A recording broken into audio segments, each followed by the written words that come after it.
the organization, the project, and also quickly the participants, if you have time, go through the practicalities and the program of the day. Let me tell you just a few things on ourselves, and let me share screen.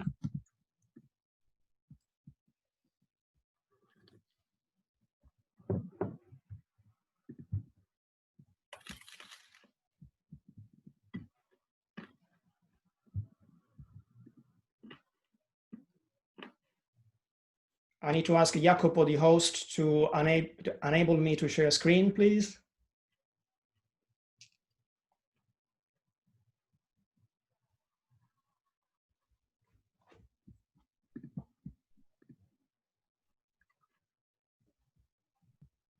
All right, here we go.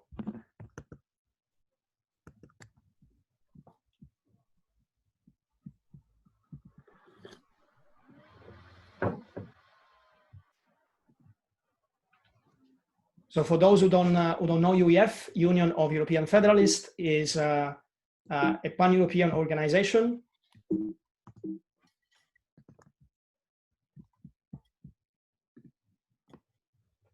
founded in 1946. It's pan-European, it's political, but not partisan, and we are dedicated to the promotion of European unity. For 70 years, we've been the avant-garde in calling for European unity, and particularly for a federal Europe. We have a pan-European network of 26 national sections with 400 local groups and approximately 30,000 members. And we campaign for a federal Europe, for a united, democratic, and federal Europe, doing any sort of things, trainings, seminars, conferences, grassroots activities across Europe, but also advocacy actions towards the national politicians, national governments, national institutions, and the European institutions and the European politicians. The Crossroads Project is one of the many projects we run. It's a project within the Europe for Citizens framework funded by the European Commission. It consists of a series of events across Europe for the next 15 months to discuss the future of Europe, but particularly focused on some crossroads that Europe is facing. You know, there are years and sometimes decades where nothing changes in Europe, and then there are periods like this one where everything seems subject to change, and that's what we would like the project to focus on. What is changing in the European economy, what is changing in the European approach to climate, what is changing in the European approach to democracy and governance, what is changing in the field of European defense. And it's a debate we would like to have at local level, involving different parts of society, also, and mostly citizens who are normally outside the bubble of people dealing normally with European issues. There are a number of partners in this event. Apart from the UEF sections across Europe, there are 3 important partners who are involved in the project. One is the Spinelli Group, which is a network of federalist-minded members of the European Parliament who act within the Parliament to promote a federal Europe in their daily work and with activities outside. We have XUL, that is a Spanish foundation focused particularly on social issues, and which will help to bring our discussions and to train people to bring our discussions on Europe to circles who normally are not involved. And then we have EG, European Student Network, also as one of the partners. This training for Europe's change makers, as we have entitled, is the first event of the series. Why that title? As I said, there is a lot going on in Europe. There's a lot of change going on in Europe, and we as Federalists, and we as the other partners in the project, and we as you guys in this training, I'm sure, are part of those who just don't want to observe the changes on reading on newspapers, on watching them on TV, but we want to be part of it. We want to understand what's going on. We want to find the ways to influence the decisions, and we want to participate. And this training is exactly trying to achieve that purpose. Help you to get current on the 3-4 political issues of the moment. Help you to boost your skills if you want to become a pro-European activist, and also foster a reflection on what we as organizations, as partners, and as citizens can do to be part of the change and influence the changes that Europe is facing at the moment. Let me tell you a few things on the program of the day. It's consists of 2 very intense days. Each day has different modules. We have 4 modules on policies, 2 today in the morning and 2 tomorrow morning. The policy sessions this morning will be dedicated to the changes in European economy, and particularly in the European budget and way of funding, and the change in the European climate policy, and particularly the European Green Deal. While tomorrow we will look more at what's changing in Europe approach to the world. The President of the European Commission has called this commission the first geopolitical commission. We want to understand what's behind those words. And last, we want to understand what's going on with the conference on the future of Europe, of which you may have heard, that will likely start after the summer, and that will involve citizens and institutions in a collective reflection on the future of Europe.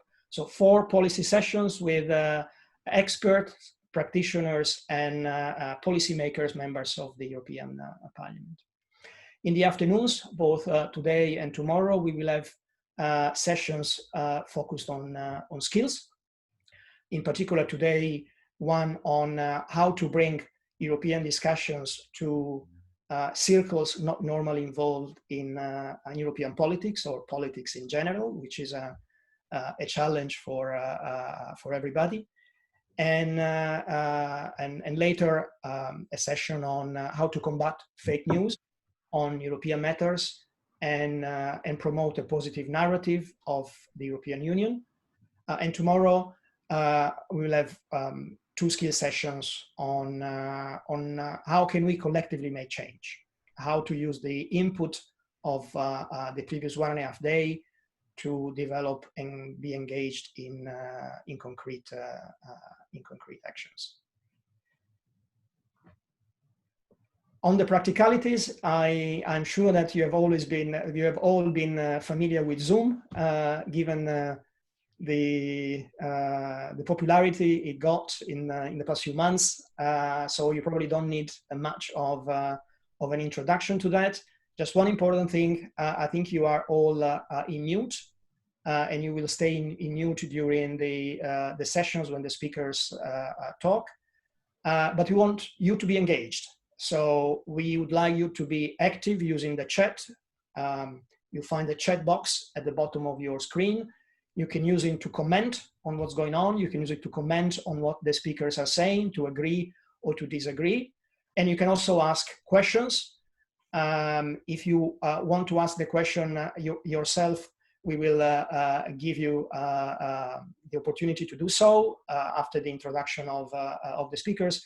If you instead prefer to stay in the background, the moderators will pick up your questions.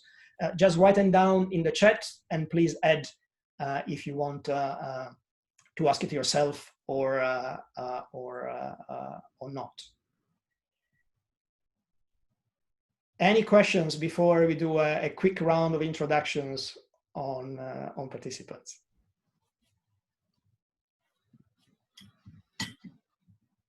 If you have any, you can type it in the chat.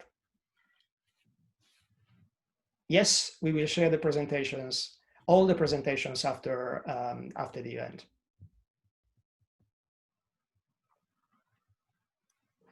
Great. So there's a lot of diversity in participants in terms of countries, but also backgrounds. Some of you are active in civil society organizations. Some are simply interested in European issues and want to be involved one way or the other.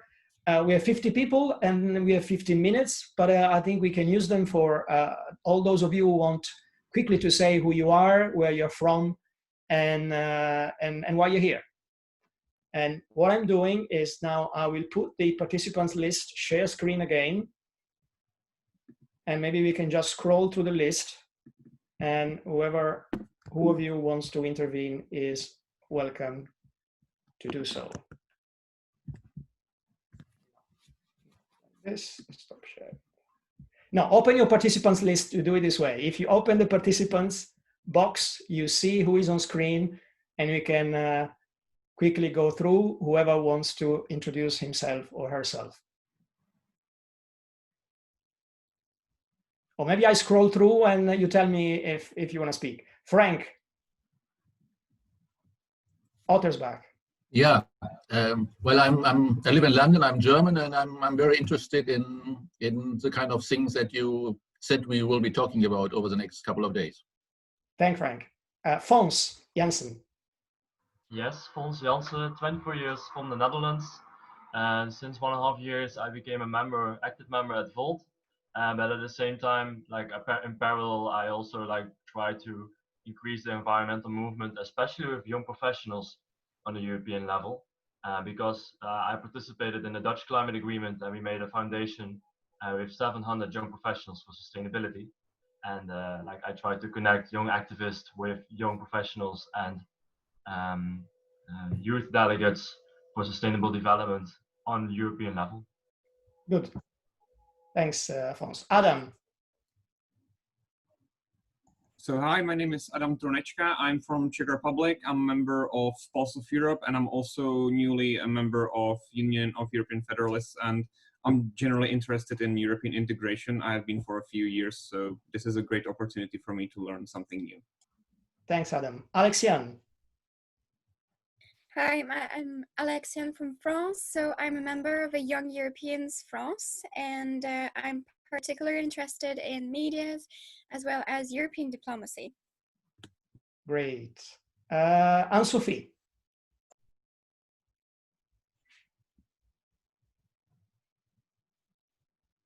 Okay, we move on. Julius. Good morning. My name is Julius. I'm originally from Austria, but I'm on the national board of the Young European Federalists UK, and also active with a couple of other youth organizations like the European Youth Parliament, Pulse of Europe, and the European Future Forum. Thank you. Chiara S.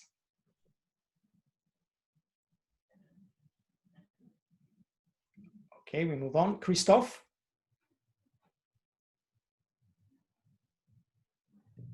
Okay, Diderik David. Yes, hello.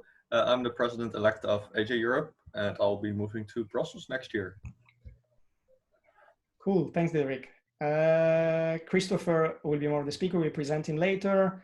Yeah, sorry, I was on mute. So originally from France, living in the Netherlands, totally European by nature now, and running a website to French-speaking people about Europe, member of the European Federalists, and extremely, let's say, engaged into European matters as well. Cool, thanks, Christoph. Eowyn, if I pronounce it correctly. So I'm from Ireland, and I'm just generally interested in European politics, federal Europe, and that sort of thing. So I thought this workshop would be very interesting to participate in. Great, Eowyn. Ekin.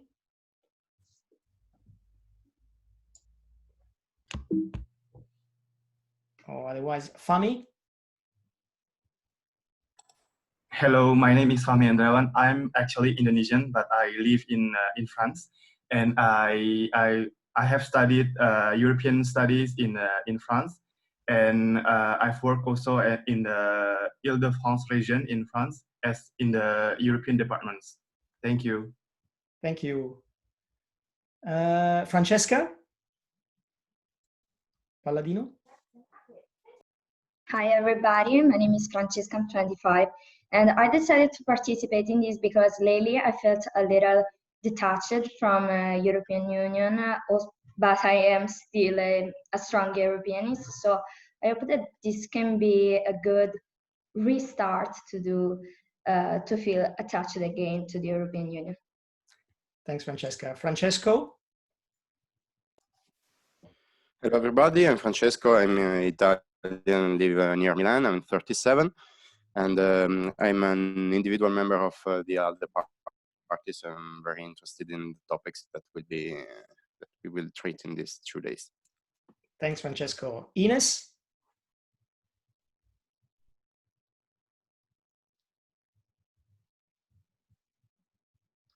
Otherwise, move on. Irina or Irina?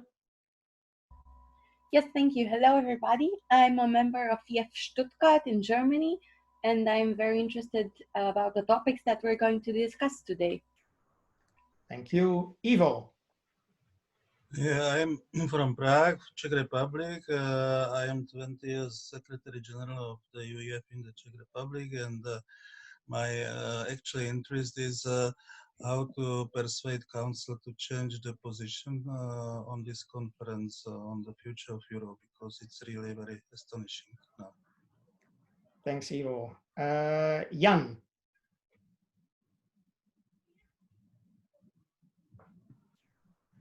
Hi, I'm Jan. I'm from Germany, and I'm currently studying in Lancaster. I'm very interested in European politics and the integration process. So yeah, I'm looking forward to the seminar. Thanks, Jan. Jose? Hi everybody, I'm Jose from Spain. I'm the general manager of Sul Foundation, one of the partners of this project. And I focus my work on social communication projects and also in social innovation projects. Thank you. Thanks, Jose. Klaus? Hi guys, I'm Klaus from Frankfurt. I chair the local chapter of Europa Union, which is part of Union of European Federalists in Frankfurt.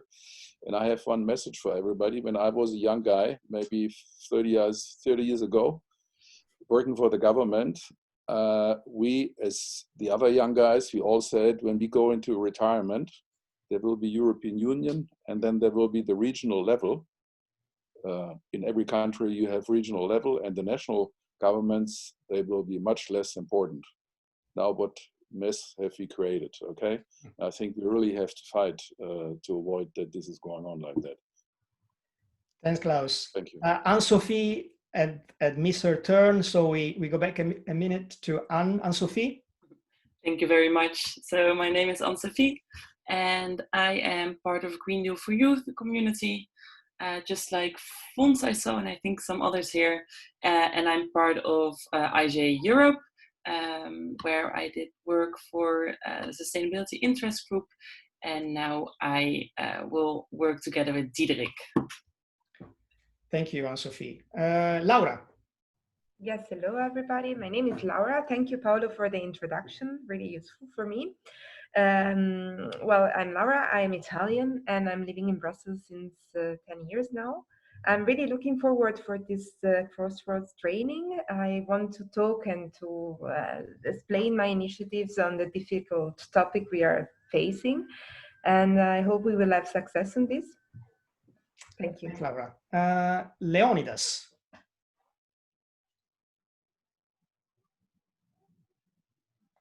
Otherwise, move on. Luca?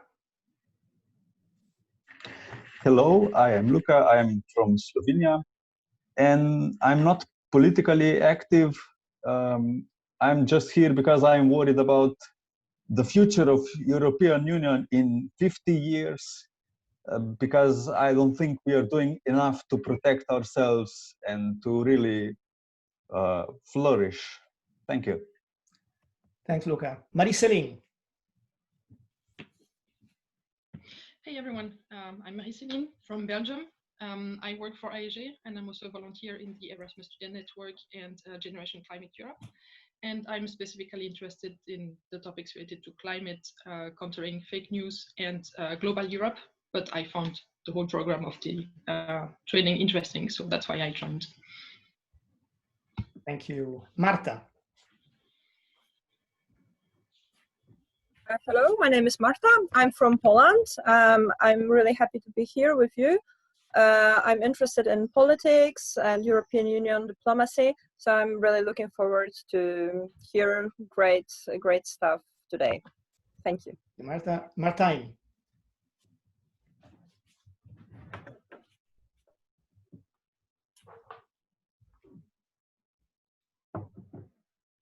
Otherwise, we move on. Michael or Michael? Speaking.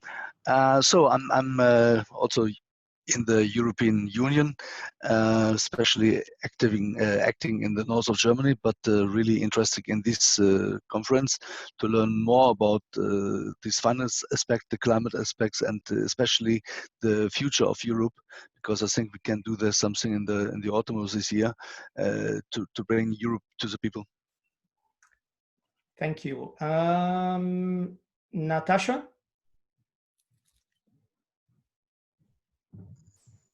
Hi, so I'm Natasha from France. I'm a volunteer for AFS, a students exchange organization, and also with EFIL, the European Federation for Intercultural Learning. So I'm really interested in the European integration in general, and also I just discovered the UEF, so it's also will be really interesting to learn more about it. Thank you. Nicola. Yeah, hi, good morning, everyone. I'm Nicola, 29 from Brussels. Like France, I'm also a volunteer, and I'm looking forward to learning new tools to defend our beloved union. Thank you. There is also another Nicola. Yes, hi from me. I'm from Greece, but I live in Sweden. I'm active in UF Sweden, and I'm here because I want to educate myself as a Federalist and European. Thank you. And Peter?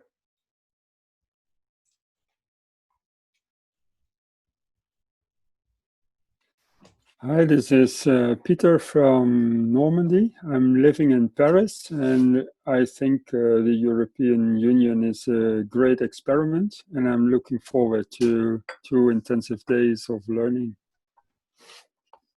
Thank you. And Roberto? Here I am. I'm Roberto Reale from Italy, but I am based in Brussels right now. Thank you, Paolo, for your introduction. It was very useful. I work for Agid, which is a public entity in Italy. Agid is in charge of digital transformation of public procurement, of public administration in general. And I already work on projects in the SAFE digital funding program, but I'm looking forward to other opportunities, of course, because I think that starting from next year, well, a lot of opportunities will open up. So good luck to everybody. Thanks, Roberto. It's now 10 o'clock, and I see that the 2 speakers of the policy session are both in. So I propose that the introduction of participants from R to Z, we do it just before the lunch break, after the policy session, so we can start now on time and use the time we have with the speakers.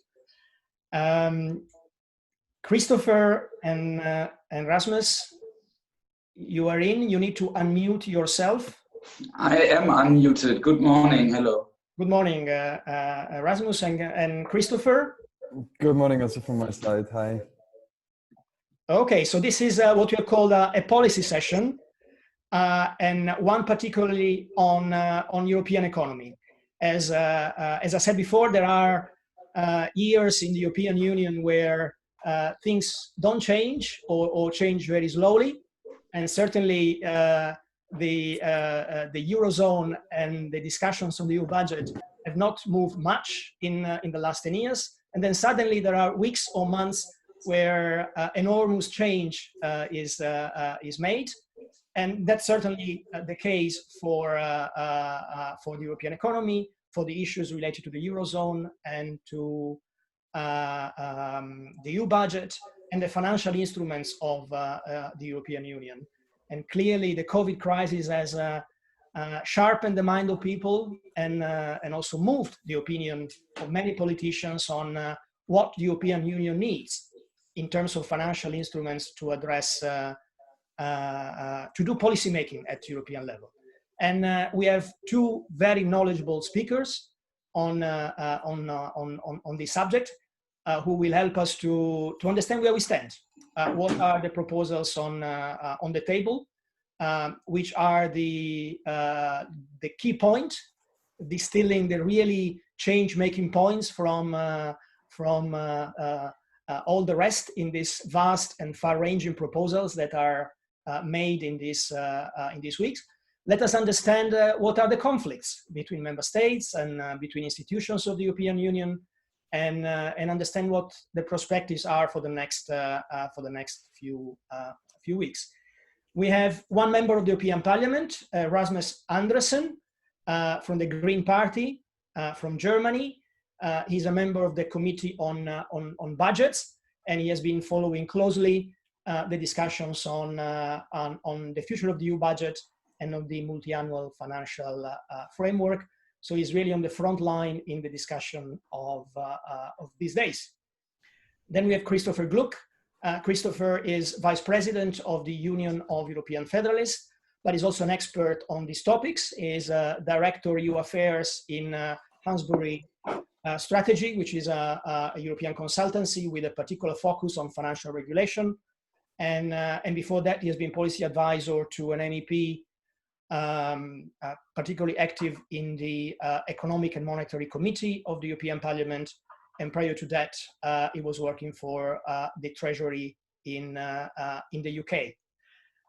What we'd like to do is first to give the floor to Christoph to give us an introduction on the issues on the table in a bit of a structured way. And then we'll have a conversation with Rasmus on the key points. Christopher, the floor is yours, and if you have any slide to share, let us know, and we enable your screen. Thank you, Paolo, and good morning, everyone. Good seeing you all, and yeah, very nice idea to do a little round of introduction, which tells me one thing from the very start, which is that there is very different backgrounds and probably different expectations in this panel. So I'll try to go both a bit into detail, but also explain the basic functionality. And then we can always pick up in question and answers. I don't have a presentation, Paolo, so you might need to follow my words, but I try to structure it very clearly along, I think, 4 guiding questions when we speak about the recovery fund, the big economic response of the EU to the current crisis. I'll try to set them out relatively briefly, and then we'll have more of a political commentary perhaps from Rasmus, and we can start into a Q&A session.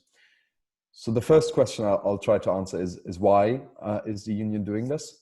The second is, and that might be more important, how does it work? What is this actually all about? The third question is, what are the main points of contention? Where can we still see change? Because so far the only thing we know is the Commission proposal, but it's not been agreed yet. And then lastly, a little bit of critical analysis of what's going on. Is this really a step to a fiscal union? Is it a transformative moment for the European Union? Is it the Hamiltonian moment that some people speak about? And then I think I'm done with my 15 minutes introduction. So let me kick off. Why is this happening? As you all know, the crisis hit very rapidly and unexpectedly. And it hit all member states, but it hit particularly harshly those member states who were in a particularly bad state to respond to the crisis, i.e. the Southern European countries, including in particular Spain and Italy. And you see that in the economic response to the crisis, whereas Germany has been able immediately to ramp up their spending, to put a lot of systems into place, a lot of kind of economic recovery programs, ramped up their state aid programs with which they were able to help companies that got into solvency problems.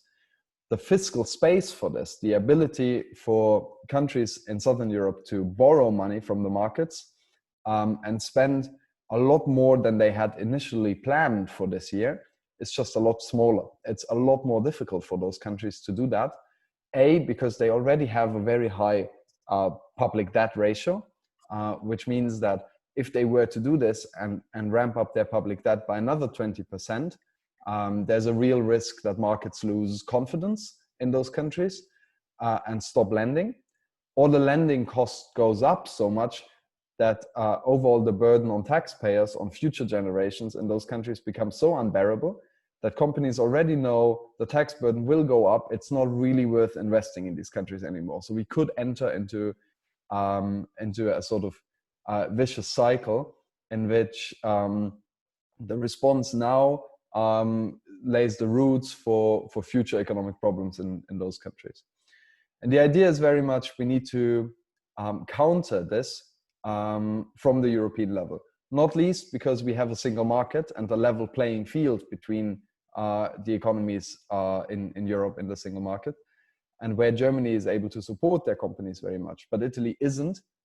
We will see an unfair competition going forward, which again will have negative consequences on employment, on the need to migrate for jobs, and so on and so forth. So the idea is we need more money on the European level to come in to make up for some of this lack of spending ability that we have in other parts of Europe, where the crisis has hit harsher, but also where the initial ability to react to the crisis has been weaker. The proposal from the Commission is a very ambitious proposal. It's a lot more ambitious than what many people expected the Commission to come out with.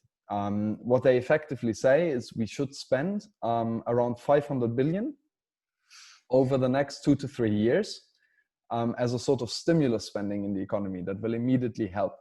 Of those 500 billion, 320 would be actual spending, and then there's 180 billion that are loans, very cheap loans to countries that help refinancing. Those are not so important, but the grant side, the 320 in grants, they would really help. How do they do this?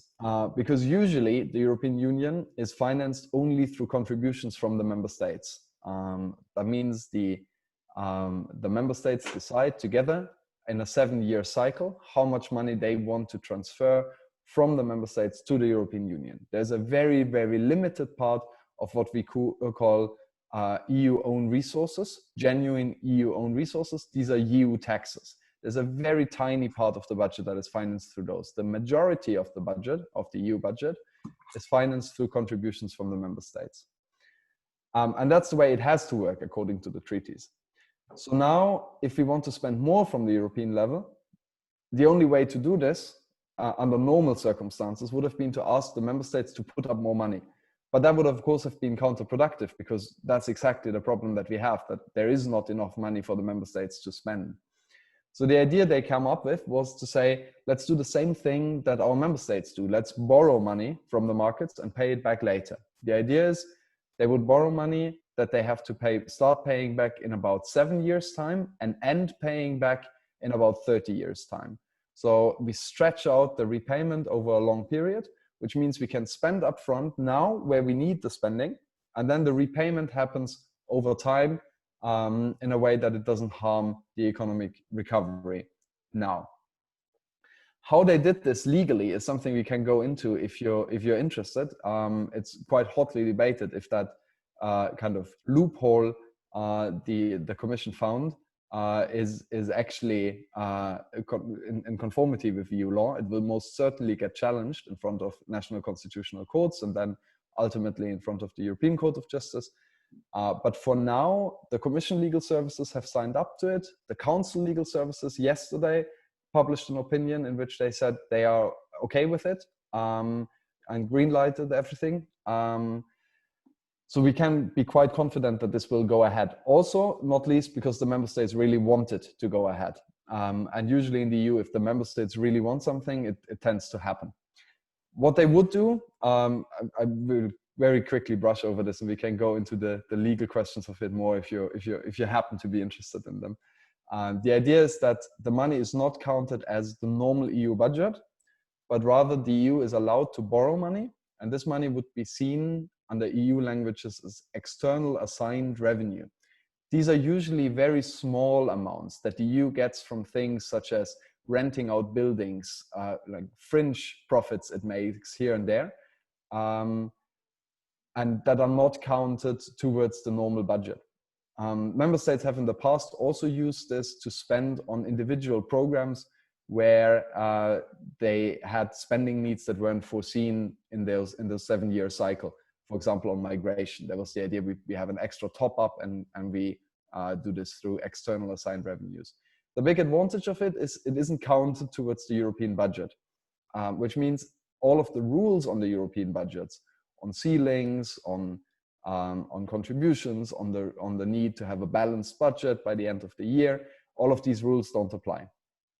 Now what the Union is going to do with this money is they will borrow it and then they will channel it to the member states, not by giving free money.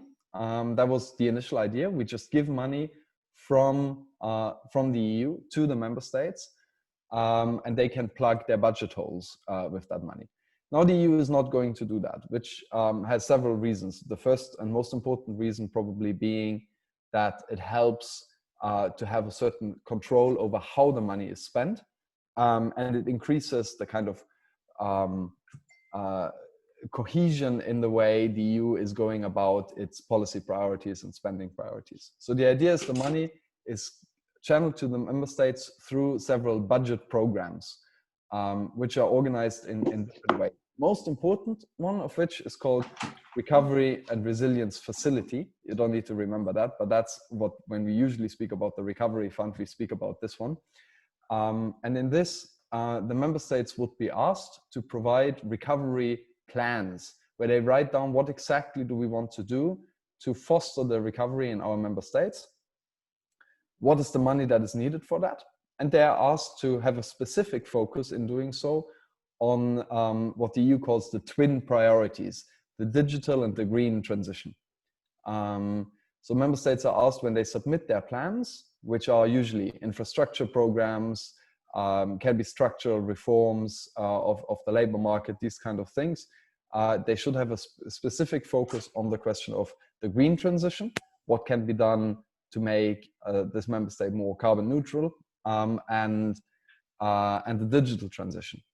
For example, rollout of 5G, rollout of broadband, these kind of things. Then the Commission will look at these plans and either agree and say these are useful plans, or disagree, and decide whether the money these member states have foreseen for their plans makes sense. When they've approved it, the member states can start spending, and then they submit progress reports, and the Union again will look at the progress reports, and if they agree that progress has been reached, they pay out the money in certain tranches. The first tranche would probably come in about a year's time, and then over the next 3 years, the money would be spent and channeled into the member states. Now, what are the main points of contention in this, where the biggest disagreement happens between member states in the negotiations that will start this month for real in council meetings? The first question is on the question of the size. So the Commission saying 500 billion, 320 of those in grants. That's also the position of Germany and France, more or less. And then we have the South saying we'd rather have a little more. And we have the typical, we call them the frugal four, the 4 countries that have a specific interest in keeping spending on the EU level low. This is Austria, the Netherlands, Denmark, and Sweden. They are pushing very hard to bring down the overall number.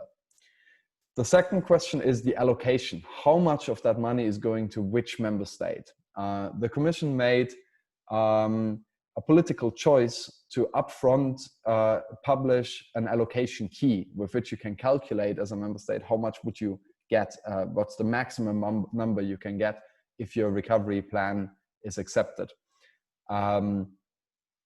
The political advantage of that is that they could demonstrate with this plan that yes, the South actually gets a lot of it, so they were satisfied. But there was also a political risk that we have, in addition to this typical North-South split in the EU, we increasingly have an East-West split, where the Eastern member states say, hang on a moment, how are we being asked, as much poorer countries, to finance the recovery of one of the richest regions in the world, Lombardy in Italy? How can this work? So they needed to demonstrate to them that the recovery fund will also help and be beneficial for Eastern Europe, where the crisis wasn't quite as tough on the member states as it was in the South.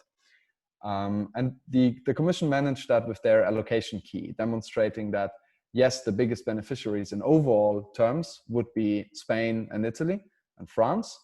But if you look at per capita numbers, actually Poland is pretty good, and the countries that benefit most are Croatia, Romania, and Bulgaria. Like that, they managed to get the buy-in from the East. But now, of course, once you have an allocation key, there's going to be debate about it. And the question very much, should we be looking more at the actual crisis impact and less the numbers of the economy, GDP and unemployment of the economy before the crisis hit? So there's going to be a big debate about this. And equally, there's going to be a debate between North and South on the distribution between loans and grants. How much of the money is just going to be spent, which is immediately helpful for the economies, and how much of it is just very cheap borrowing for member states, loans, which helps a little bit in the long run because the debt burden is quite as much, but it doesn't help as much from the start. And the last point that is going to be debated is the question of the governance of it all. Who actually makes these decisions on whether countries get the money or not, and whether tranches are being paid out or not? Is it just the Commission? Or do the member states also have a say in that, in a process that the EU likes to call comitology? And what's the conditionality? Is it really just spending conditionality? Do member states really just need to say, we're going to use 10 billion to provide faster internet in this rural area in our member state? And the Commission agrees, and then it goes forward? Or will they also have conditionality that applies to the question of whether the member states adhere to spending rules, EU spending rules? How big is the deficit in those countries? Are they overstepping in the deficit? So of course the frugal four again, our fiscally conservative member states, Netherlands, Austria, Denmark, and Sweden, are saying that as much as possible we should have these kind of conditionalities that look at the budget balance of member states before money is spent. So we will have to see how this happens. The good thing is it's really a big program which gave a lot of confidence to the markets, which meant that immediately, once it was announced, the pressure on member states went down. Now, interestingly, and you might have noticed this, I'm only talking about the spending. I've not talked at all about how it's actually being paid back. And that is by design, because we are not discussing it yet. The idea of the Commission is basically to say this is a problem for future generations. We are going to propose some new EU taxes that will cover a big part of it, if member states agree to have new EU taxes. And the rest will need to be provided through budget contributions in the future, after 2027. And member states haven't really picked up that discussion very much. So last point, is this a big step to a fiscal union? Is it transformative? Is it Hamiltonian? Hamiltonian means referring to the moment where the first US Treasury Secretary, Alexander Hamilton, decided to assume the debts of the states on the federal level and have a federal tax to pay off these debts. Basically US owned resources. Is that the moment that we have in the EU now? I would say, yes, it is a step to the fiscal union in the sense that for the first time, we are using the EU budget and the EU for a strong economic reaction to a crisis. That will set a precedent that is important. But no, it is not a step to a fiscal union because it is only temporary. And there's a real risk that once the money is spent and then it needs to be paid back, we have a big increase in the EU budget, a big increase in deciding commonly on priorities and spending commonly for a couple of years. But then afterwards, member states need to pay back. So the actual spending in the budget might actually be going down again, unless we manage to organize that the payback is done through EU taxes. There's a number of proposals on the table, but the big advantage for the EU to get more own resources, more money they get regularly year per year themselves, would be that the spending, yes, is temporary over the next 2 to 3 years, but the taxes are permanent. So once it is paid back, you still have these taxes coming in, allowing a bigger and permanent role for the EU in spending. I would leave it there. Christopher, I need to stop you here indeed. Yeah. Good. Thanks, Chris. There is a lot of content, a lot of input in your introduction, and in the conversation with Rasmus, I would like to break down this content and try to focus on some key topics to go a bit deeper and also make sure that everybody in the call understands. And Rasmus, let's maybe focus first on the funding side of what is proposed. EU debt. A lot of people have problems with it, but before asking your comments, let us understand how would it work? Is it something the European Union does already today? Is it something new? How would it actually in practice work? Well, first of all, thanks for the invitation and for the discussion. I'm really happy to see so many people joining a session about the European budget. Of course, it's an important topic, but sometimes we always are facing the problem that maybe it's not the easiest topic to explain or to get people interested in, and so that's quite good. And I'm really happy to see that. To your question, the rule or the mechanism the EU Commission is proposing is not completely new. So it would also have been already possible to do it like that years earlier, for example, in the last economic crisis. But right now, I think we are facing a political momentum where you can where everybody can see how important it is to come with a common European program as a response to the economic crisis we are facing. And this is why I think that the mechanism borrowing money on the market using the own resources structure, like Christopher already talked about, is a very good way in handling it, because in a way you will have it channeled through the European budget. You are using a structure you already have, as Christopher mentioned earlier, when we are discussing the legal basis for that, we can see that, of course, there is some criticism from some fighting against a stronger European budget and doesn't want to see the European Union strengthened. But now, after yesterday, we can see that also, for example, the legal service of the Council is saying that the procedure or the mechanism can be used, and this for me means that we are in a completely new situation, and that we now can concentrate on the details and on also what the money should be spent for and how much money we should use for reacting on the economic crisis. And let's drill on that, Rasmus, on how will the money be spent. And there is obviously a lot of concern in some countries on the way the south of Europe will spend all this money coming from the European Union. We have certainly read in newspapers in many countries comments on that. I live in the Netherlands, and I can show you plenty of that. How is the money going to be spent, and how is the European Union going to ensure that it's spent in the right way and in the right policies and for a sustainable future for Europe? Yeah, this is the key question, and there is a big battle going on about that. And I would like to say that there are different elements in it. First of all, the discussion you especially are facing, I guess, in the Netherlands, but maybe also in some of the Nordic countries. I'm half Danish, so I'm following a little bit, half Danish, half German, living in Germany, but I'm following a lot also the debates going on in the Scandinavian countries.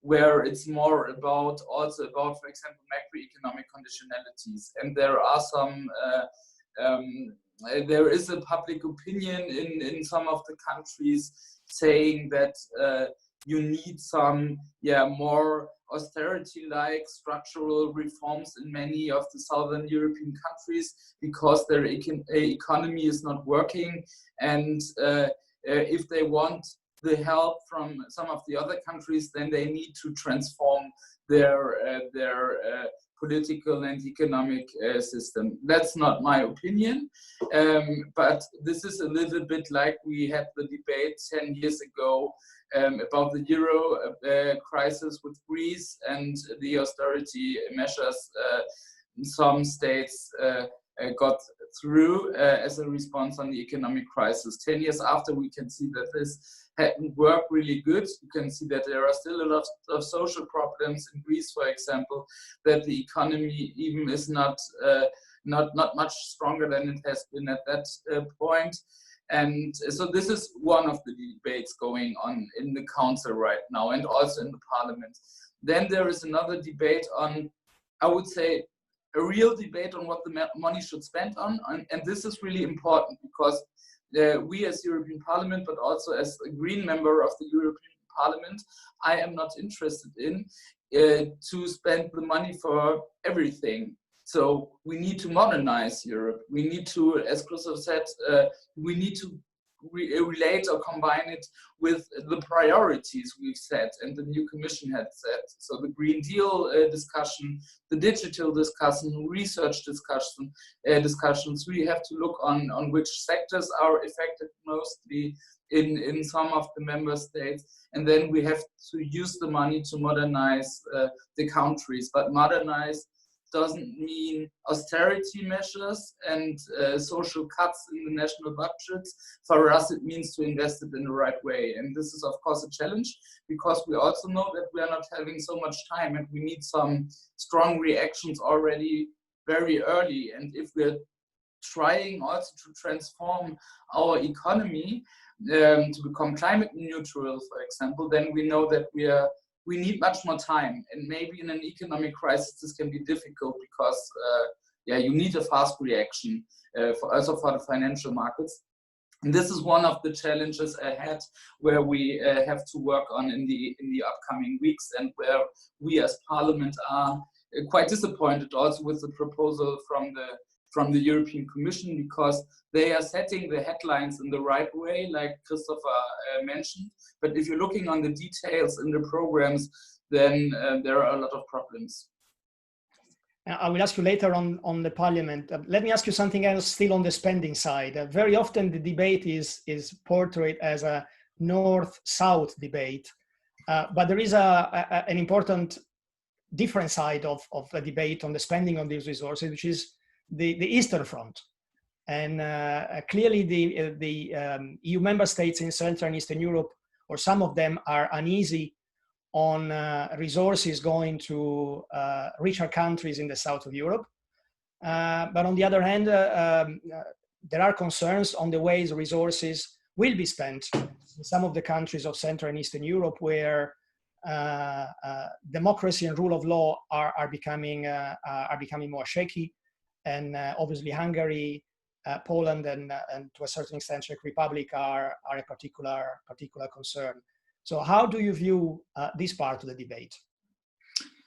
Yeah, first of all, I would like to mention that we are facing different crises right now. So we are reacting obviously on the COVID-19 and the economic crisis, but we are also facing a huge climate crisis. We are facing huge social divisions in Europe. If you're comparing member states to each other. And there are, I fully agree, there is a north-south dynamics, there's an east-west dynamics, and there are even more, not just geographical. And this means that we need to react and find a common European response where we can challenge, or where we can find solutions for all of these crises. And this means that we can't just spend money on COVID for some of the countries hardest hit by the COVID crisis. We also need to help countries with the transition out of fossil fuels, for example. And this would mean that, for example, many other countries also will get a lot of economic help from the European Union, or benefit of common European programs, because we all have challenges, but the challenges are quite different, and now we have to find some European solutions for every country. And on the rule of law, well, we are quite clear in the Parliament. We're saying if there is no rule of law mechanism related to the European budget, then there will not be a majority for the European budget in the European Parliament. And as you all know, we at the end, right now the debate is concentrating on the Council, but at the end you need a majority in the European Parliament. And as I see it, we are completely clear there that there won't be a majority. The Renew group, our colleagues, and the Green group has already said that without a rule of law mechanism, we won't vote for the budget. And without our two groups, there won't be a majority, because the Socialists and the Conservatives lost their majority after the last election, and they need at least one of us. And if we are continuing like that, then there won't be a majority. But of course, this will be a big conflict, because there are member states not interested in letting that pass. And as the structure is right now, they are also in the situation that they can block a lot. And maybe this will happen, and this will be a huge challenge, at least for the German presidency, to find a solution there where everybody can live with. And this means that, I don't know how they want to deal with it, but it's a key question, because we can't accept that the EU just will be used as a money contributing or distributing a machine for different member states. That's not the reason why we are here for. You touch a good point, Rasmus, that the proposals of the Commission are obviously not law yet, and there is a negotiation going on among member states, and the European Parliament at a certain point will also have a say on that. And what is your opinion on how much of the European Commission proposal will survive? What's the space to convince the member states who are still skeptical? And will the German presidency in the second part of this year really manage to pull it off?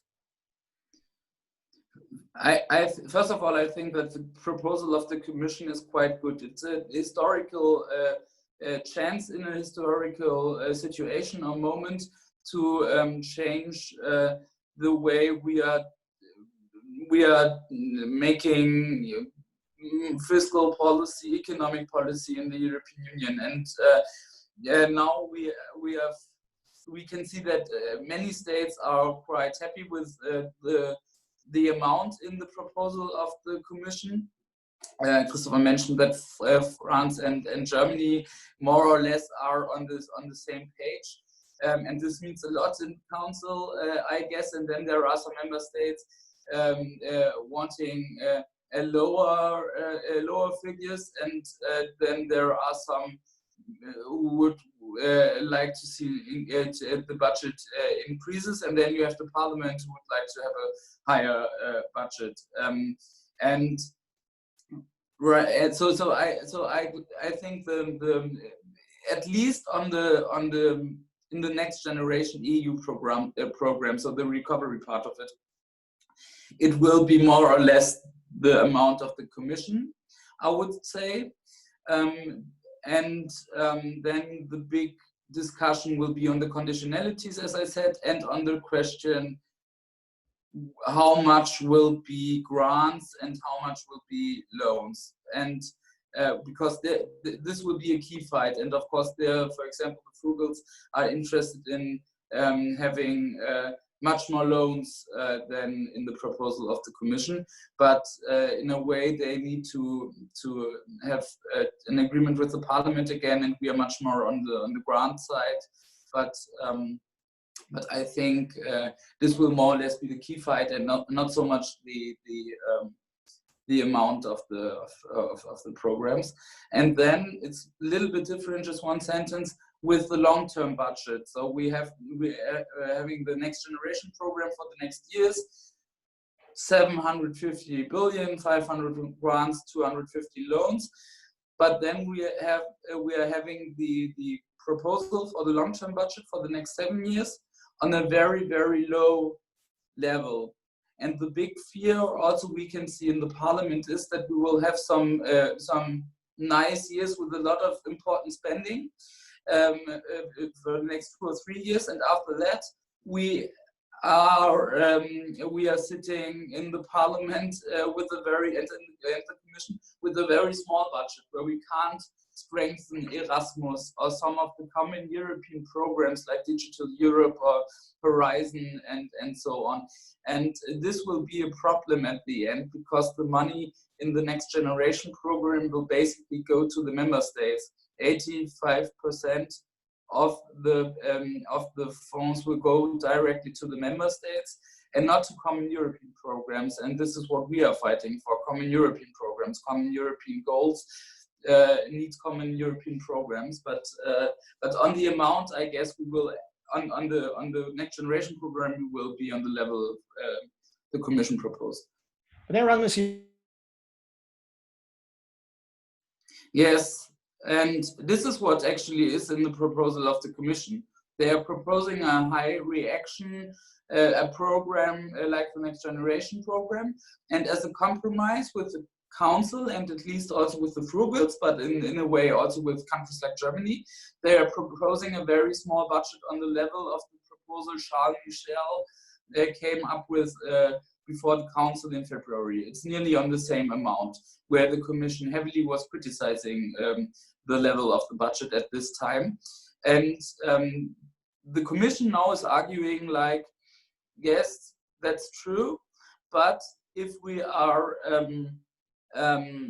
mobilizing 750 billion for the next 2, 3, or 4 years, then the money will still also be used the years after, because you can't use all of the money in 1 or 2 years. So we will start with spending, and then of course it will also have an effect for the years to come. And there is an argument there, but at the end, one of the problems are that we are first of all not spending much of the money for the common European programs, as I said before. And then Christopher mentioned the discussion about the own resources. If there is no agreement on the own resources, then we need some other money to pay some of the programs back. And this means that there is a risk there that this actually will end, we will end up with a smaller budget, because the member states need to pay the other programs back, or I don't know.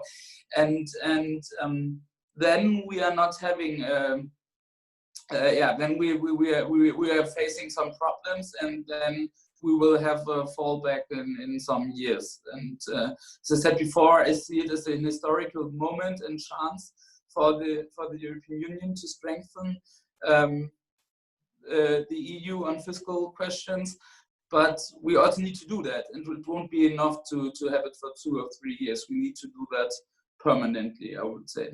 I mean, the obvious way to fill the gap, and Christopher mentioned it at the end of his introduction, obviously would be EU taxes. And there's a lot of resistance to the concept of EU taxes and on giving to the European level the competence to decide on EU taxes. But there are also proposals on the table, right? I mean, coming even the Franco-German proposal of 2 months ago, and even the in the Commission proposal, there is a hint to that, although they are not part of the legislative package that is now on the table. EU taxes could help to fill the gap, as you say, between this upfront funding and the normal EU budget, and could also get us out of this continuous debate between some countries and other countries on who is spending more, who is contributing more, who is spending less, who is contributing less. And why are some countries so opposed to the idea of EU taxes? And on the other hand, if we had to have EU taxes, what would they be on? I think it's a question of political power play, and a little bit also about ideology. You can see it in the Netherlands, of course. Maybe I should ask you about the debate there, because you know more about it. But also in Sweden, for example, many people are opposing the idea of giving the EU more competences there, because they think the EU shouldn't have competences there, because the Swedish taxpayer, just the Swedish Parliament should decide about the Swedish taxpayer, and it's not the EU who should.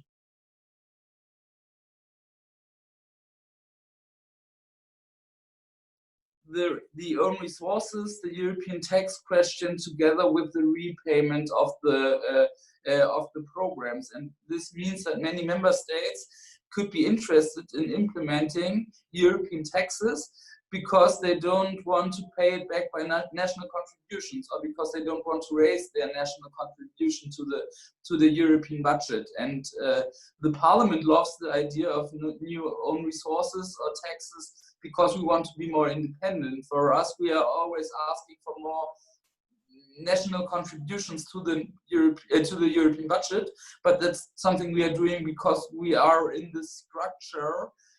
But in a way, we would much more like to see to have a budget like we are having national budgets. And for this, we need to implement taxes. And of course, we shouldn't implement taxes which doesn't make sense to implement on a European basis. But we are having, the most realistic thing is that we will get a kind of plastic tax. This has been on the table for a long time, and I can't see any opposition to the plastic tax. So this is will be quite relevant. Then there will be, not on a tax level, but on an own resources level, the question of the ETS, the emission trade system, where the Commission is proposing to put the aviation sector and the shipping sector into it. This is also, Germany is opposing it, but still there is a good chance, I guess, that there will be some development there. And then there are basically 2 or 3 taxes discussed, but without any concrete proposal right now. The first one is the carbon border tax. It means that you are taxing the carbon footprint of imported products, so that it is not so that we are not weakening our own industry with taxing the carbon footprint, because then maybe some of the companies, the industry, will move to other parts of the world, produce it there without paying a carbon price, and then they are transporting the goods back to Europe and are selling it there. And because we don't want to see that happen, there is the idea of a carbon border tax, which means that we are not just taxing the carbon price in Europe, but that we are also taxing the imported products, so that there is a carbon you are taxing carbon globally in a way like that for products coming to Europe. And the other idea is to tax digital companies like Amazon, Facebook, Google. You all know that they are not paying much taxes. They can choose a country with a low tax rate, and then they can operate from there in the whole EU. And this is also something where I think we need some development in the next months. But the problem there is, again, that you have to vote. Each member state has to vote for it in the council, and this means that, for example, the Netherlands or Sweden can oppose it, and that's why it's much more complicated to implement it. But in a way, we need some development there, and I don't know, especially on the digital tax. There is a lot of public support for it, so I guess there is a chance, at least. You have to fight for it, but there is a chance to get that through, because everybody can see that's not good that the bookstore is paying more taxes than Amazon, and I think also the Swedish public opinion should accept that. Thanks very much, Rasmus. This was extremely useful to sharpen our views on the key issues of the financial package and the discussion. I would like to hand it now to some participants to chip in with their questions or comments.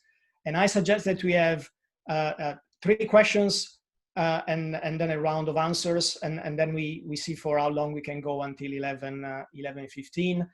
I see Sophia, if you are Stutzman, if you want to pick up your question on the position of the frugal force and how to compromise and the German presidency.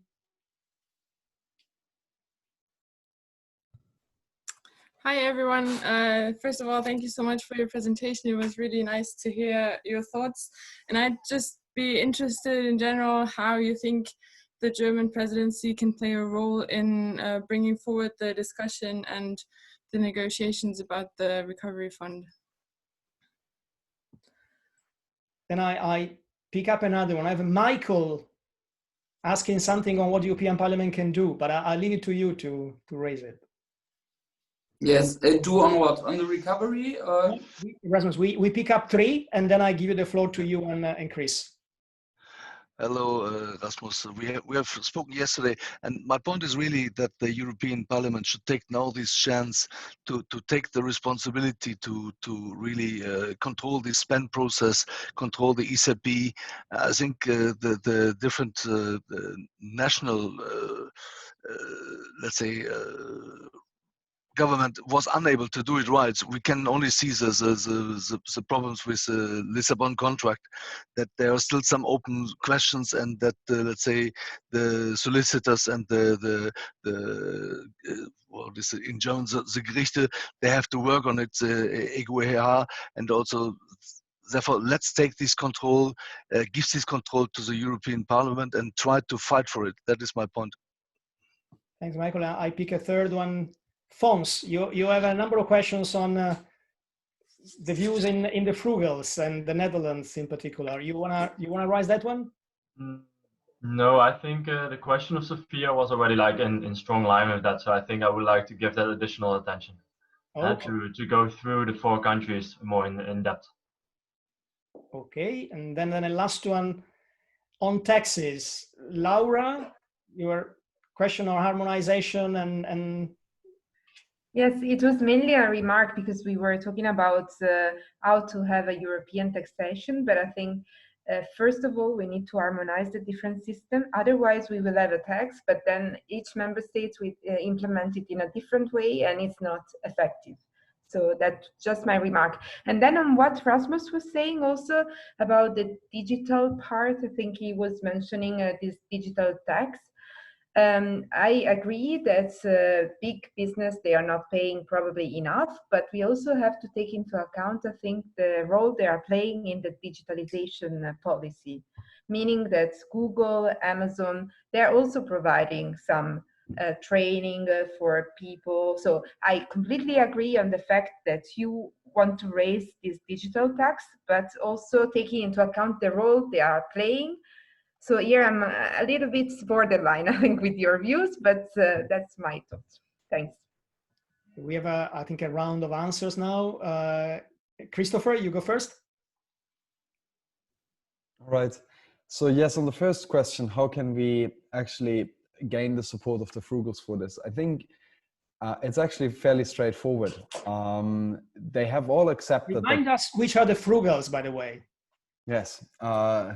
So it's Austria, the Netherlands, Denmark, and Sweden. And then some would add Finland to it. They're not usually fully on that side, but they tend to be rather skeptical of redistribution in Europe as well. It's probably a fairly straightforward answer in the way that Rasmus explained earlier. There was a big debate in February when they discussed the EU budget for the next 7 years.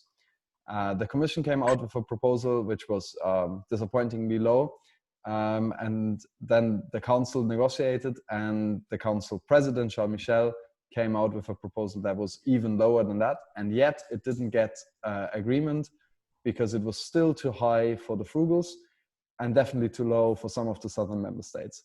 And now, as Rasmus explained, for the very purpose of getting the recovery fund through, the South is very willing to compromise on this. So the North will get their very small MFF, their small multi-annual financial framework, their small 7-year EU budget. That will be a big advantage for them. And the other question is that the Commission has tried over years now to phase out the national rebates. So starting with Thatcher in the 80s, some member states were able to negotiate certain carve-outs where they don't pay their full share as calculated for all the other member states. And it so happens that the Frugals are some of the main beneficiaries of that, them in Germany. And one of the key points that the Frugals are now pushing for, because they have understood that the recovery fund will come, they can't block it. So at some point, they also need to manage expectations at home and manage to somehow sell a win at home to be able to convince their even more skeptical backbench MPs. They need some sort of win. So the win they might be getting is they can say the overall budget goes down and we can retain our rebates for the foreseeable future. Hence, the actual contributions that we're making are not that much higher. And if then they also manage to somehow agree on a few taxes, then the actual burden, the actual taxpayers' money that is paid towards the EU might even go down a little bit. And that is the kind of win that they might be able to sell back home. And that's probably sort of the landing zone for a compromise where we could be landing. What is the role that the German presidency can play in that? Well, probably a very big role, because Charles Michel has proven to be a very ineffective negotiator. He's not managed to rally support at all, and people quite lose the trust in him. Just before the last council meetings, minutes before the last council meetings, he fired his chief of staff, and the member states who've been negotiating with this chief of staff were informed over Twitter. So kind of they lose trust in Charles Michel being able to handle this process. And it's not apparent who else could step in. It's usually when there is an agreement between Germany and France, they are the power brokers. So the role for the German presidency will be absolutely fundamental. Thank you, Chris. Rasmus. Yes, I fully agree there. I know, especially from the Danish finance ministry, that they are looking very closely to what's happening in Germany. And you shouldn't underestimate the role of Germany there. And from a green perspective, the German green perspective at least, we are always criticizing the German government for not using this powerful role. They had done it now, to be honest, and with the proposal from Merkel and Macron, but on many points they hadn't done that before, and they should have done it earlier, and now they also need to do that on equality. And there, I guess, the Frugals are quite helpful, because the countries we were talking about there are the countries, for example, interested in a much more higher climate spending target. This is something, for example, I am criticizing, or we Greens, I know you have a session on the climate law later, are criticizing Germany a lot for that they are not prioritizing the climate law, and that they are not fighting for the higher CO2 emission reducing rate, and things like that. And this is also something that has something to do with the recovery discussion. What will the money be spent for? And there Germany is quite defensive, and there countries like Denmark or Sweden, but also Austria are, and the Netherlands more or less, are doing a good job. On the rule of law, they are doing a good job, because the countries are, these are the countries that are interested in a strong rule of law mechanism and so on. If you're discussing the quality and not the size, then from my perspective, at least, there are a lot of things we are having in common with the frugals, but they are also different in a way. You can see that, for example, the Netherlands are much more into fiscal discipline. Denmark, for example, is criticizing the austerity policy. The Danish Prime Minister is completely against macroeconomic conditionalities like we had them in the last financial crisis. She's just interested in not spending too much Danish money for the budget. But when it comes to the conditionalities, for example, Denmark is quite different. When you can see that in Austria, where the Greens are in the government together with Sebastian Kurz, they are much more in favor of own resources. They are proposing a carbon border tax, for example. So they are different in a way, and if you're looking much more closer on what they are doing, then you can also see a difference. And of course, we as Parliament are also interested in not having them as a bloc, but yeah, to try to also to use them there where we think we can work together. And of course, if you want to have them on board, then you have to give them something on the quality of the instruments. But this could help, for example, in the climate fight. On the digital question, I would like to mention that, of course, nobody would say that Google or others shouldn't operate any longer in Europe, but still we need to face also the problems, and because of their big influence in policy, for example, you can see that there are in the tax question not paying enough taxes related to others.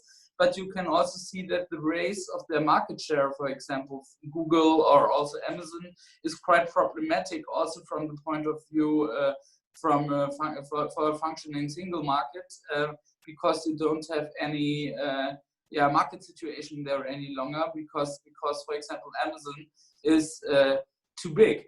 And this is something Margrethe Vestager as commissioner is fighting a lot against, and we are supporting her there.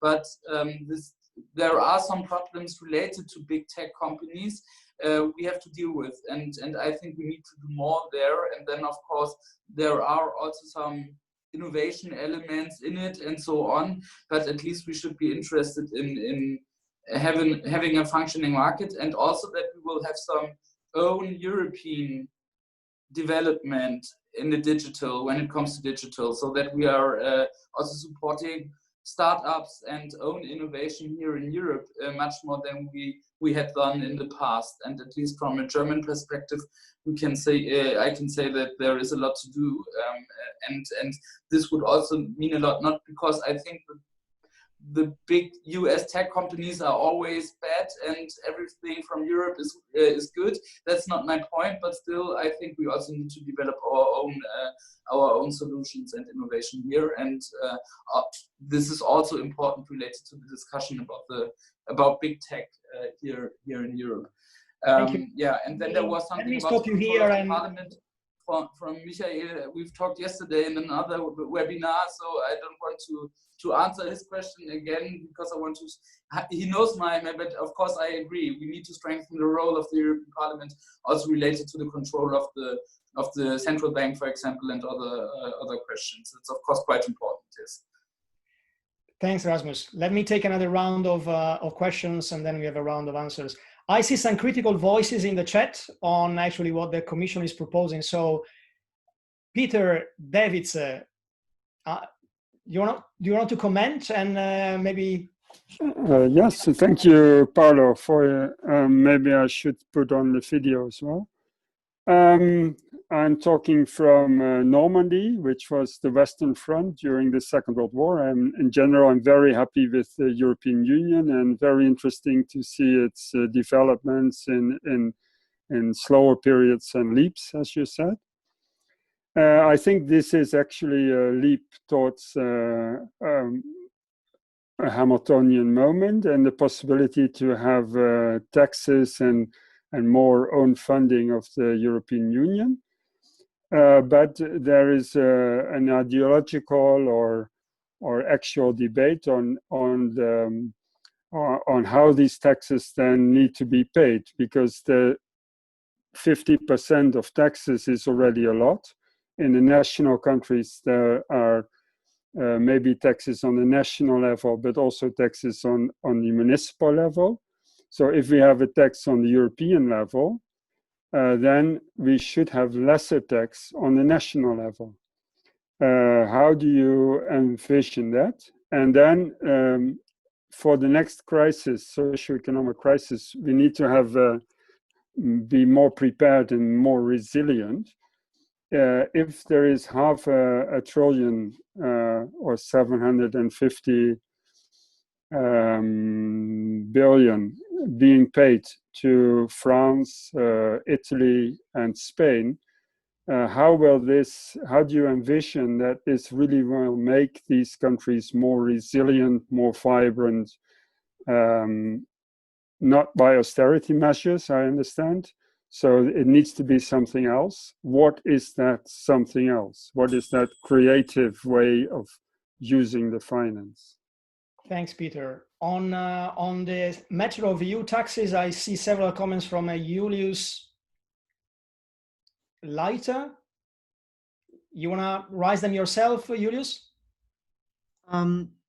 Yeah, sure. So I think that it's just a good way to regulate consumption. And I think I was specifically hinting at this several times in the chat with regards to the border adjustment tax, which I attended a webinar for yesterday, which was interesting. And I think that this is really about equity in the market. And I think this is really how we can also make our industries more resilient and more competitive, because as it was pointed out also before, this really is a problem.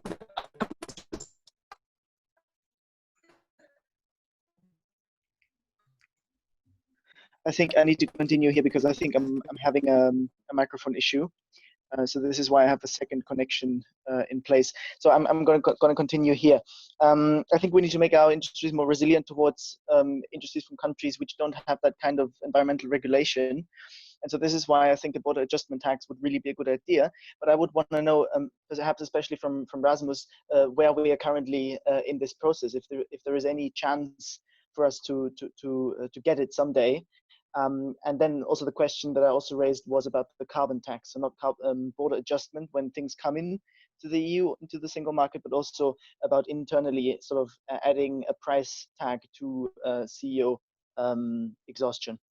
Thanks, Julius. And then a last one. I see that Martin raised a question on the unemployment scheme, which is one of the angles of the proposals on the table that we have not mentioned today. Martin, do you want to raise it yourself? Yes, sure, but I guess I hope you can hear me, by the way. So the Sure Unemployment Scheme, I had some questions regarding this, but to relate it to the EU budget, as it is quite a hefty scheme, at least in its conceptual nature, when it comes to the amounts that are being suggested and the requests that are being done by the member states. I could see this being having a large effect on the EU budget, but maybe I'm wrong. So maybe if Rasmus or Christopher could say one or two things regarding this, that would be great. Thank you so much. Thank you. And then we give the floor back to Christopher. You want to answer some of the questions? Yes, sure. There was quite a lot in there on the taxes, perhaps. So to add one thing that I find really interesting about the possibility of getting the digital tax through is the whole debate that is happening on OECD level, and where you would get an agreement on OECD level on taxation of these kind of large digital companies. that would make it a lot easier to get it through on the European level. Now, President Trump has very recently said they're not going to engage in this anymore, but provided we have a different president in a couple of months on the US side, I think this is possibly one of the best angles to get to a really substantial own resource. And the question there is not really in that relates to the question that Peter from Normandy has raised. It's not necessarily additional taxes. The question is, where are they taxed? And do they actually get taxed because they really can afford it?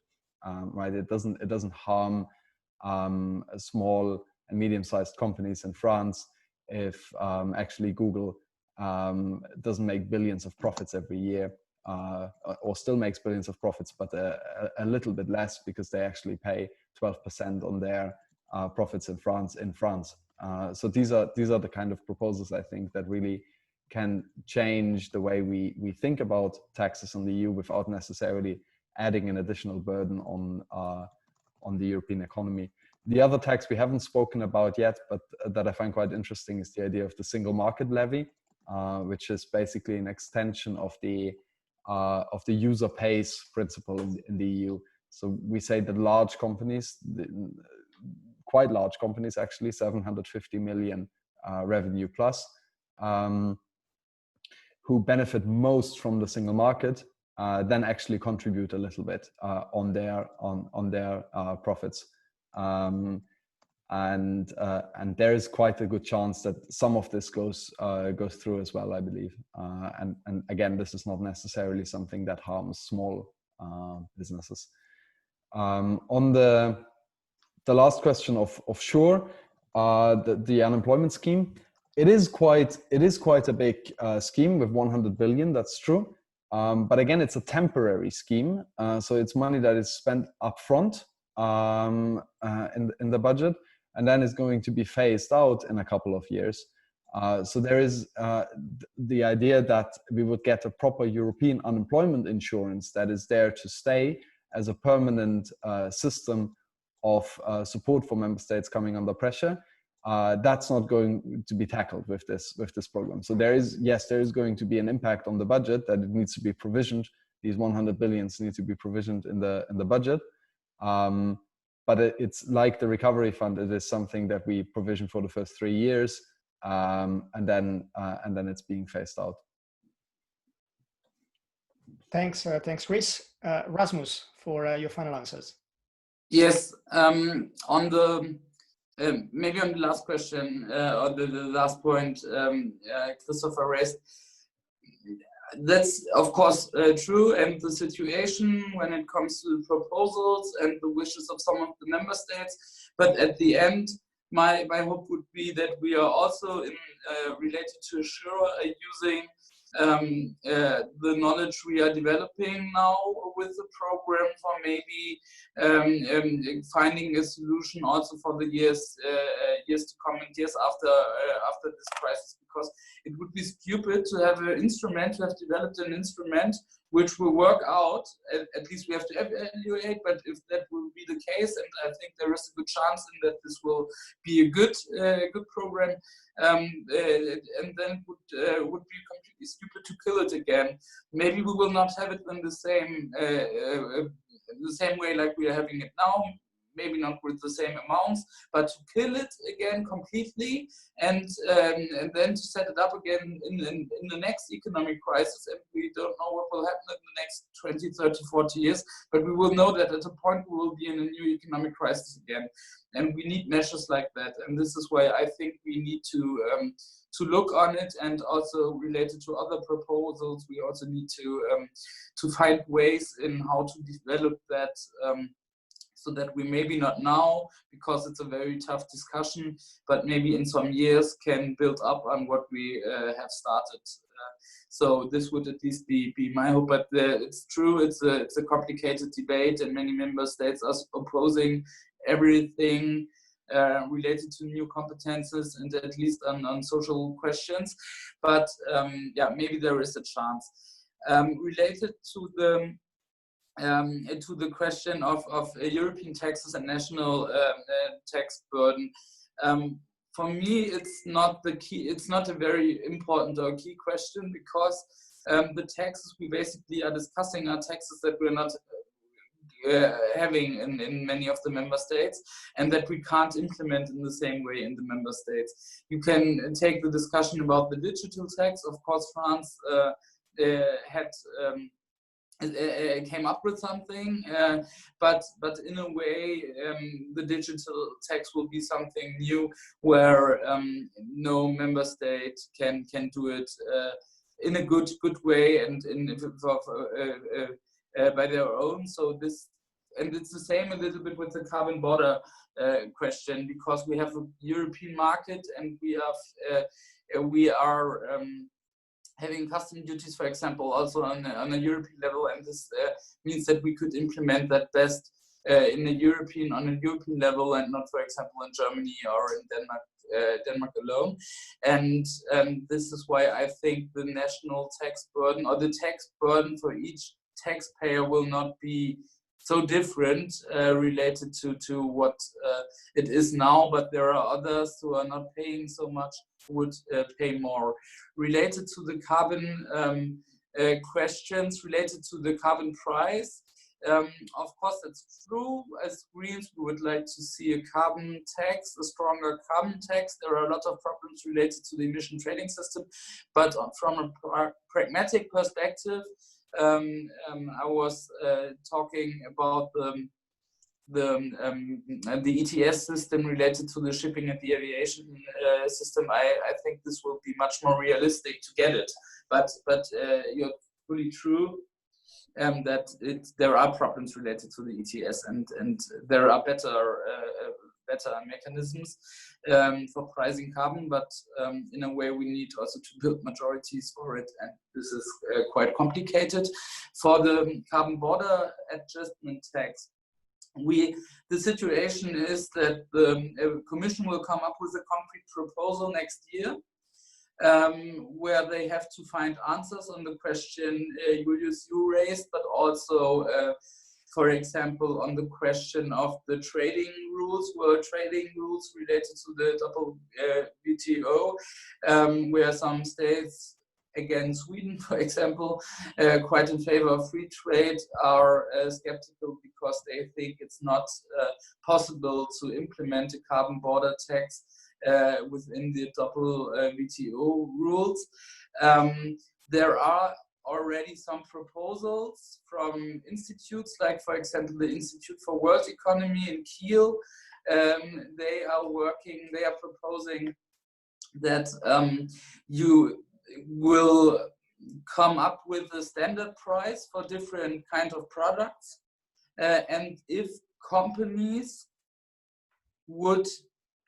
doesn't want to pay this price, then they have to disclose their carbon footprint for the products, so that they can show that they are not that their carbon footprint is for the product is much better than the standard price.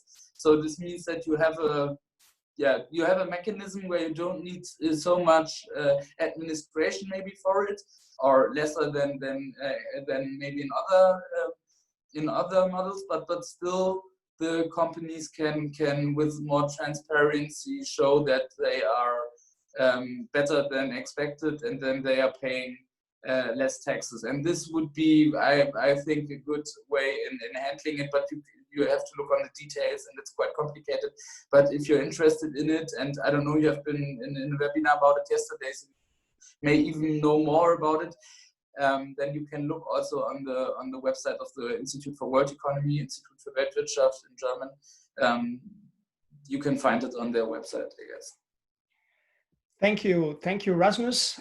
Perfect timing. I think we can close the session here. Warm thanks to Christopher and Rasmus for providing a lot of input, a lot of content, a lot of food for thought in this 1 hour and 15 minutes. Really thanks, and thanks to all of you who have engaged. The next session on the European Green Deal is expected to start straight away, but I think we are all a bit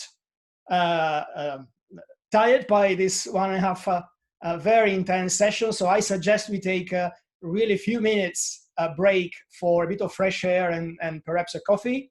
And 11:20 sharp, we will start the next session. Thanks, everybody. Goodbye.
All right, guys, we're back. And I hand it over to Ophélie, Omnes, who will be moderating the next slot. Hi, thank you, Paolo. Can you hear me well? Okay, cool. All right, so yes, I'm Ophélie Omnes. I am president of the UEF chapter in France, and I will be moderating this debate for you. So today we are discussing climate issues and how the European Green Deal needs to be done. So what's the Green Deal? In a nutshell, in 2019, the President of the Commission, Ursula von der Leyen, said that this was a game-changing aspect in her mandate, that this would be the mandate in which the EU starts to plan for becoming climate neutral continent by 2050, and having in mind that we need to build an economy that would be sustainable by then. So to discuss this very interesting topic with us today, we will have 3 speakers. For the moment, we will have only 2, and then we'll have our 3rd speaker joining around noon.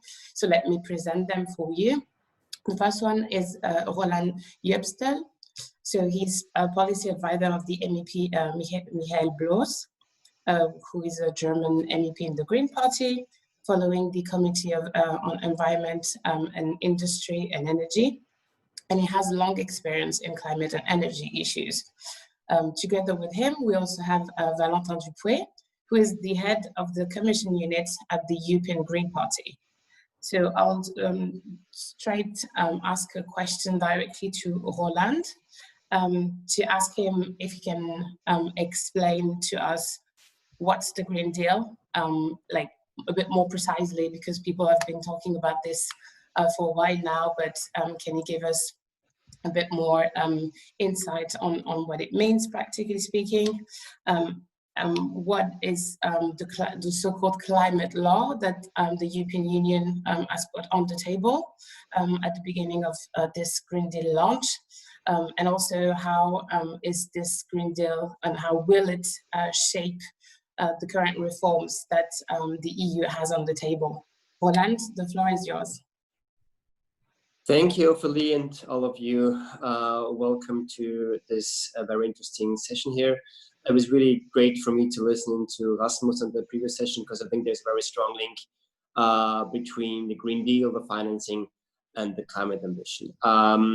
As Ophélie said, I work for Michael Bloss in the Green Group, and Michael Bloss is, for the Green FL Group, the shadow for the climate law in both the ENVI committee as well as the ITRE committee. So this is something where I'm also happy to go into a little bit more detail later on during the questions. But now let me try to give a big picture on the Green Deal. Yeah, so as Ophélie said, what is the Green Deal? It's attempting to turn Europe on the one side to climate neutrality, but also kind of give it overall an orientation towards sustainable development. It has been published in last year, just before the end of the year, in December, and it has all of these different elements stretching from the climate law, from energy aspects to transport to nature, biodiversity, a big bunch on agriculture and farming, but in the end also a lot of on financing. But what is it really in the core? And this is kind of what I would like to show on the next slide. It's basically, on the one side, it's obviously the translation of Ursula von der Leyen's sales pitch for herself to be elected. She had put forward her agenda after an, let's say, very turbulent election and the process on her being elected as president of the Commission. We have been seeing the climate and biodiversity crisis very visible on the streets, and now summer after summer after summer and winter on the globe. The picture in the middle is the Sentinel satellite picture of Siberia, where we currently measure temperatures of 45 degrees on land. But it's also been very much from the beginning a reaction to the numerous crises that have been observed. So Brexit is a very fundamental crisis to how do we understand the European Union. to the new geopolitical situation with Trump, with China taking different roles in the geopolitical sphere. It is trying to do better and still fix problems from our previous financial crisis. Now we've run into the financial impacts of the corona pandemic. So this is really something where there's a close ties. It also has understood that there is a migration crisis and is trying to tackle the security crisis. All this crisis management and all this trying to kind of put this in a joint understanding what is, please, a little bit too fast, all here form together. And at the end, it is also really much a sales pitch and an investment pitch from Ursula von der Leyen. She has been talking about 1.1 trillion euros that need to be invested. And this was already in July of last year. So even before we've been hit by the corona crisis, it was very clear that Europe is at a crossroad. It's about getting the investments towards a more cleaner, sustainable, circular economy, also fairer economy. And this is kind of what the Green Deal attempts to do.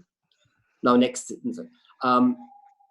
This slide is incredibly full of text. I will just try to point out the main points, and I will be able to provide you the slides at the end of the webinar.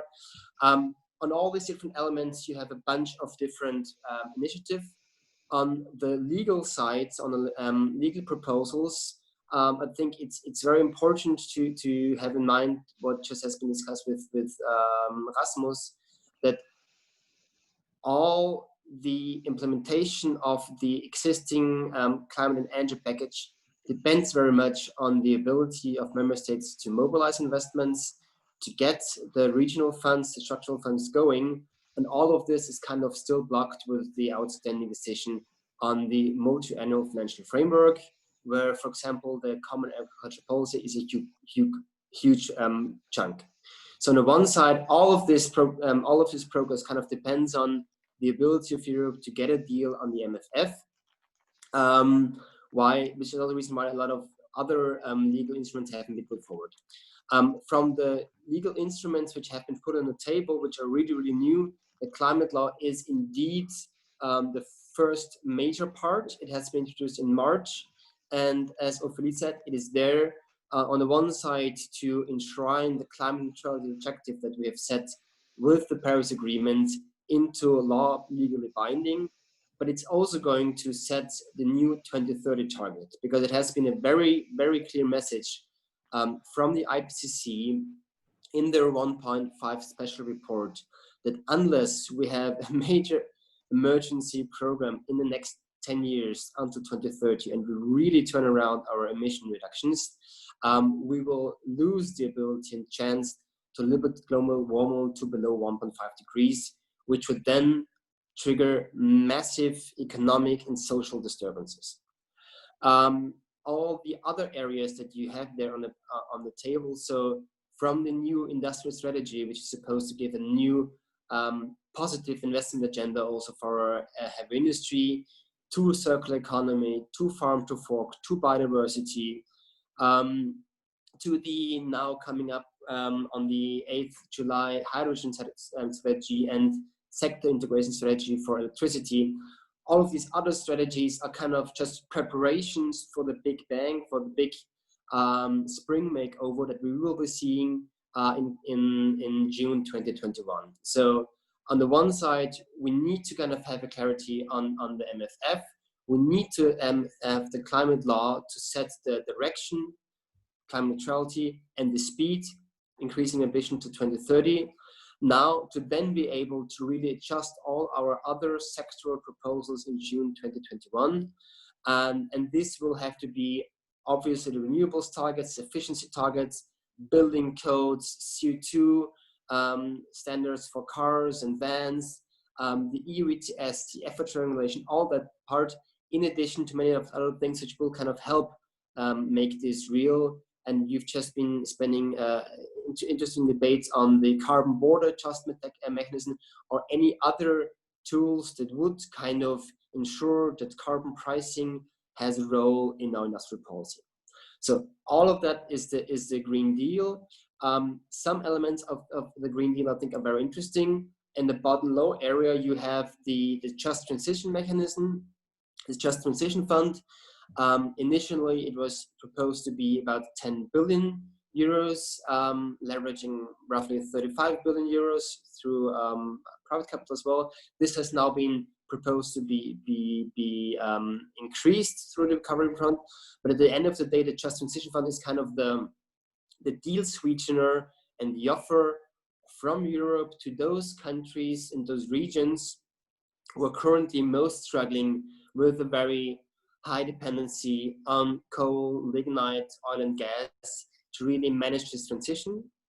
There is on the lower corner to the left one, a very decent line on the review of stated guidelines for environment and energy, which is kind of, I think, one of the most crucial points that we've seen. It has been at the very beginning already part of the Green Deal, but as we see now with the recovery packages, with all member states basically needing to somehow use public money to help their economy, the rules we kind of do this are essential. They must have a European scope, and this will have to be reviewed. And then obviously, like what we said, there's many supporting elements which are not primarily climate agenda, but the whole area of circular economy, the whole area of agriculture is an essential enabler and is an essential part of our transition to climate neutrality. On circular economy, we know that unless we reduce our resource consumption, especially on energy-intensive materials like steel, like cement, like basic chemicals, we will not be able to fully decarbonize.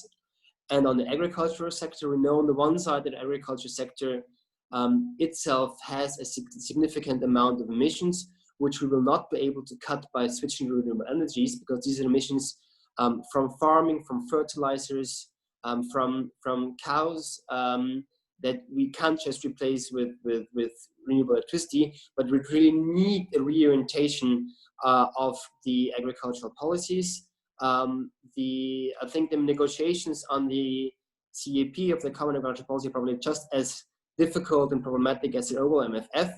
So it will be really, really, really hard to imagine that the CAP will be really fixed and brought in line with the climate goals and the sustainable development. But this farm to fork strategy is trying to see kind of what are the things that we can do in addition to really get our CAP gradually further to a more sustainable system.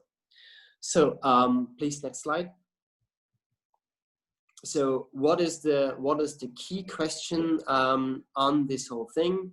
I think it's an absolute key question for the whole Green Deal and the climate law, whether we are able to listen to science. I can really highly recommend reading the UNEP emissions gap report that's coming out every year around November, which really gives a very good overview of where the globe and we are on track for our climate ambitions.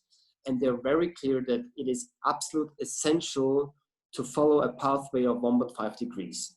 And as it currently stands with our current policy scenarios, we do head for a 3-degree increase of temperature. And this would mean a massive destruction of our economy and of our societies. So the first question for climate, will we listen to 1.5 degrees? Will this also be reflected in our targets? Next slide. Also saying, why is 1.5 so important? So we need to be aware that there's these global thresholds that kind of decide which kind of ecosystems will be able to survive. And we have a chance at 1.5 degrees that at least 30% of coral reefs will still survive, but at 2 degrees, all coral reefs is completely are sure to be completely lost, which will have tremendous impacts on our global maritime ecosystems, on our abilities for our seas to produce food, on the safety of coastal regions, and therefore also on the very beginning, the question of our global security and migration crisis. So key question, will we orient our 2030 and 2050 climate goals onto the 1.5 degrees? Second question is, where do we spend our money? And we have seen already, and you've discussed very intensively, the MFF. And we all know that unfortunately the MFF discussion is going in a direction where, especially from the stingy four, the budget is trying to be kept as small as possible. And we have to keep in mind that we're talking about the 1% of the GDP. Usually EU state aid has been in the realm of around 0.6, 0.7 GDP. And now we see this explosion of EU state aid in Germany, in France, in Spain, and many other countries, meaning that the rules for how to spend EU state aid is an actual crucial question, and this is a crucial question for the Green Deal. The next point, obviously, is that apart from the state aid that is kind of given to companies, the overall general expenditure of the EU, which is largely 50% of the whole GDP, needs to be oriented on climate and environmental friendly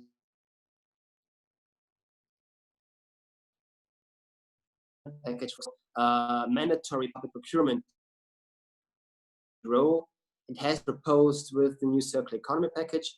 It will be presented next year, 2021, and it will be essential to enable us to achieve our targets. And then finally, the big picture is obviously how to get all financial flows consistent with our climate goals. And the private investments are obviously what we all need to do. This is something where we as a Green Group fight significantly to get a provision to getting all financial flows consistent with the climate goals into the climate law, because we believe that unless we have this consistency of the climate law with the Paris Agreement, we will have a very hard time to deliver on our obligations. So, what will it cost has been a question. The easy number, roughly 1% of our GDP. It has been the estimation by the EIB that to transfer our economy to carbon neutral economy by 2050, we must raise our investments in energy systems and related infrastructure from 2 to about 3% of GDP. So it will cost 1% of GDP.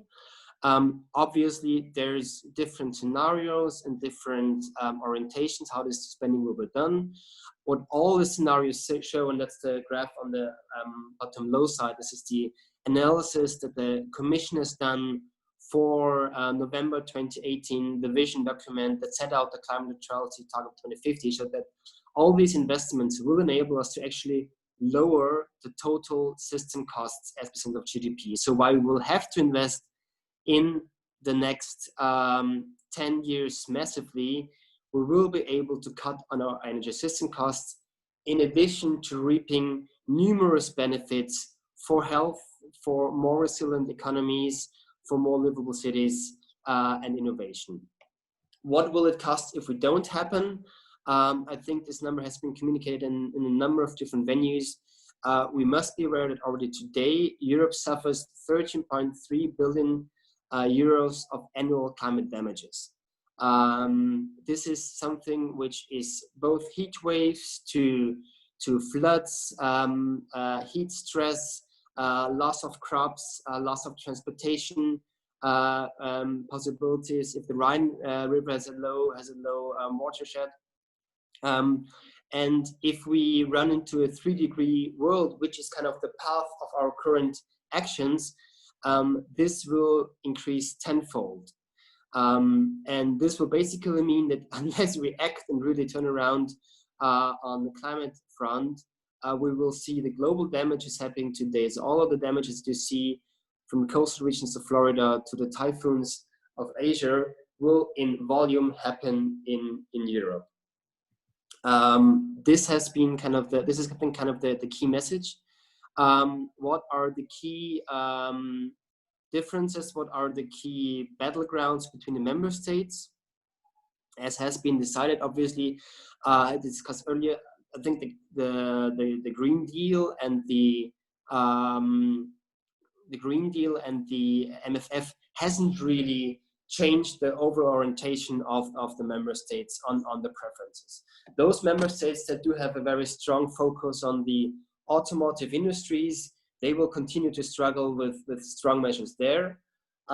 Those countries who have a strong dependence on lignite and coal and oil and gas, they will try to get the best out of the deal, because they also understand that they're going to have to shift. I mean, it must be really said that for the climate law, there is basically no more questioning on whether or not we're going to move to 2050 climate neutrality. This is a done deal, I would say.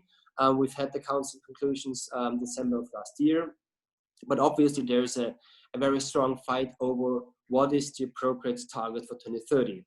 And on this target fight, you do have a lot of countries who currently say they can't do anything, using the corona crisis justification not to act anything. On the other side, already at the Environmental Council last year, we had roughly 7 member states who were speaking up in favor of a significant increase of the target, in line with what the Commission is working on at the moment. And with the almost 9 member states, we are kind of approaching the magic threshold of 30 member states, which will then form a blocking minority in council that could kind of stop a bad climate law. I think I will leave it up to here and go into the questions, and I think we can leave this slide here because it's kind of giving you a good overview of what are the elements that you might be interested in to talk further. Thank you very much, Roland. So I already see a lot of questions and comments on the chat. Please continue to write your questions and comments. We will be taking them a bit later to give them to our panelists. So a lot of information, a lot of comprehensive, a very comprehensive approach, say. But I would like to know, and I'm like turning around now to Valentin for answers. You said, Roland, that this is now a done deal. We can consider that climate neutrality for 2050 is something that the member states have agreed on. But it looks like it would require a lot of changes and a lot of mentality changes as well. And so this would be my question to Valentin for now.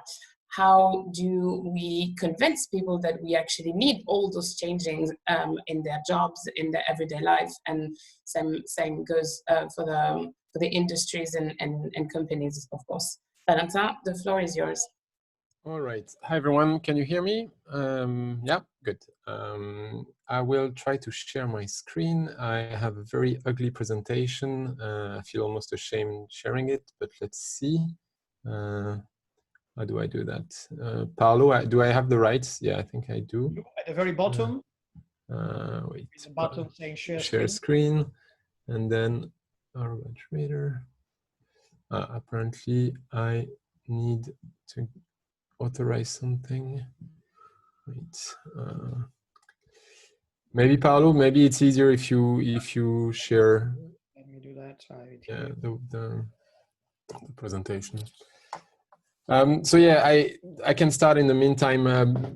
Yesterday evening, while having beers with a few friends, with 2 friends, I was thinking, yeah, people actually, especially people interested in European politics and policy, they know already about the policy behind the Green Deal, and they know what it is about. And the presentation from Roland is absolutely perfect, and there is no better expert than their team in the parliament. So I decided to shift a bit the angle, and this morning I rethought a bit what I would be saying, especially because what I think is still missing is some people having the proper basic facts and the science behind to fully understand the problem. I think this is really important, and then I will try to bring some consideration regarding the obstacles we might face in after we set the targets. We want to say, okay, we need to reduce our emissions, but then how do we actually do it, and what are the barriers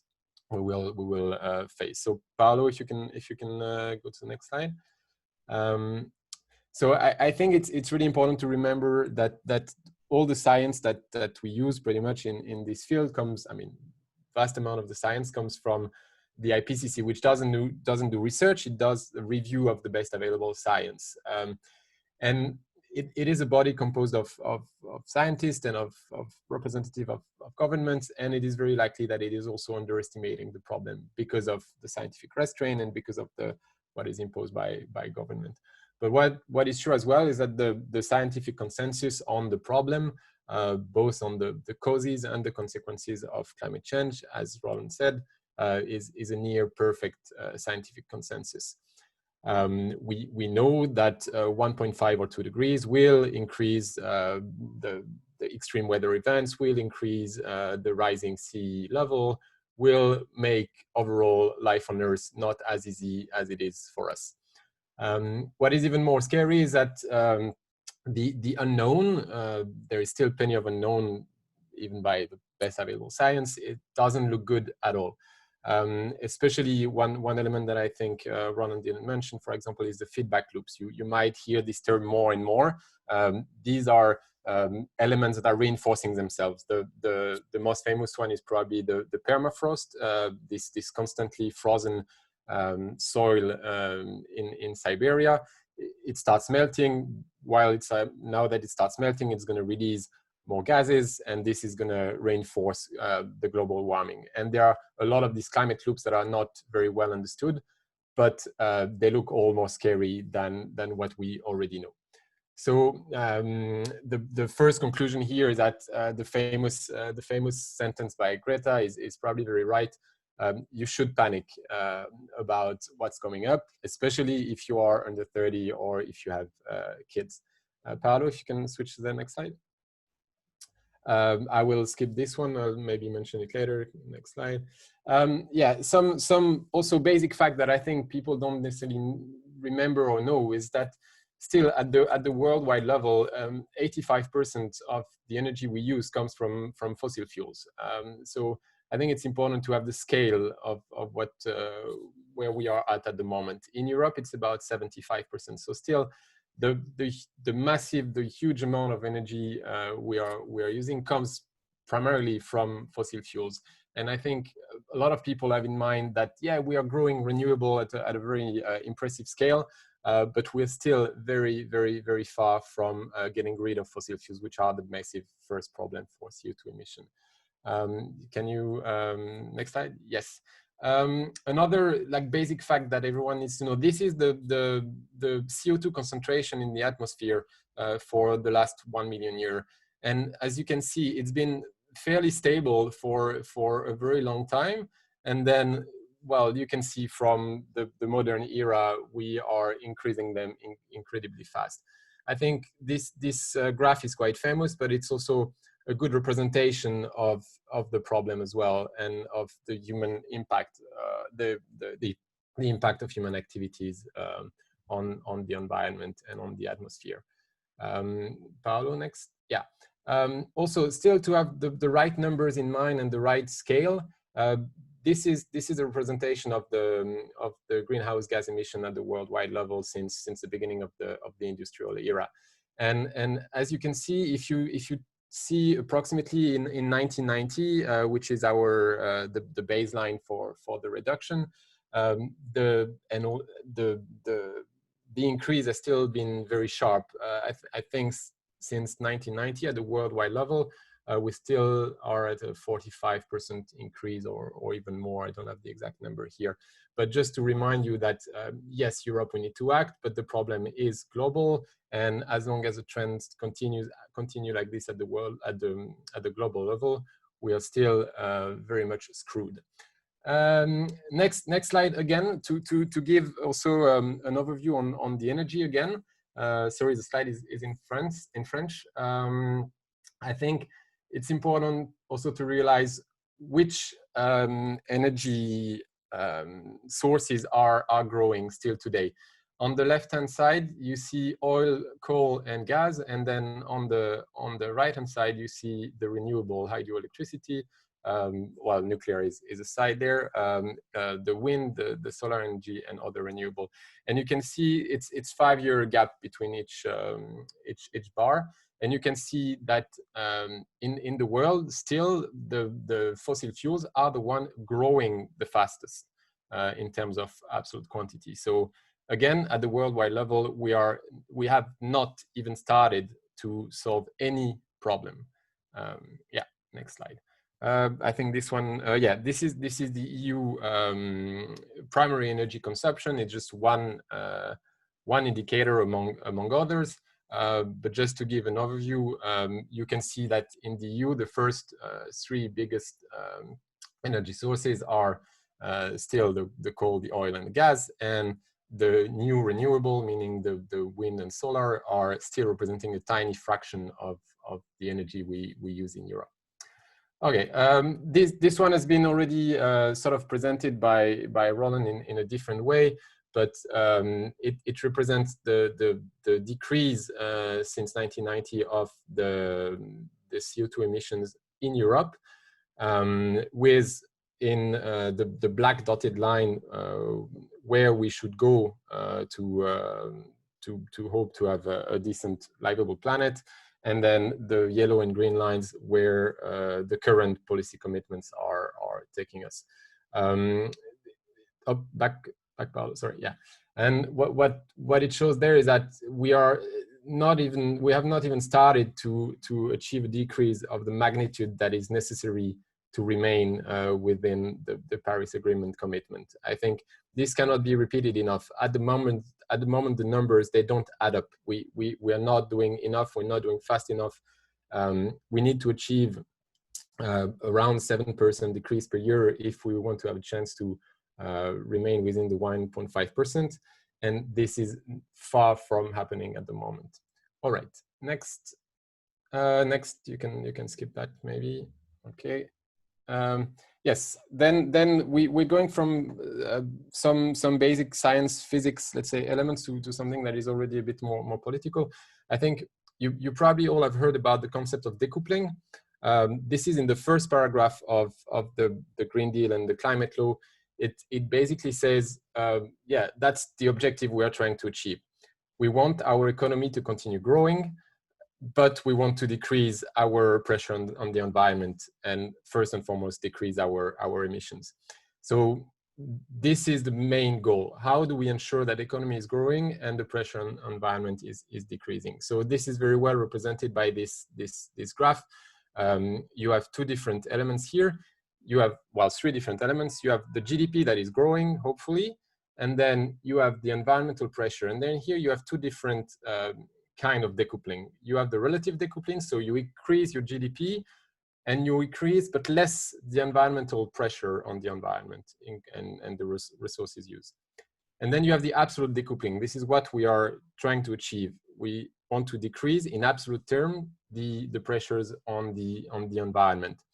And achieving this absolute decoupling is basically what is called the green growth or the sustainable growth that would allow to continue growing in a stable environment. Here I'm already bringing a question for discussion is where is the burden of I mean, where does it lie, the burden of proof of the possibility of green growth, of this decoupling? At the moment, there is very, very, very little concrete elements that are showing that we can actually do it, at least not at the worldwide scale at the moment. But this is the goal. And at the moment, no one has shown evidence that it is feasible. So I think it's a valid question to address at a very almost philosophical level. Can we even do it? All right, next slide. I'm checking the time because I know Paolo would be very strict, but it's still okay. So again, at a very large level, how can we try to achieve this decoupling? What are the possible options, especially when it comes to emissions? There is this myth that shifting toward a service economy would lead to an economy less intensive in resources. The service economy is already there. The resources used haven't really decreased, so this is not really an option. Then a very similar myth is that shifting to a digital economy, the economy of knowledge, will also help like decouple the resources used with the growth. This is far from being proven, and the digital economy is based on a real economy anyways. Then we have the option of massive efficiency gains. Maybe the most famous option is renovation. So we make everything more efficient. So your building, the place where you live, instead of using a lot of energy for the heating, it uses less, and therefore we use less energy in general. The big question here is, how far can we go with being more efficient, and will that be enough to achieve our target just by becoming more efficient? Then there is the switching the way we produce energy. So at the moment we produce energy mostly through fossil fuels. Can we switch to sources of energy that are not producing CO2? And here we have two different sources of energy. You have the renewable energy, and basically you have nuclear. You have the hydroelectricity, the wind and the solar on one side, which have huge advantages, but also some disadvantages that I'm listing here that you might be aware of: the intermittency, the problem of storing the energy, the problem of land use, and so on. And of course, we have the nuclear energy that we don't want as a solution, because it is not a solution, which because it creates a lot of waste, there is a massive risk of accidents, and it is also a massive geopolitical issue on the long term. Then how to decrease the carbon the CO2 we emit through energy production. There is also what we call carbon capture and storage. This is capturing the CO2 at the moment where it is created through the energy production. The main issue here is that the technology is not fully ready yet, and there is a lot of hopes that it will become cheaper and more easily available. But at the moment, we don't know if it's a realistic solution in the future. And yet most of the policy solutions are heavily counting on it.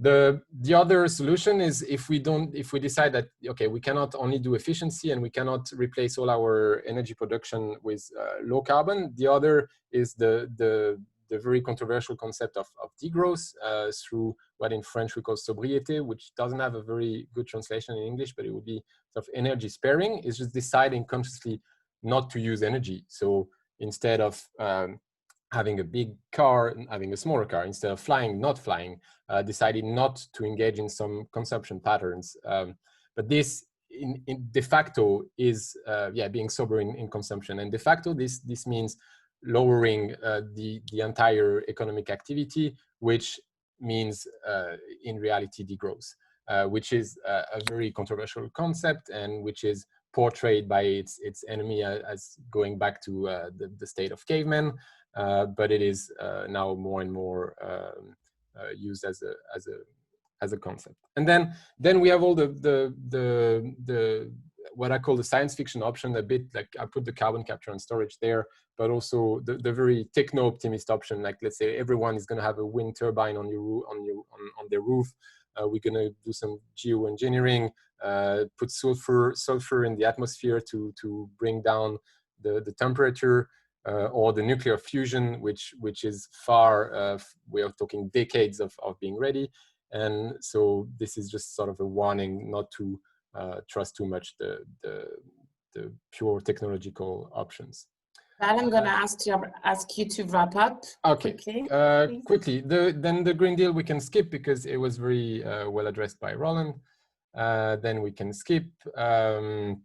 Then we can skip this. All the dimension of the Green Deal have been addressed. Yeah, maybe I think it's important still to remind that maybe for you, for the Federalists, it's quite important to also have a perspective of an international perspective, and to be reminded of what I said at the beginning, that this is an international problem, a global problem, and you need to engage in reflection about its international dimension as well, because of the fact that the US, China, Brazil, India, they have the power unilaterally and single-handedly to make sure we don't achieve to remain within the 1.5 degrees. If they decide not to act or to do the wrong choices, we can do whatever we want as Europe. This will not work.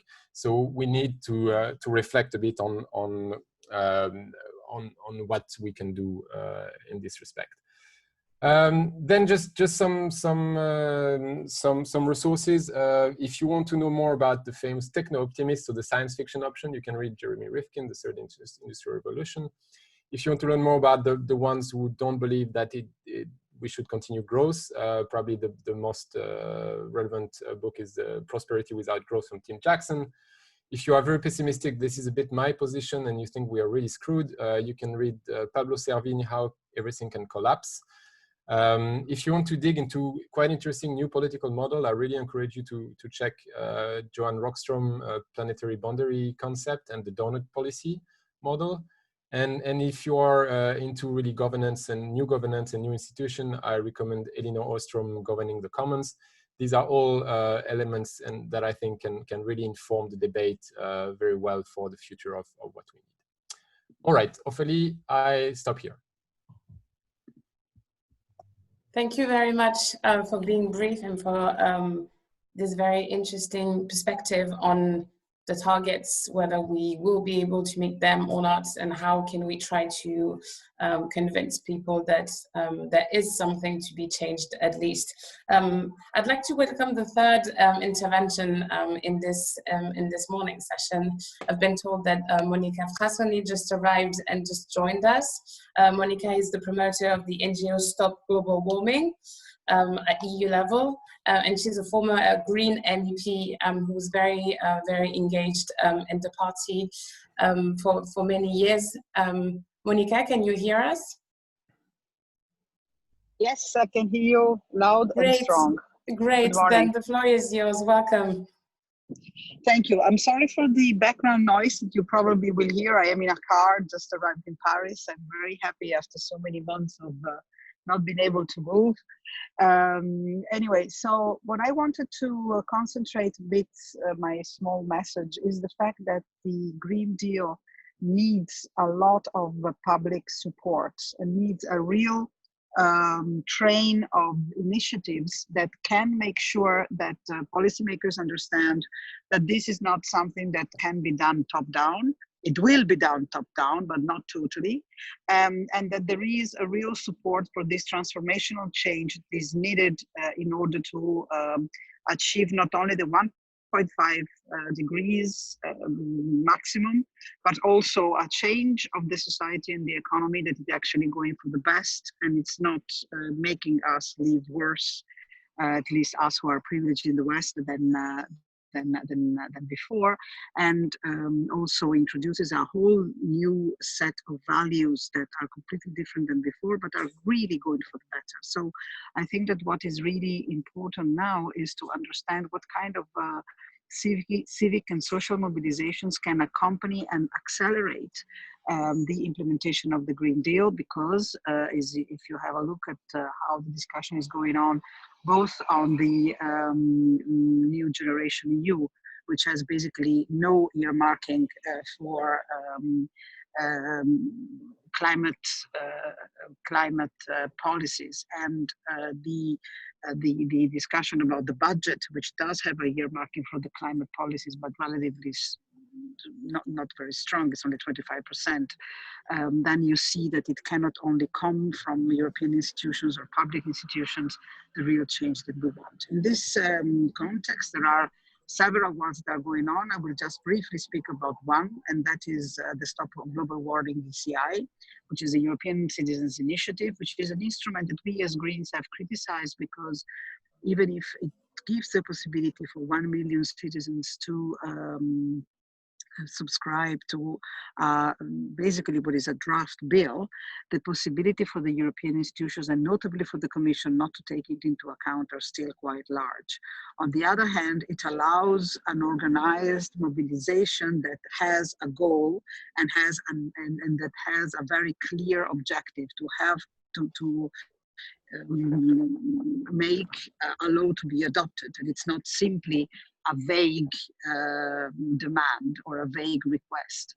So trying to take the best out of it, we decided to make up this proposal of ECI, European Citizens Initiative, around the carbon pricing. That is to say, to create an instrument at European level. There were some attempts to create it at national level that would have the strength to gather a lot of money in order to finance positive and green policies, but at the same time would have had a very discouraging effect on fossil activities.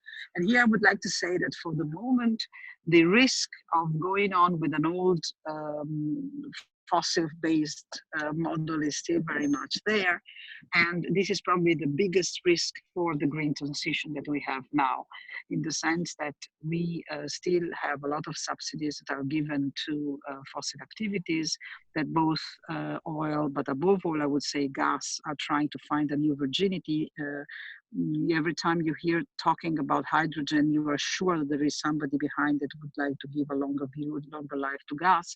And therefore, the possibility of switching really to renewable, to a highly efficient and 100% renewable system is relatively limited, at least for the moment, unless some big changes in policies and in mindset really come. So this campaign has basically three objectives. One is to gather signatures to make this proposal about the carbon pricing. Two, to make people, more and more people aware. And three, to gather as many civil society and groups and groupings around this kind of initiative, but that can be gathered with other kind of initiatives that are going in the same direction. That is why Humans, which is promoting together with us this initiative, and that was actually elaborated by the European Greens before the elections of 2019, and it has been distributed also in the platform Tilt Green, is really an attempt to bring to the attention of public opinion, and also to an instrument of direct democracy and mobilization, an issue that is absolutely crucial if we are to finance the transition and if we are to discourage the continuation of fossil fuels activities.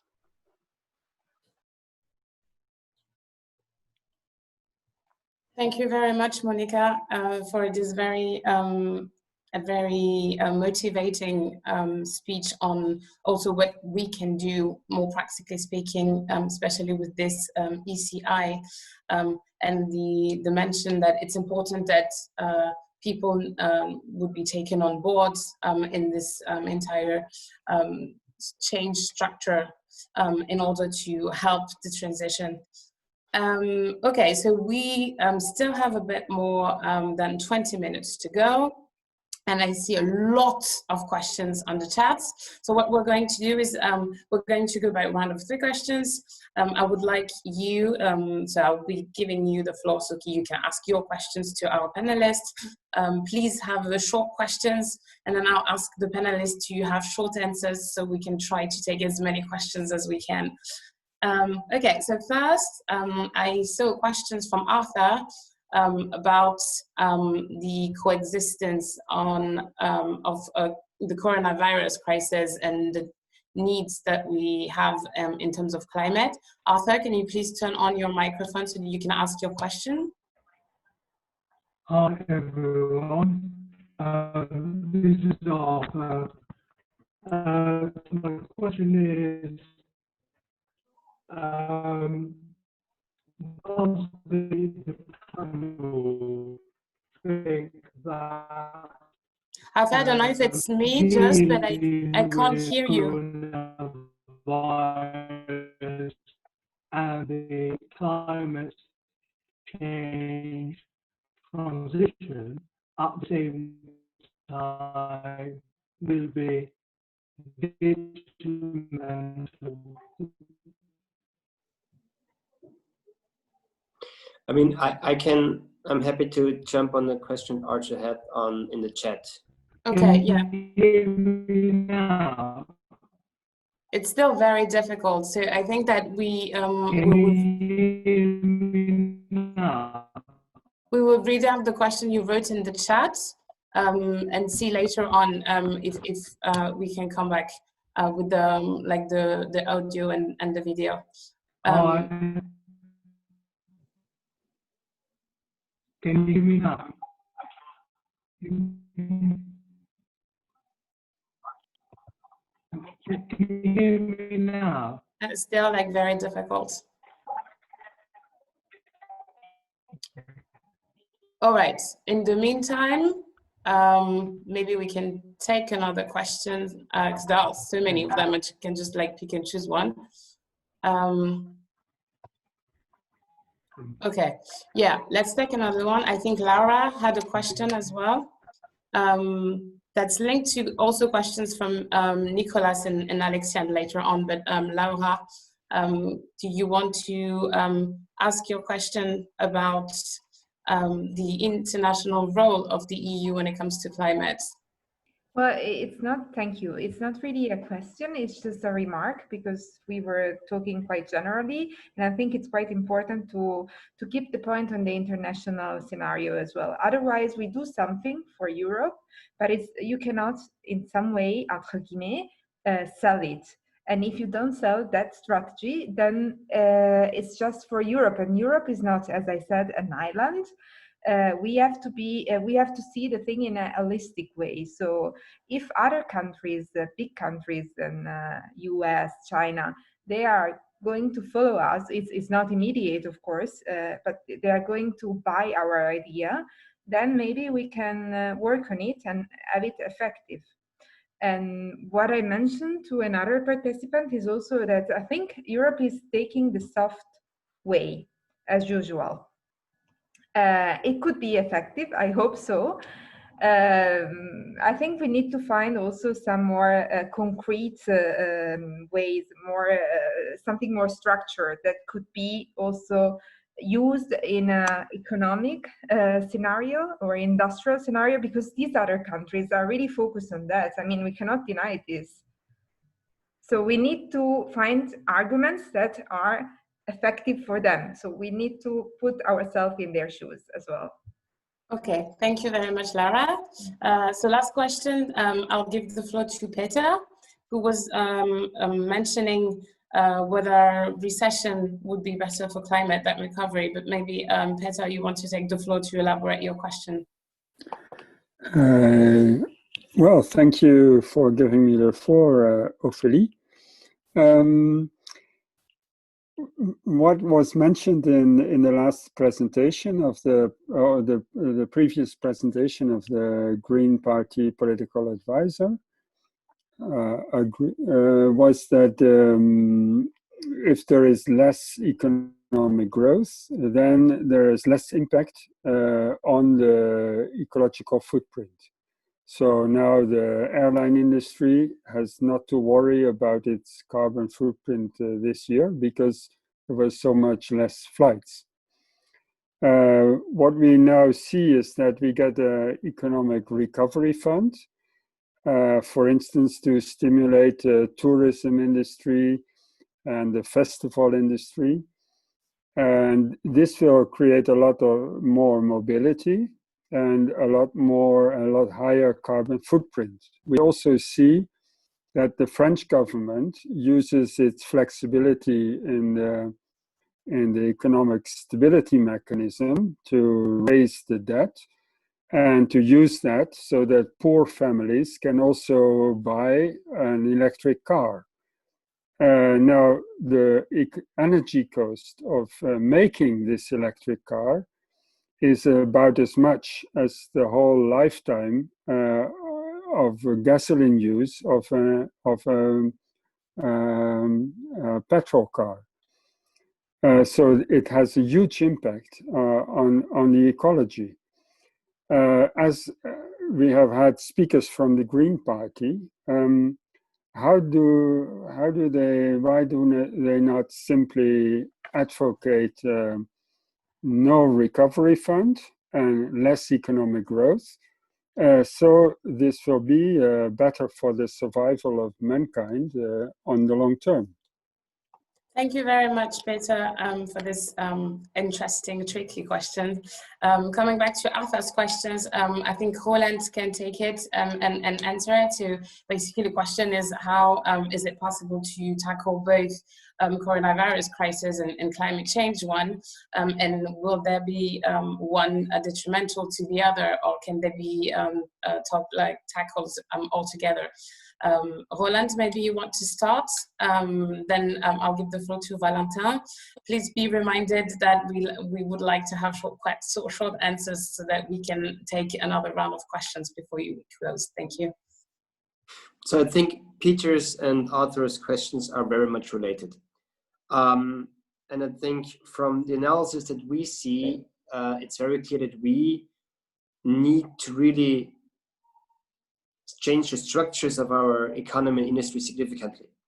So while you might wonder whether short-term recovery packages might have some negative environmental impacts, and this can be discussed, is that we have a huge challenge ahead of us for Europe, for the whole modernization of our infrastructure industry. Even if we would be to ignore the climate crisis, we would still have to modernize our infrastructure, our schools, our railroads, our telecom infrastructure. Like, this happens one or the other.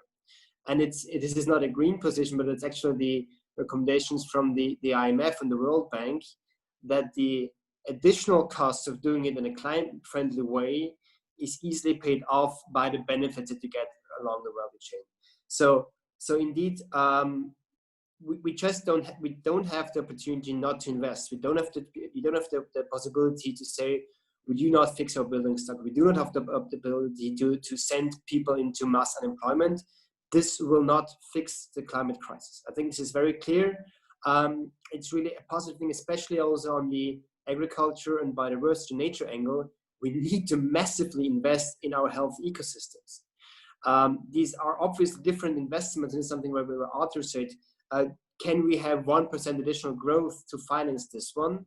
I think we will definitely have to see whether this is a reorientation of investments from one part of the pocket to another part of the pocket, but not investing in our resilient ecosystem, not investing in our infrastructure that is really able to support our livelihoods, something that we for sure cannot support.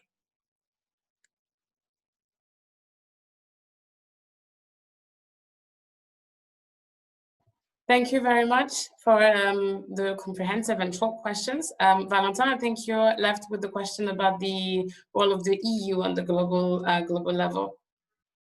Was that for me? I mean, I think I explained a bit in my presentation. We have an international problem, and the EU has to play its normative power role. And I think this, for example, goes through the trade agreements that must be extremely strict on the environmental conditions, for example.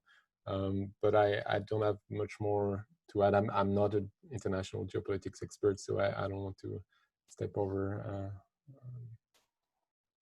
All right. Okay. So more questions. I'll give the floor to Fons, who had many of them. Fons, can you please keep it short for the questions? The question you want to ask to our speakers. Yeah, I will just pick one, just to be very specific. Okay, thank you. One of the things that was not highlighted very much is that it's still a lot about techno-political, and I was wondering with the speakers about what is the potential of the European Climate Pact, because that's actually the social agenda that's accompanied alongside with the European Green Deal. And I want to hear from you about what do you see as the biggest potential, or that it's majorly flawed?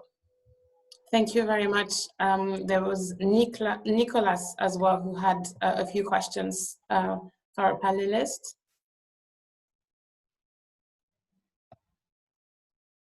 Nicholas, if you can turn on your microphone to ask your question. I'm not sure if it was me. I had an indirect question, and there are several other Nicholas. So if the other one didn't have one, then I guess that's me.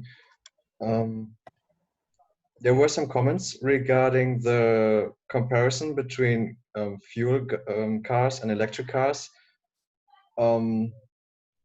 Yeah, I do see that there's some confusion about how long they run, but in the end, I don't really have a bigger question. But I do think there are some problems with the electric cars, especially in Germany. The car industry is not really flourishing under it. They try to rather run on hydrogen car in the future. So I do think we need more debate on what future electric vehicles have, because especially the German car industry have much more complex engines and they would be better suited for hydrogen cars. That's also why we're not so well developed in Germany.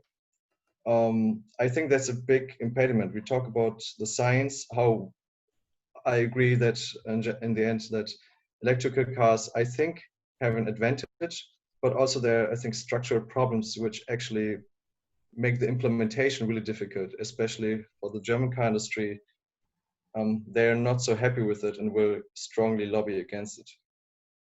Thank you. So the question of the industry changes with regards to the reforms we need to implement. I'll take the last question from Fami, and then if we're quick enough, I'll take the last round of questions. Fami, please turn on your microphone and ask your question. Well, my question is about the European Green Deal, and I would like to know if this deal will be focused on the internal affairs only, or it will also be impacted to the international affairs. Like, for example, if there is any other countries outside of Europe wants to make some trade agreement with the European countries, will the European Green Deal also be impacted for these affairs or not? So that's it. Thank you. Thank you very much. A very big interest in the trade deal, the trade agreements, and how we try to invest and invest some of our values in our agreements with the like third party countries. All right, Val, do you want to start this time? You need to turn on your microphone if you want to speak. Sorry, no, I was saying I already forgot the questions. We had. So there were like there are a few questions actually on the trade agreements and how we want to have that implemented. With the last question from Fami about whether the Green Deal is mainly internal or international. Maybe Roland can say a few words about that too. And then there was the question about whether we want to invest in car transformations to have green cars instead of regular car, and how do we address the industry sector with that, because they're not very happy about this kind of changes they would have to implement. I think there's, I mean, I'm going to give again maybe a more science-based answer, if you will. I think there are endless debates to try to know which type of car has the least impact on the environment on its entire life cycle. Yeah, life cycle from the mining of the elements to the very end, with the batteries using also rare earths and rare metals that are also coming to lack and to be missing. So this is an endless debate that only absolute tech expert can answer, I think. And then it needs to be reminded that electric cars and hydrogen cars, I mean, these are not primary energy sources. It's not like you need to produce it somehow as well. So it also, of course, raises the question of how do you produce hydrogen. I think this is a new educational thing we need. It's about hydrogen. Like, people think it's like you take it in the ground, like you take oil in the ground. No, you need to produce it. And at the moment, the production of hydrogen is mainly through fossil fuels. And you need, I mean, yes, we need investment we need research, but this is not ready yet to solve the issue we have at hand at the time scale that we need. We need much faster action. And of course, hopefully this will be in solution in 10, 15 years, but definitely not at the moment.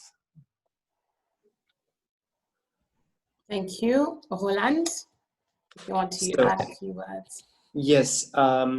So first, on the global and international dimension of the European Green Deal, the European Green Deal has very much set out an element on international climate negotiations. In the chat has been mentioned the EU-China summit, which should have brought a lot of momentum in September in Leipzig, which just has been impacted by climate, by the COVID indeed. There is an EU-Africa energy plan, which has, I think, already been presented. And as everybody has been talking about in the whole chat, obviously the trade element, and do we engage in Mercosur? How do we engage in the Mediterranean area? What are the kind of standards that we want to have in trade deals? That's obviously, it is very much in the Green Deal, and especially the carbon border taxation that we discussed earlier, I think is quite complicated on many levels on this essence. So there is a strong element there, though when we talk about the legal perspective and what the Parliament is currently doing and focusing on, this is much more the internal mechanisms there. So that's on the one point, but I think the analysis is very clear that unless Europe stays committed to the Paris Agreement and also therefore adjusts its 2030 target, also this logic of this international agreement will be weakened, and this is something which we really do not want to see. We had a question about electric cars, and I think we must be really clear that this is a question about mobility. We really need to see what is the type of mobility that people in Europe need. We've seen a significant change how we were able to have meetings in the last couple of months. I think it's not just about having an electric car or a hydrogen car or a diesel combustion engine.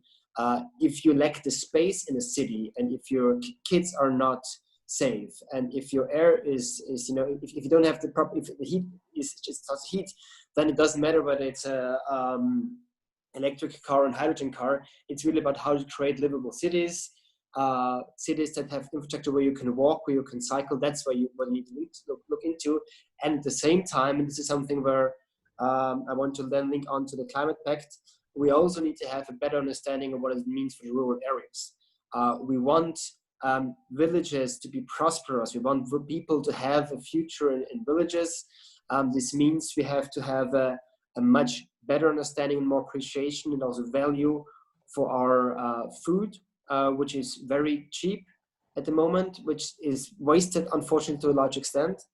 And this is kind of where we need to see also the future of the Climate Pact. So indeed, the Climate Pact is an important piece to bring in on board people into the climate energy decision making, but it's just as important to bring people into the decision making for the operational programs of the structural and regional funds, for the planning on the common agricultural policy, for the planning on the national energy and climate plan. So all these different elements, they need a much more active involvement of citizens.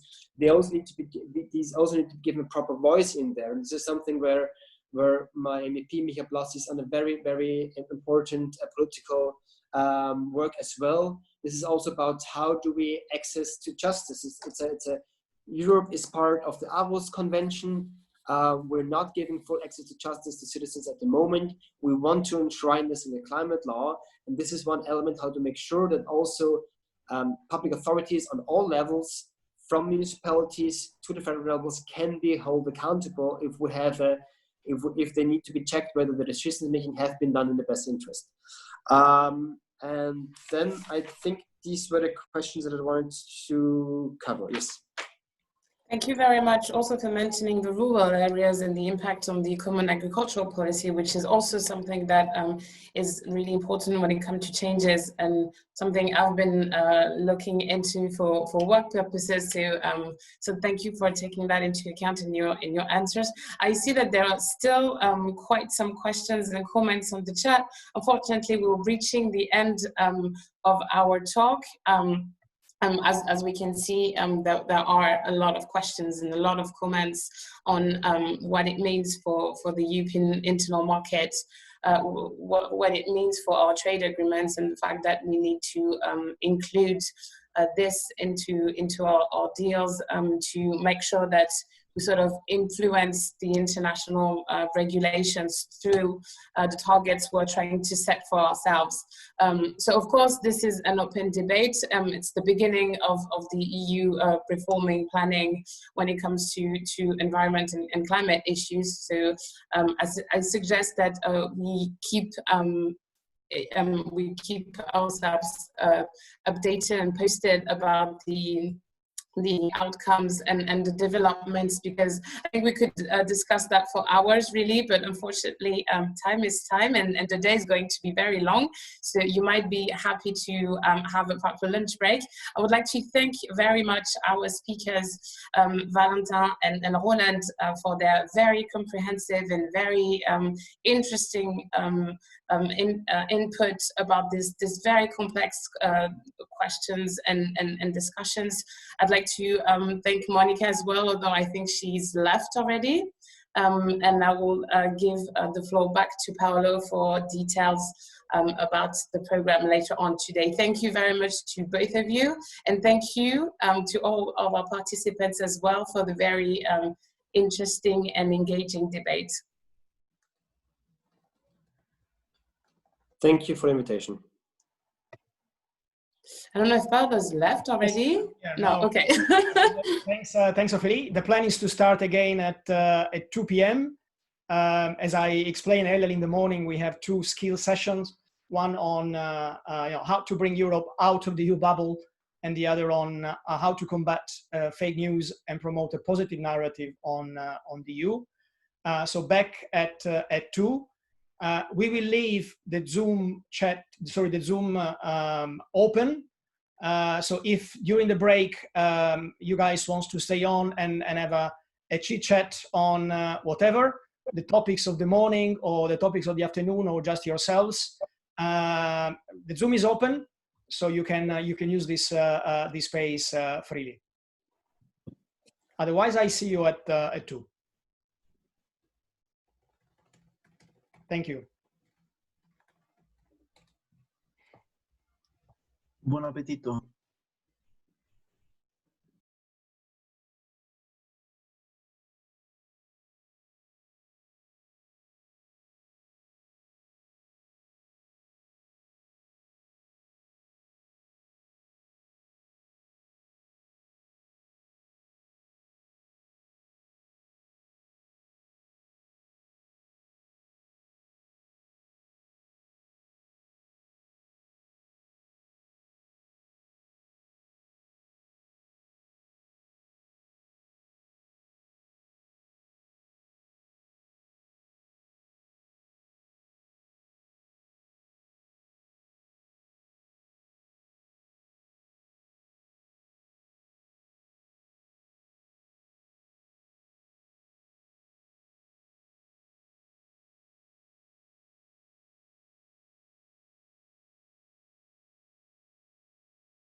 Hello.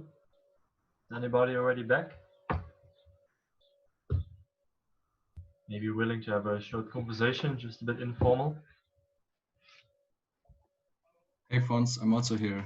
Yes. Nice. I'm really curious. Yeah, I was already quite intense this morning. Yes.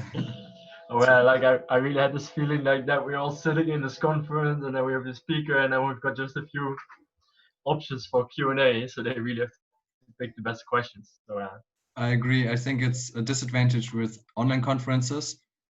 You cannot engage as much with the other people in the event. Yeah. You just get the most important gist of it usually. Well, but the nice thing with the speakers is that somehow I have not checked them all, but when some of the speakers are speaking, I Google them, and actually then they are having key positions in some parties or organizations. So that's pretty cool. Yeah. What I like, we also have the option with Zoom to go into smaller groups. Yeah, true. To debates. I don't know, from most webinars I've attended, this option wasn't used a lot. But Okay. I think it's always a good way to engage. Yeah, I like it also very much, the breakout rooms, especially with Zoom, because it's very easy to transform.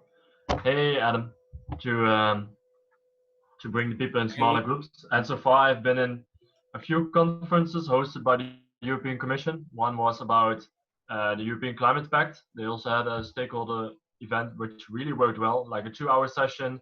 Having a lot of, it requires a lot of facilitators, because in each breakout room, ideally, you would like to have someone that really can be the secretary / discussion manager.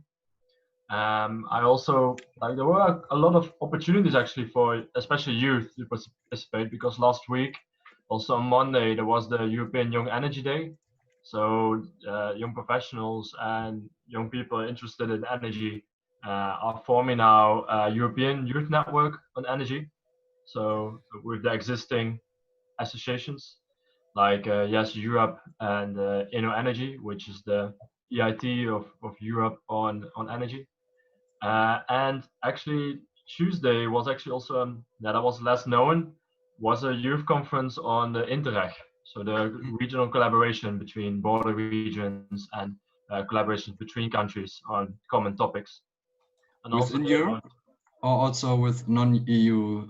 Within also EU? with non-EU, because the Interreg is also with like more like what regions have in common. So also the Black Sea, also with the Baltic Sea, with Norway, and also, for instance, with the Mediterranean.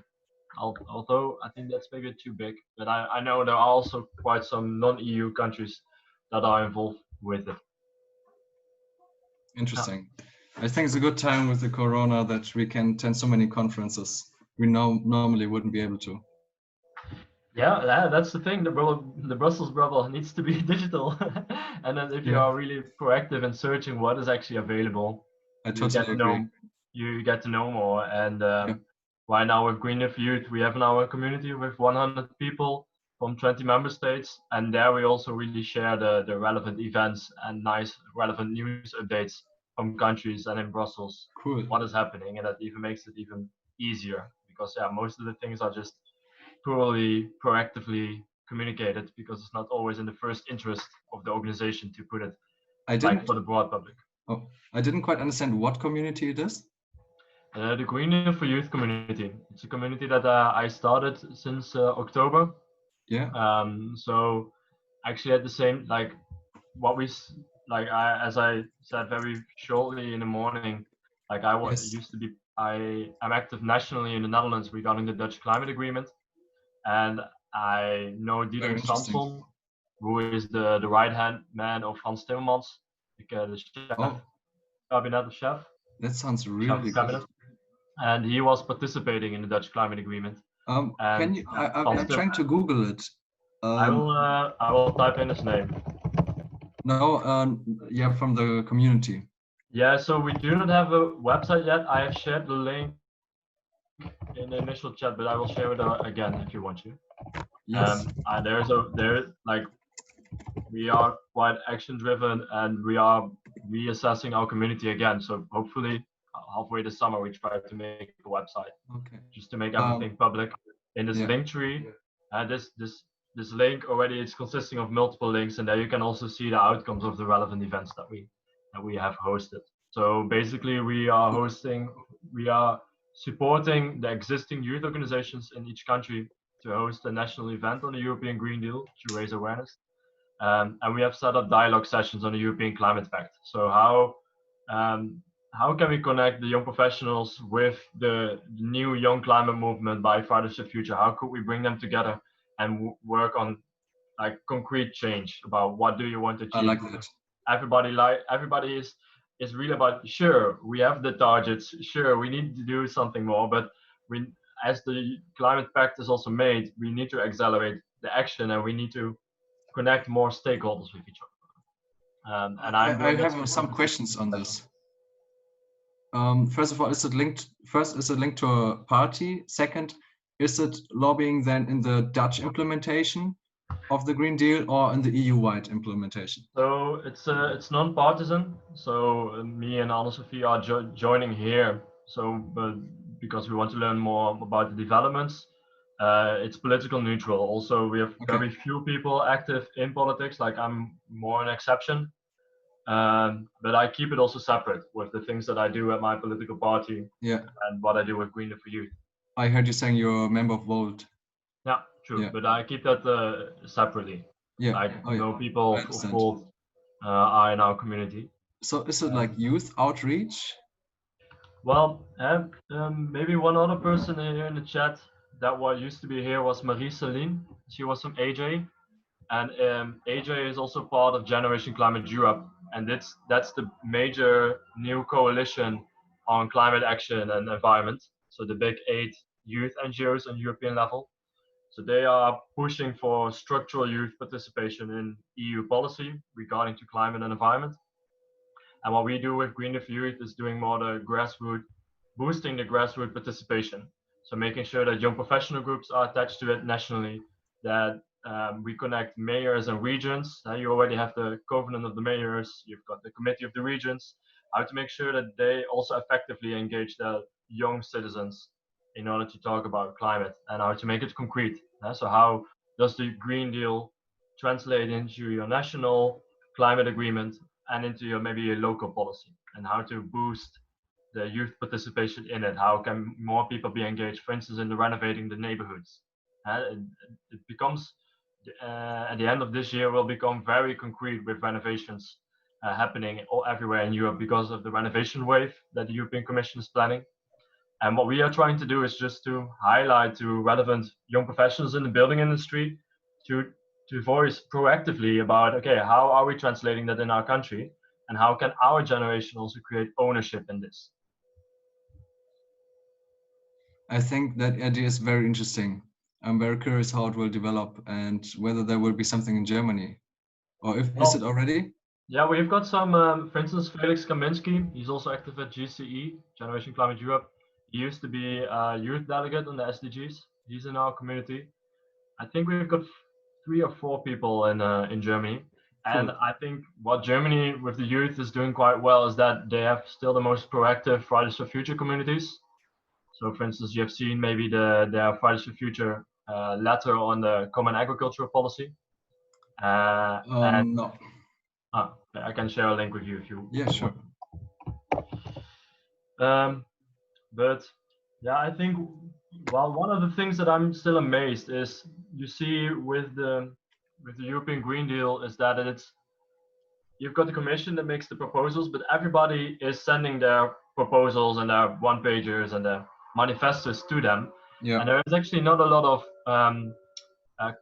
discussions with conflict of interests, so that NGOs really discuss with industry groups about, okay, but how can we find common ground, what we at least agree on to accelerate the transition.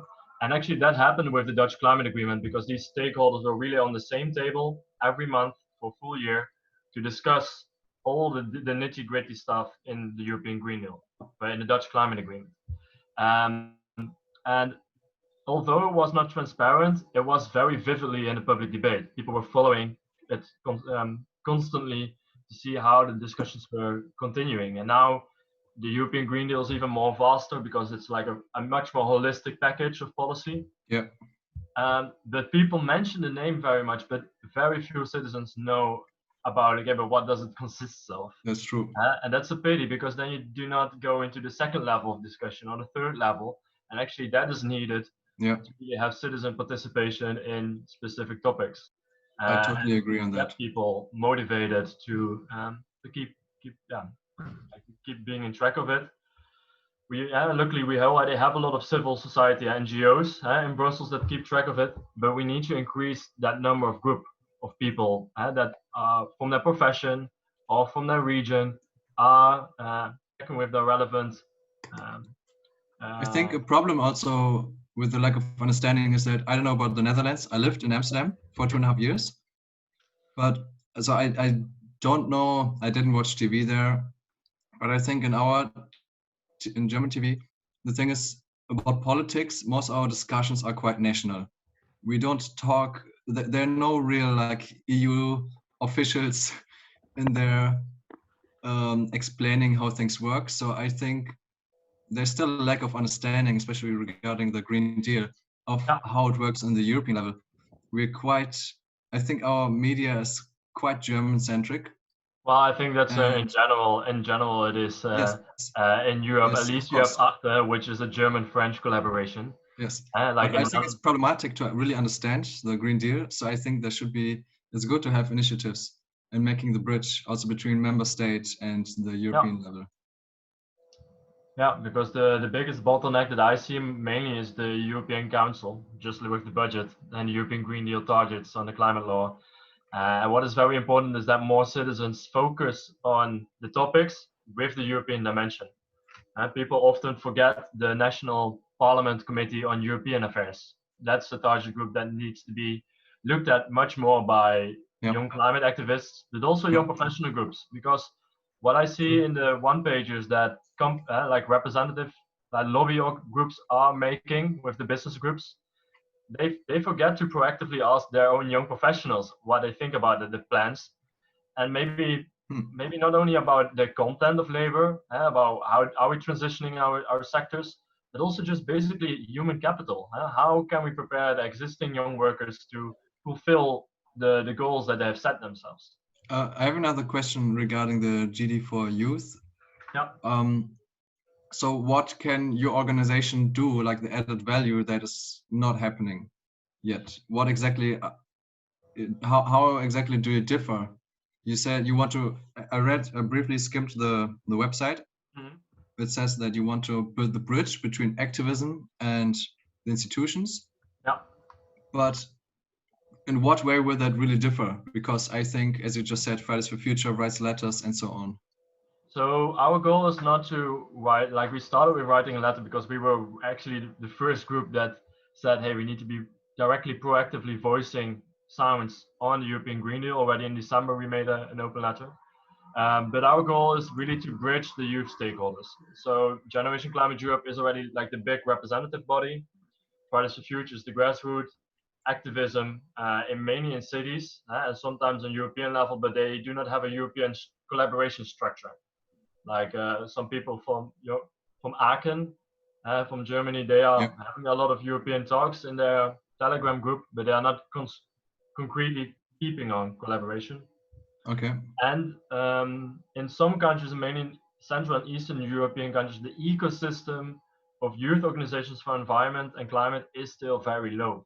That needs to be, like, that young civil society needs to be actually be built in order to make sure that our generation is on the same page in the next 10 to 15 years. So our role is more being a catalyst. So we provide a platform and we make sure that there's one young public debate of young civil society platform that it will be discussed. So that's why we also really like the European Climate Pact, because that's also the role the European Commission wants to pick up in the broader society. But we are just doing the pragmatic stuff.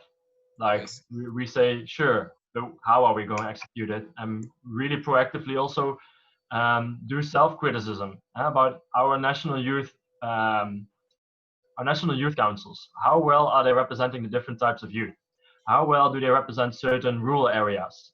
mainly in the Netherlands, the most active people in the National Youth Council are from Amsterdam, Utrecht, Rotterdam, but not from my province of Limburg, not from Groningen, the province where we have the natural gas. So we try to motivate them to increase their participation, but that we are doing mainly like in constructive dialogues. We really want like to that highlight. idea. So. And how will that work? Do you provide a digital platform and invite them for like common conferences? Yeah, like we have got just one WhatsApp group in which everything is shared. Now with a proactive group, we are making like more an organizational structure, how to have more shared leadership, because also for us things started quite organically. And yeah, we also need to tap into more about what it will become. Like we do not need to make a platform because we want to be a platform.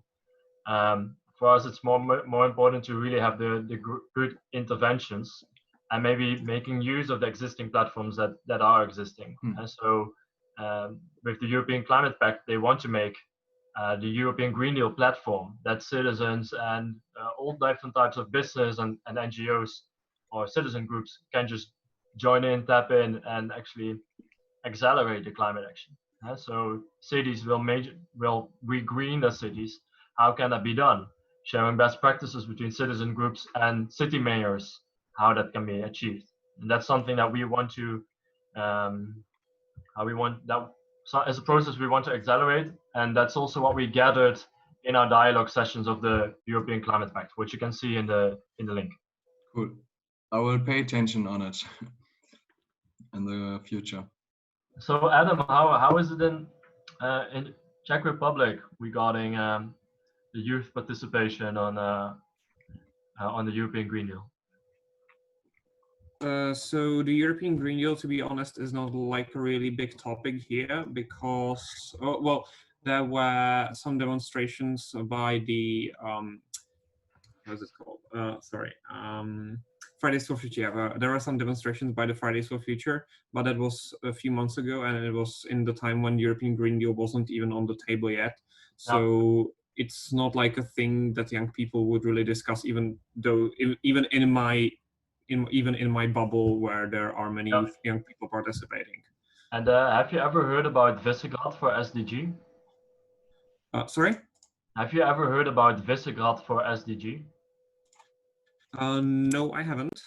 It's a collaboration of young professionals and young people in, let's say, public administration that have that want to work on the sustainable development goals in the Visegrad countries. So Poland, Czech Republic, Slovakia, and Hungary, if I'm correct. Mm-hmm. And is it on Facebook or something like that? I will check. I will share the link here. Yeah, thank you. So I think that's a very interesting progressive group of young leaders in general. So not only climate, but for all the SDGs. Mm-hmm. Thank you. That's an interesting group you can tap into. Okay, I will follow it and I will look into it. Thank you. Yeah. To be honest, like civil society quite isn't so developed here in the Visegrad states, and we have had a very negative history with civil society in Czech Republic in terms of some prominent politicians speaking against the idea of having a developed civil society. Ivo will probably know Václav Klaus and others like that, like him. So, so generally we do not have it so developed. Recently, we have had some protests against the prime minister, which is like really good, a big step forward, but we still have a lot to work on. But how about social associations? For instance, do you do sports? Are you part of a sport association? No, I'm not. I'm not really a sports type, to be honest. Mostly sitting home and like doing stuff like this. Yeah, okay, nice. Yeah. But also that's like I think with civil society we should really take a broad perspective about are there maybe some neighborhood community houses where relevant groups of citizens come together to improve their neighborhood. Like I come from a small rural village in the Netherlands. I must say that civil society is very proactive here, and there's also really like a lot of subsidies go into all different types of civil society goals. Mm-hmm. But it's indeed about just in general, like the government needs to appreciate to make itself a bit vulnerable to improve itself. Yeah. And that's an awareness that is very, very difficult to change. And it's a long-term investment that you only see later on. And just like with education. Mm-hmm. Yeah, understood.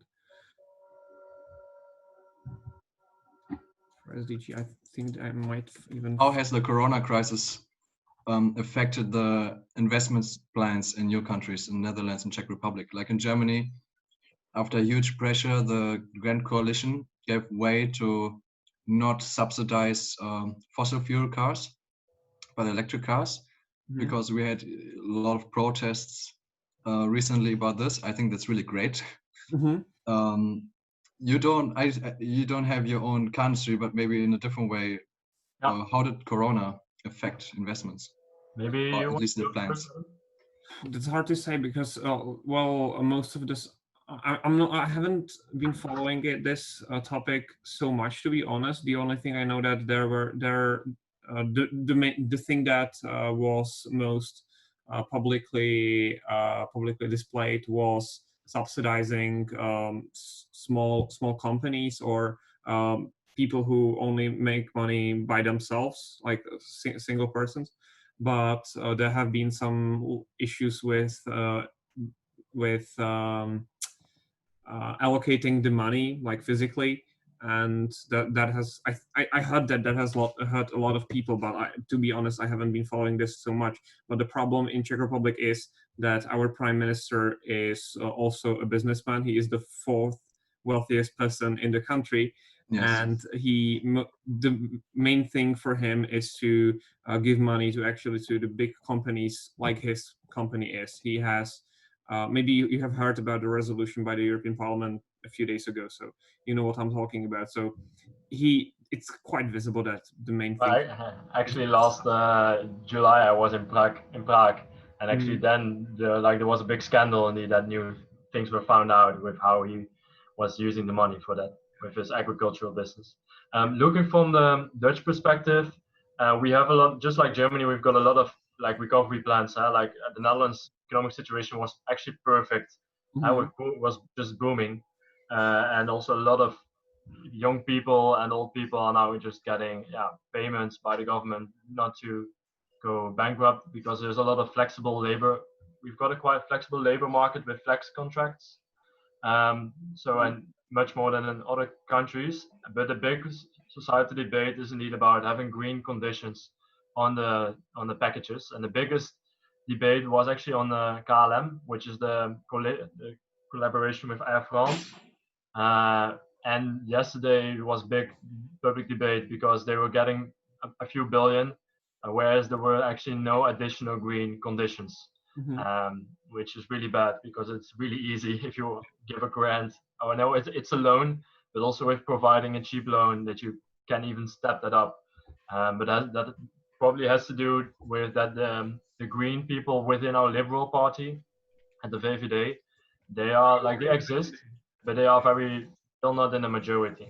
But what we see in general in politics in the Netherlands is that in every party there is now an active volunteer group of green people that want to use their own political ideology with proactive climate action, and it's only not existing at the alternative right corner. That's great. Unfortunately, in Czech Republic, we first of all do not have a big green party, so the green topic is generally not. But you have the Pirates, right? Yeah, we have the Pirates, who are in the Greens European Free Alliance group, and they are one of those parties who address this issue the most. But still, I don't think sufficiently enough. And then it's quite a paradox, but I think the parties that discuss these issues most is the ODS, which is conservative in the ECR group, and Top 09, which is a pro-European liberal conservative party, which is an EPP. So for some reason, those picking this topic the most are the right-wing parties, which I think is good, because it's good that they are doing this, because if they would not be, then nobody probably would. So and our social perspective, our Greens are growing, but so far the Dutch Climate Agreement was made by the Liberals, the Social Liberals, the Christian Democratic Party, and a smaller Christian Democratic Party. Actually, it was not perfect, but it was like a very good step moving on. And what I think, like the question that I want to pose to you, Adam, is what would be like the most relevant youth stakeholder that you could actually convince for proactive climate? Because I can imagine that maybe young farmers are a lot of effective in Czech Republic if climate change will hit hard in, let's say, in the next 20 years. Yeah, sorry, could you probably repeat the beginning of the question? I'm not sure. My question is about what would be like the youth stakeholder that actually could turn most easily from conservative to progressive when it comes to climate action. Yeah, so I think generally what's being discussed in connection with climate change a lot is drought, which is an issue that people really suffer from physically, and but unfortunately, not many people connect drought with climate change. Somehow they don't connect those two dots. So I think the main thing we should do is to connect those two dots for the people to understand, hey guys, we actually need to do something about climate change. Because many people here don't think of climate change as a problem we have to solve. They only see it as a burden, but they do not see it as a burden we have to kind of go through. They just see it as a burden, as an unnecessary burden. And it's, right now it's not a great topic for many people. I hope it will, and connecting those two dots I think would help significantly. Good. Like guys, looking at time, when are we continuing actually with the working groups? Was it 2 o'clock or actually 1:30? 2 o'clock. 2 o'clock. Ah, okay, yeah. Clear, because in the schedule they said 1:30, but I was a bit confused. But yeah, interesting to hear, Adam, that right now also in the Netherlands we are again in the third year in a drought year. So it has not had, for the last 8 weeks, it only has rained, let's say a few days. Now a bit again. But yeah, I think it's a struggle that a lot of European countries are now facing, especially in more continental. Yeah. So I hope that people will connect to those, but honestly, it all depends a lot on politicians. They have a huge influence on people's minds, like in every country, but I would say here in a very big way, because I would say the main reason for why Czech Republic is the most Eurosceptic country in the EU is that it has been a punching bag for the last decade or so. And that is also probably a case of the climate change. Our prime minister says that he wants to use the EU money for nuclear energy, which the other countries are like, well, no. Like he even, I think, says that publicly, that he wants to do it this way. And generally, he's not like supportive so much of the climate goals. He is rather silent about it. He just, And how do you look at the youth political parties? Do the political parties also have youth groups, and are they proactive in civil society? How do you look at that? I think the ODS party, the Conservative Party, has a pretty big youth section, and I know some people there, and they are actually I have even some, I even share some opinion with them, even though I would share almost no opinion with the ODS party. So that's, I think, a good step forward. They are thinking more, I would say the young people there think maybe closer to the EPP than to the ECR. Then the Pirate Party only has a youth section, has had a youth section for like a half a year, because one of the MEP candidates I know even said, like, we are party of young people, so there is no point in having a youth section. So they do have a youth section now, but the Pirates are generally a young party when you look at their 3 years. The same we see with Volt. Like in Volt, we've got, I think, maybe quite a same group, that we've got quite some people that are like 50 plus, because they see Europe from a longer perspective, and they see about, yeah, guys, we are in a crisis, we need to work more European. And also in general, like the Erasmus generation, people that just do have a network already over Europe and see that it's not making sense how the government is constantly only talking about a national narrative instead of having a good multiple perspective about what is said by the European Commission, by the Parliament, and by your national government, to have a better view on it. Yeah, I think it will take some time to really build some kind of something like the Erasmus generation here in Czech Republic, because since the EU is not so popular here, and so since we haven't been part of the European integration process since the beginning, it's harder for people to identify with it. Yeah. And I would say being a young EU activist, something like that is a very rare thing here in Czech Republic. There are only a few of us. So I just think we have to, and even when we look at what people are here in this debate, there are like 4 or 5 people from the Eastern EU, and the rest of folks here are from Western EU. So I think it will take. That's what I see, but also in general, luckily like also the intersectionalism with, for instance, Moroccan Dutch people or Turkish Dutch people in our young climate debate, like they are already with, let's say, 50% of our population has descendants from these countries, because we had a lot of guest workers in the 60s from these countries, but they are almost not visible. And like it has to do a lot with inclusion, with building movements, to have the few people that you have in that society group to proactively give them leadership so that they can engage more people that are close in their community. Yeah. In terms of Czech Republic, we do not have many minorities. We are almost homogeneous country. So minority issues are not a big topic here, because there are not many minorities. There are some like tensions between white and Roma people, but generally that's also not a topic here. We actually have one African American member of parliament, a young guy, and he's like really popular. But it's rather a surprise for me that this even happened, because, as I said, there are many minorities. Can you send the name in the chat? Yeah, I will write the name in the chat. Quite interesting. So what I think what is indeed interesting, what I see in the Netherlands, what is happening on the young political field, actually all the young civil society is now has formed one big coalition called Generation Y. And we see the same youth climate councils happening now in Denmark, in Ireland, in the UK they are forming one, and in Sweden they have an informal group, and in Poland they also have a youth climate council to the Ministry of Climate. And that's interesting, because now all these different youth groups are under one umbrella that have their conversation. And what we see in the Dutch situation is that actually we've got the young climate movement, and they bring all the youth sections of political parties together to every month discuss topics in sustainability. That's and great. That really brings more common sense to each other, because then you look at the facts and you look at the different scientific papers, and then you have started political discussion about what do you value as your party from your ideology. And actually that brings in a lot of like new good ideas that normally the adult parties would never accept.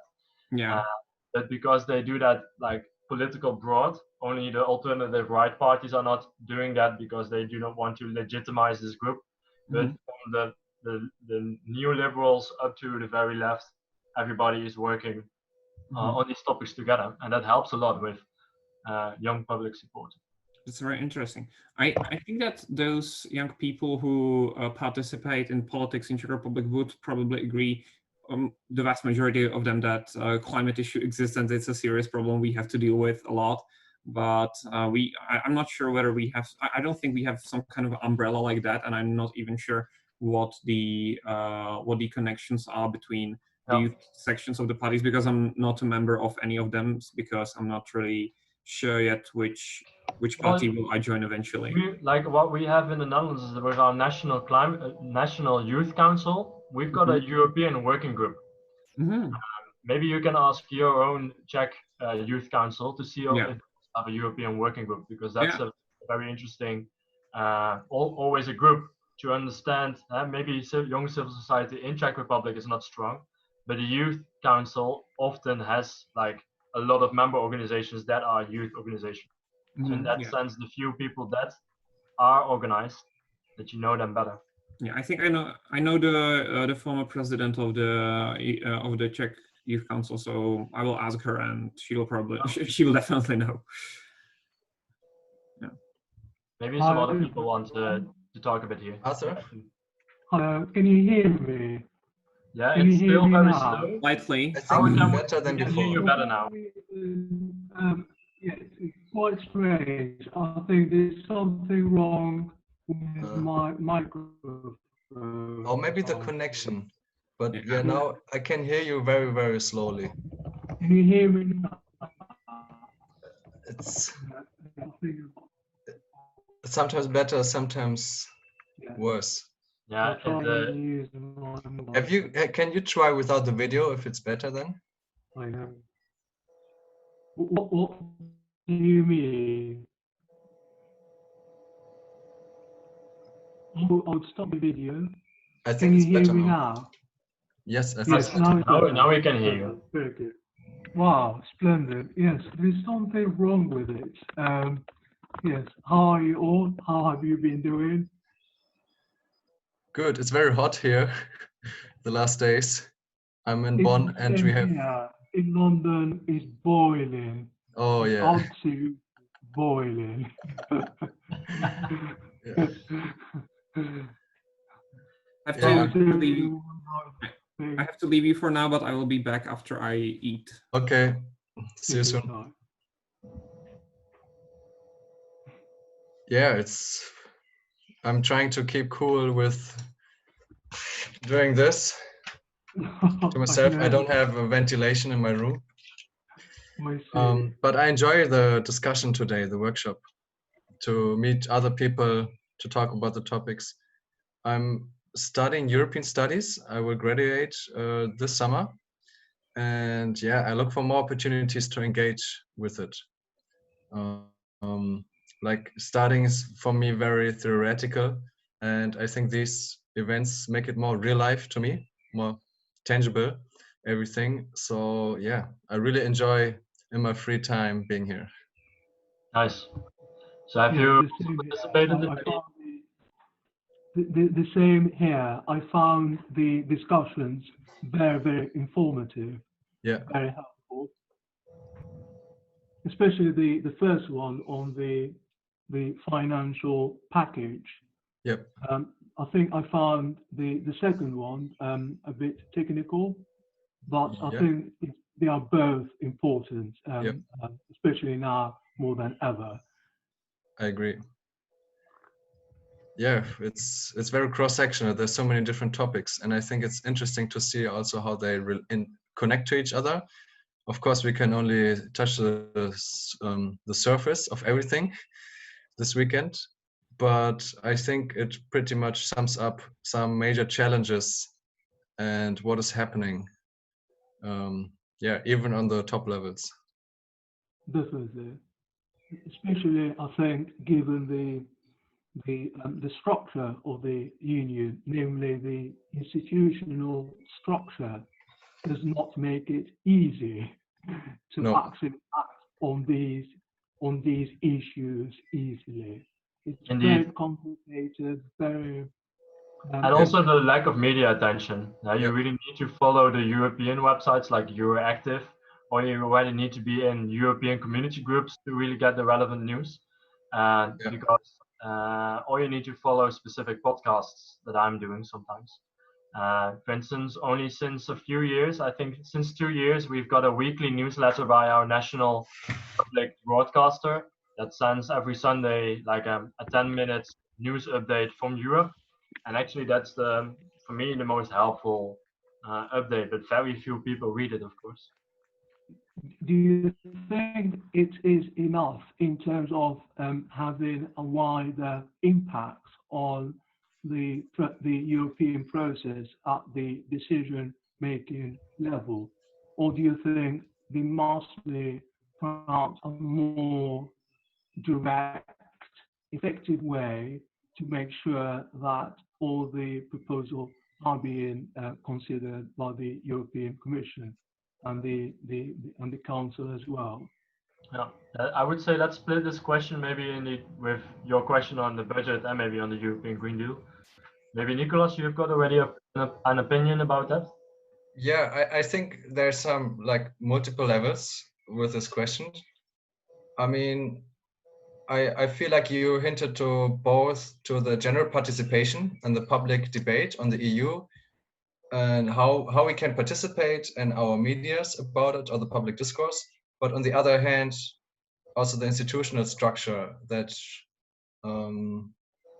we don't directly elect the Commission, for example, there, or that we cannot elect MEPs from other member states. I definitely think there's room for much more than we have now, both in participation, also in institutions. If that goes in the direction of answering your questions, you can just give me feedback. Yes, I think it's a good idea. Okay, but I also think that it needs much more participation and activism for the EU and the member states, because if that doesn't exist, then the governments will not confer more power to the EU in the treaties. If there's not enough pressure, I think that's where it comes from in the end. Even though we talk a lot about the democratic deficit, in the end, it's only the people from the member states and the parties they elect that eventually can confer more power on them.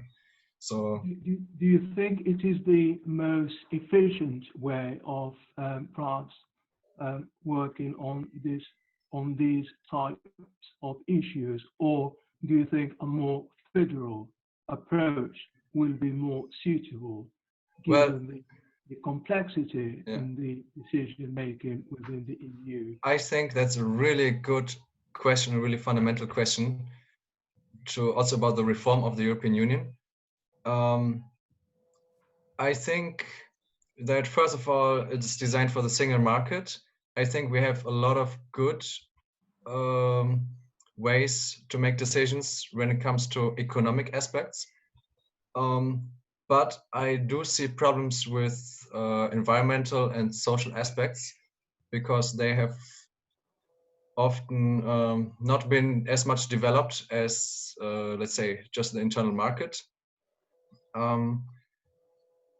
But at the same time, okay, I think a problem is that it's very complex, because then the pressure is smaller on the decision-making level, because there will be less accountability if there's less public pressure, I think. But I think what is good is that there's a lot of checks and balances. There are a lot of ways. We're not perfect, for example, in transparency. There's a lot to do, but I think that there are a lot of mechanisms to make sure that any law from the EU, you cannot pass it easily, like just passing a stupid law. I think really the disadvantage is very slow, but I think the advantage is that it's very thorough, and legislation can act on many different levels. I think that's a big strength of the decision-making process. So, and do you think perhaps, especially in times of crisis, I'll give you an example of the current financial package proposed, which, if approved, will only come into effect on the 1st of January 2021. It is about 6 months from now. Do you think it is a swift and a fast enough process to make sure that the problem are solved before the problem is no longer there to solve? Sorry, I didn't get the first part of the question. What happens until January 21? That the new budget, the recovery budget. Yeah. The recovery budget, the financial, the Corona bonds, and the financial recovery package. Yeah. Well, I'm really not an expert on. I think that. Sorry. In France, combining the decision-making due diligence with that of being fast and agile enough to act quicker and faster when faced with crisis. I believe this is a big problem we have in the EU. We are very slow to act, and the process is so complicated. Now I find it. I believe we will find it harder to compete with such yes, a slow rate of progress. I agree. I think that on the theoretical level, it can work when it's everything slow. It also has a lot of legitimacy when it's approved by everybody. But indeed, especially now, it's really problematic. Also because I don't know if it would help if the budget negotiations would be more frequently. If that could help the process.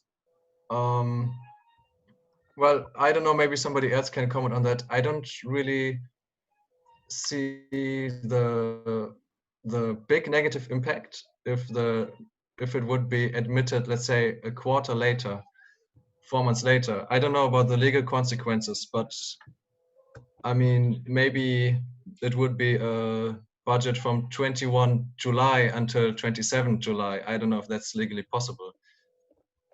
So I don't know exactly how the law constrains such decision making in crisis. I think it's now a particular moment. I think usually the impact of the negotiations would be less severe. Wouldn't it be for Corona now? Although they're always quite slow, but they definitely open a debate on whether there's a way or to use qualified majority voting, for example, for the budget. I see. Thank you. Nice, interesting question. Thank you. Well, I think from the Dutch and German perspective, like our countries are still able to cope with, like we have already strong national packages of financial support. So we can last it because then in January we've got the European support. It's mainly the pressure, like economic and financial pressure is more with Southern and Eastern Europe, how they are dealing with that. To go back to your question with like acting fast and decisively, it's a conflict of interest. It's about the competences of the European Commission compared to the European Council. But what we have learned from the financial crisis is that the European Central Bank has acted much more quicker on this crisis if the financial crisis has not happened before. And to even go more back to your question with how could we collaborate more effectively in Europe, what I see just in general is that like I'm having a university studies, but most of my friends in my village, they just do vocational school. And they never have these exchanges that I ever had. So their like personal environment, they see Europe only as a holiday continent to visit and to have drinks, but they do not really see Europe as something they should also cherish together, and that it's indeed this broad family of different cultures and languages to value. And that's I think one of the biggest things that I hope to address also with the Green Deal is that these exchange programs actually will also occur, especially in the just transition regions. How cool would it be if we, with several people out of Europe, help, for instance, the Katowice area in Poland with building new economic activities with the digital and young entrepreneurs that Yes. are very creative in creating new economic activities. Definitely. Great ideas. Great ideas.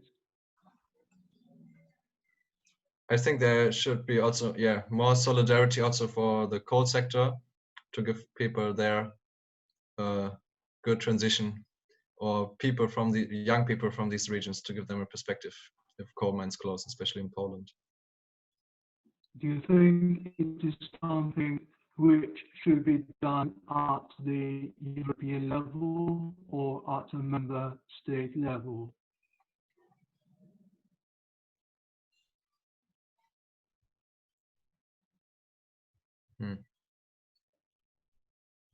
I think first of all at the national level from the member state. I think the European level can only be complementary,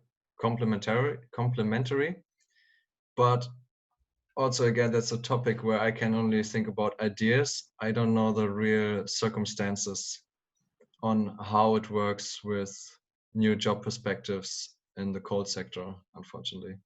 Well, at least one of the things that I hope is that young workers in the coal region actually, for instance, get invited to work on building solar fields in the Netherlands. Like what we see in Germany and the Netherlands, mainly in Northwestern Europe, there's still big a lack of labor, especially for physical work to build the energy infrastructure with the copper cables, with the solar fields, with the wind parks. Right now, with the Dutch Climate Agreement, we are translating the National Climate Agreement into regional architecture plans. So the local society talks with the stakeholders and the local government of the province and the region to discuss really where do we want to put the windmills and the solar panels and which neighborhoods will be renovated firstly. That needs a lot of work. So I really hope that also we can have kind of this Erasmus energy projects, and we're gonna have exchange programs of young workers and workers in general to help each other with building this big renovation in Europe.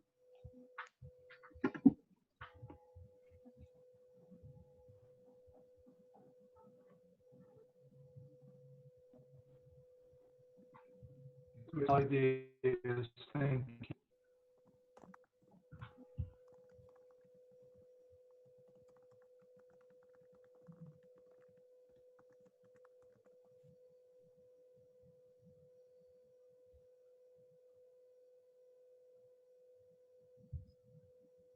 I think, Arthur, now that more people join, your connection, or maybe it was the video, was a bit slower again.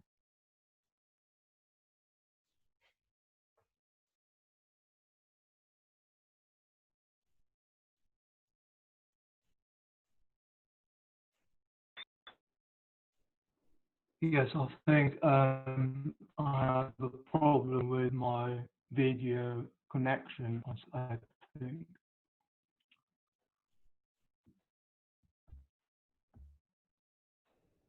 But it was still better now than in the morning.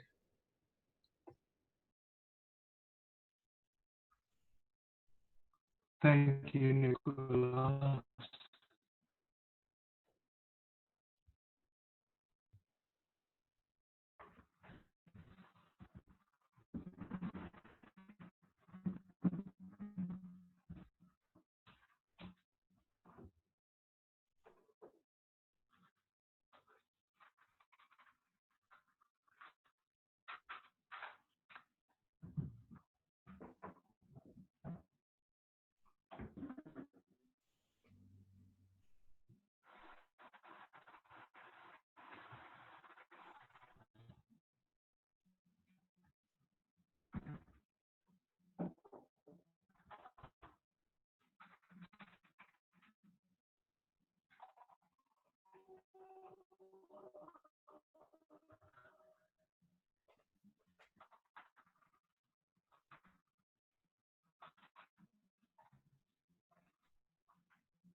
All right, guys, I think we can start our next session. I was very happy to see that the chat has remained active throughout the lunch break. So really, a really nice crowd we have today for this meeting. The next 1.5 hours, we have what we've called a skills section. Morning was devoted to politics and policies. This afternoon, we talk about more practical things, which hopefully will be helpful to us as citizens and people interested in politics in our engagement. And the session from 2 to 3:30 is dedicated to Get Europe Right, is the title we have chosen. We all know that the perception of the European Union across member states is very different. Is very different for many reasons. the different histories of our countries, the different times we joined the European Union, the different political circumstances we joined the European Union, I think have forged a different perception of what Europe is, where Europe is heading, and most of all, where Europe should be heading. And this is a structural trend. But in the past few years, we see also a new phenomenon that is influencing the way people perceive the European Union. The growing amount of fake news on the European Union is a factor in informing European public opinion on Europe and informing the perception on the future of the European Union. It's a global phenomenon. It's not affecting only Europe. Obviously, as we read the newspapers, other areas of the world are strongly affected, the US first and foremost. But Europe certainly is one of the focus of fake news. And we want to dedicate the next 1.5 hours to understand what they are, where they're coming from, what are the political intent, how to recognize them, how to combat them. We as individuals, or we as organizations, or members of associations and institutions, and conversely, what to do, or the opposite, to promote a positive narrative on the European Union and the prospect of a united Europe, of more Europe, or a stronger Europe, which I think is the belief of all the people in this call. So we have 1.5 hours with 2 facilitators. One is, they're both from JEF, and they've all, the Young European Federalists, and they've both been working on fake news and how to combat fake news for a couple of years, and have been trainers in this field for JEF and other civil society organizations. We have Andrew Scott from the UK, working at the University of Edinburgh, and Jakub Cientala from Maastricht, also from the European Federalists, and they will run the workshop. And I hand it directly to you, Andy and Jakub, to explain to us how we are going to organize this lot and then to run it till the end. Okay, thank you, Paolo. Thank you very much for this kind introduction. So basically, this section will be divided on 2 parts. First, it will be a very theoretical touch-up on what is fake news, where it comes from, and actually it's not really new phenomena, but why it's so problematic these days. And I will talk about this for about 30 to 40 minutes. After this, we will have a little Q&A. And afterwards, Andy will do 45 minutes practical exercises, so you can systematize a little bit the knowledge that I will try to descend over here. Also, I've seen that Fons had a question, so I will take it first. No? No, I was not having a question. Okay. Then I will start with the presentation. Just let me share the screen and let's go.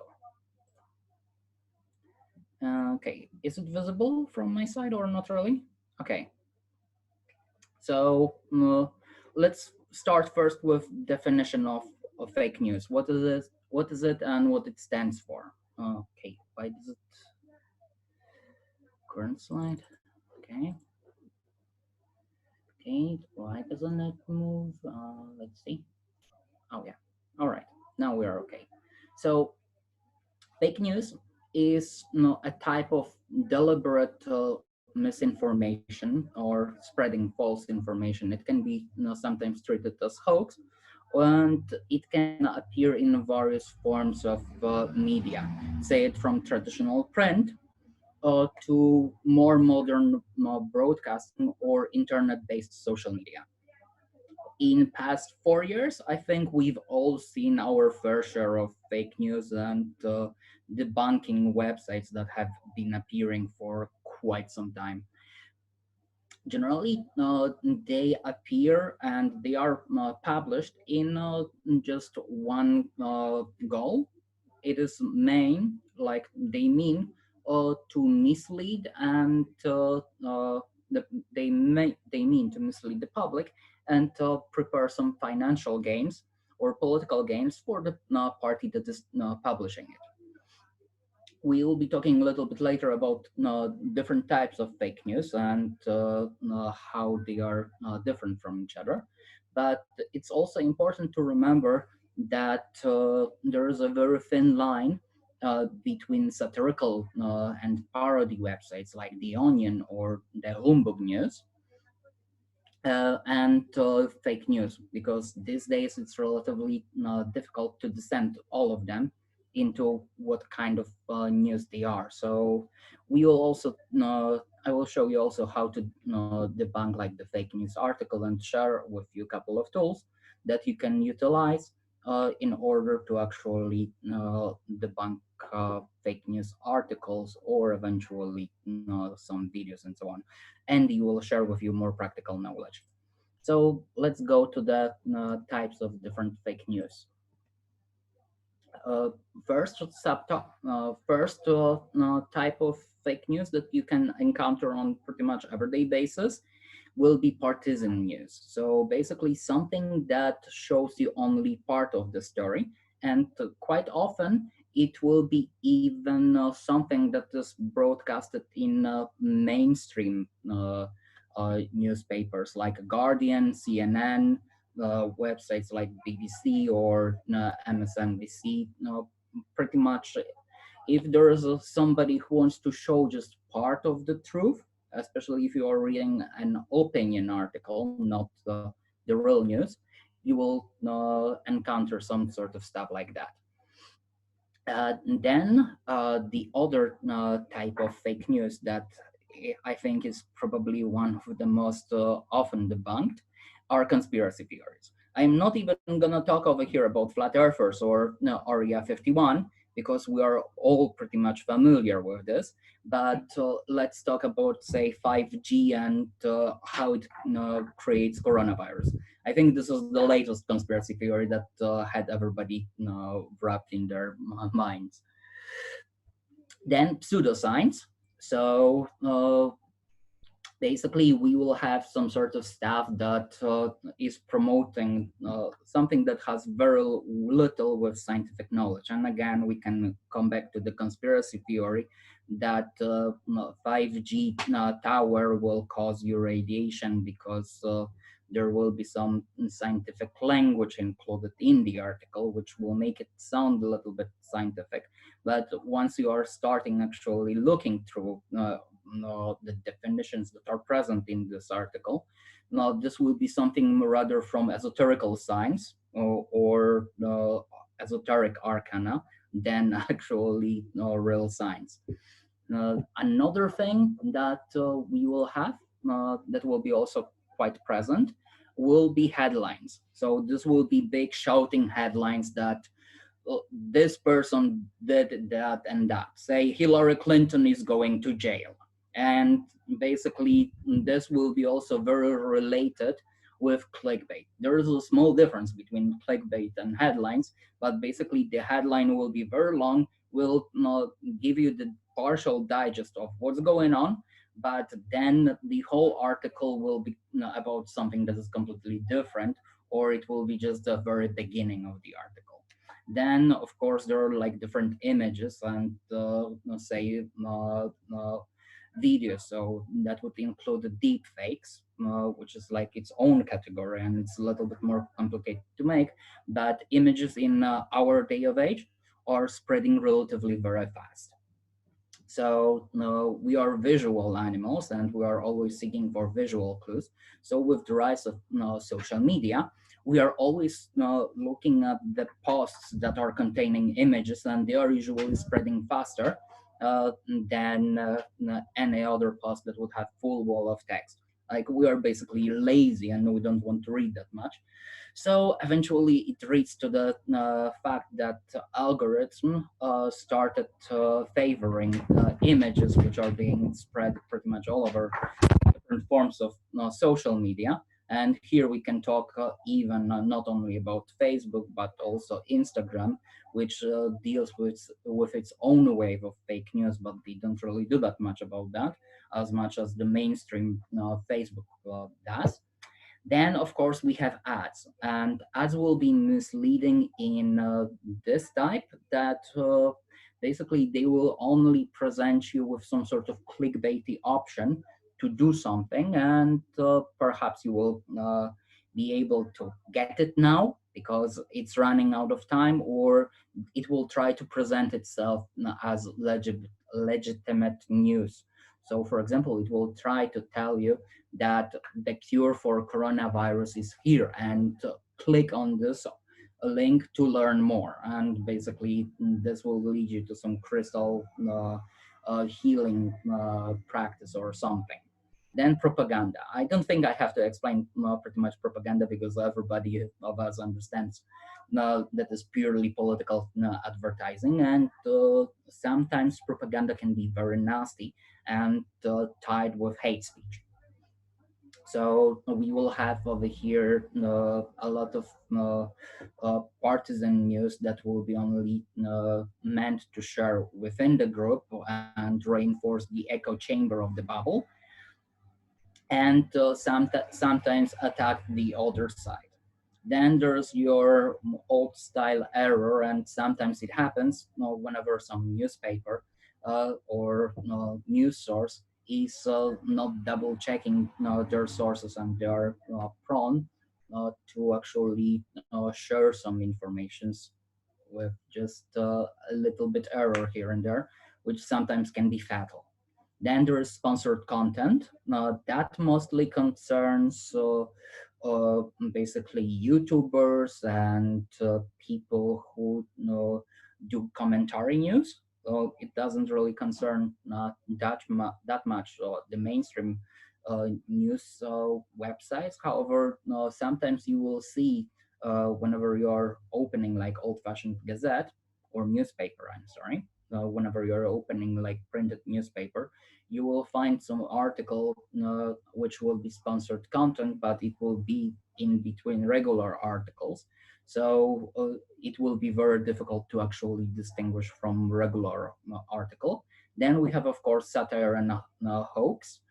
And that depends on what we are getting over here, because we can have mentioned onion, humbug news, or comedian websites, fan pages, and so on. However, sometimes some news will sound so realistic on those websites that later on it will turn out to be very close to true. And then there's, of course, our beloved clickbait, which will be quite often related with ads, headlines, and say some sort of conspiracy theories, because it will be like, click here, like we want you now, you're the chosen one, and if you don't click within 5 seconds after seeing this news, Facebook is going to delete your account. So you might have this sort of stuff. There are also like 3 different definitions of fake news that I haven't mentioned here.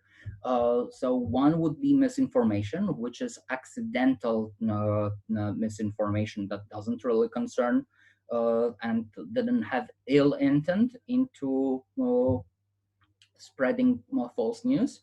Then there's disinformation, which means actually on spreading fake news, but without actually any ill intent. And then there's something what is called malinformation, which completely wants to obliterate the person or enemy on whom it is aimed at. Historically speaking, fake news is pretty much as old as human civilization, and it's not really a new problem, but the problem is that we are more connected now than ever before. Internet gave us the tools that everybody is entitled to share their opinion, and we can do a lot of things with that. Basically, our brains are not aimed for absorbing this much information as we are doing right now. And I can tell you that the first recorded fake information that we have from history would be from 13th century BC. So that will be pretty much like what, 3,200 years ago? That would be the Battle of Kadesh between Assyrians and Egyptian forces under Ramses II. In all of Egypt, you can see the stelas in Egyptian temples that proclaim the Battle of Kadesh as the great victory of Egyptian forces. But the treaty and information available from Akkadian and Assyrian side actually suggest it was a very drawn battle. Yet Ramses II used this for his own gains within the country to build his image as a god. Say also in the ancient times, Octavian August was spreading a lot of false information about Marcus Aurelius and Cleopatra in order to gain their part of Roman Empire at the time. And he was proclaiming that, for example, Marcus Aurelius was a big drunkard. Then there are like a countless fake news, false information and false campaigns that are born into conspiracy theories these days. Like, for example, the protocols of elders of Zion, which a lot of people believe in as a legit news sources that led to creation of Israel. It started to be a real problem at the beginning of the 20th century when people started to actually read and understand what's going on around the world. And by the end of 19th century, when we had a lot of politicized people who were discussing politics between each other, it also led to the spread of propaganda. Then, of course, I will just be brief about that. You know what happened during World War I and World War II and afterwards. Pretty much each single side of the conflict, be it Nazis under Goebbels, or later on Americans and USSR, started promoting their own version of fake news. However, when it comes to fake news, I have to say that Soviets had way better angle at that because they were able to create fake news even faster than Americans would be able to address them. For example, have you heard about this myth that HIV was created in a laboratory by Americans to kill homosexuals? Probably a couple of you have heard about that. And originally, this was printed out in newspaper in India, I think in like 84 or 86. Then eventually it would make its way like 2 years later to USSR. And then some East German scientists who were very close with the Communist Party of Germany at the time would proclaim that they find genetic proof that this virus was made in laboratory, but back then there was no technology that actually could tell you something. And to end the slide with a fun fact, the term fake news was used for the first time by Woodrow Wilson in 1915. Now, why fake news is a problem? As I was saying at the beginning, we are connected more than ever before. And basically, we all have friends across the other side of the Atlantic, somewhere in Asia, China, Japan, Australia. We are all the time being bombarded with different news. And that eventually leads to creation of certain bubbles where we just want to be around people who are like-minded. And then basically the almighty algorithm, as I call them, come into play. Google has their own algorithm, so it will suggest you search results based on that what you like or what you watch on YouTube, and YouTube also will suggest you videos related to the content that you watched previously. Facebook will suggest you some groups and posts from the people who you like or the pages that you like more often than you actually realize it. Then there is also the problem with so-called attention economy. A couple years ago, I think it was still very well in the 90s, newspapers and mainstream media figure out that the thing that is gaining them the most traffic and the most viewership or readership are the articles that are triggering anger. Anger is probably the strongest emotion that triggers our interest, because then we are angry that something happened, and these days everybody is trying to trigger us in some sort of way. So also a lot of entertainment will be made in the way to keep us on the edge of the seat, and we are essentially a product. Facebook is just a giant, Facebook, Twitter, or other forms of social media. They are just a giant as marketing agencies, and they treat us as a product. Because whenever something comes for free, then most likely our data and what we like, our patterns of behavior, are something that is a product. And there's actually little way how we can avoid it. We can use a lot of anonymizing technologies like VPNs, ad blockers to counter it in some point. But I believe probably deleting your social media profile would take you off completely off the radar of big technical corporations. Then, of course, there's like a bandwagon effect, which says that whenever more people like something and more people are doing something, then basically we are more likely to believe it. So that again is reinforcing the bubble and the whole echo chamber. And finally, the problem with the fake news is in decline of journalism.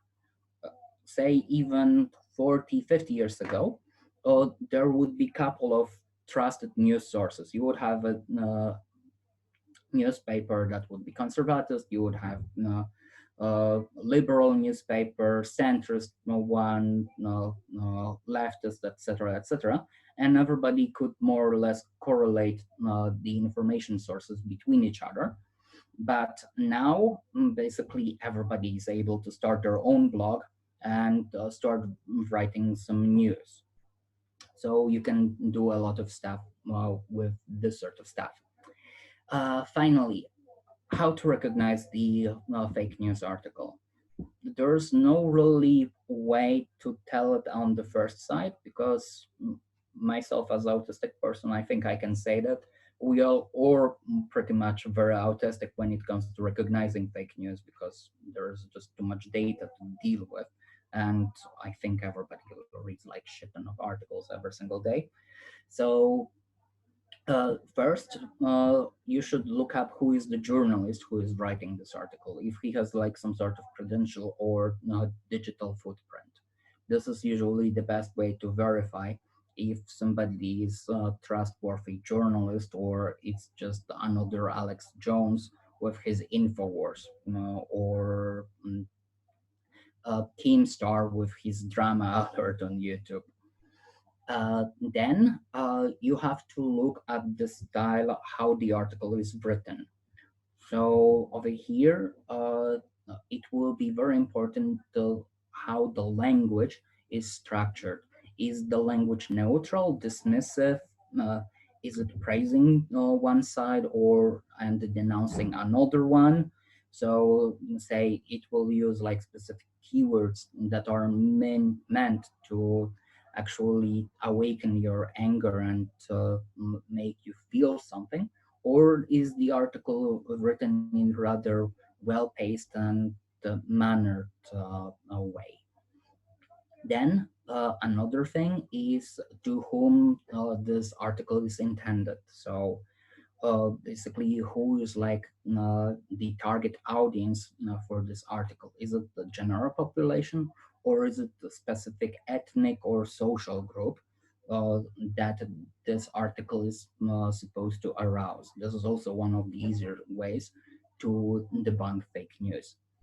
Then does the article tell a whole story? Because attention economy makes it that we want to basically just read a little bit, then drop after 30 seconds because article is getting boring. I believe our average attention span these days is something around 2 minutes and 15 seconds. So that is like the average length of the article or YouTube video where we're still paying attention. And basically you can cross-reference this article with different mainstream sources just to say if something is going on. And finally, what is the aim of the article and what is it aimed at? So does it have any sort of goal, or is it just informing people about that what's going on around? Because that will also lead to certain ways how to recognize the fake article. And there are some useful tools that you can use, like for example, this two, like the first one on the left and the bottom on the right. These are the tools that allow you to easily hunt for bots on Twitter, because there was a statistic that is showing that more than 50% of the news that are being shared on Twitter are actually shared by bots. Then we have, of course, your traditional Snopes, which is one of the oldest fact-checking websites.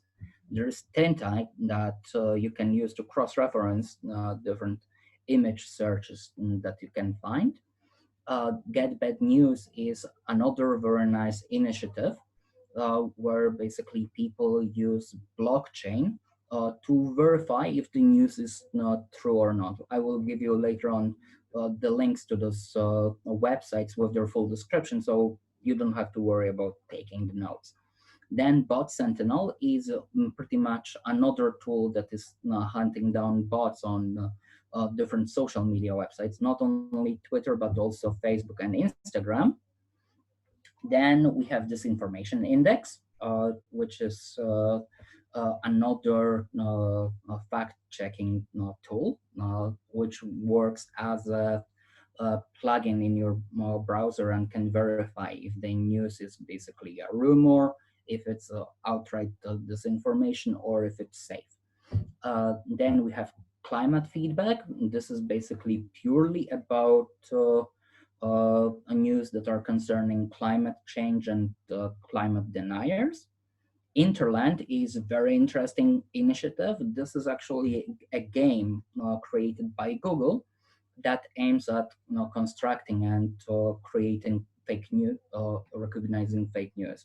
Afterwards, I believe you can also receive a certification that you know how to receive, how to recognize fake news.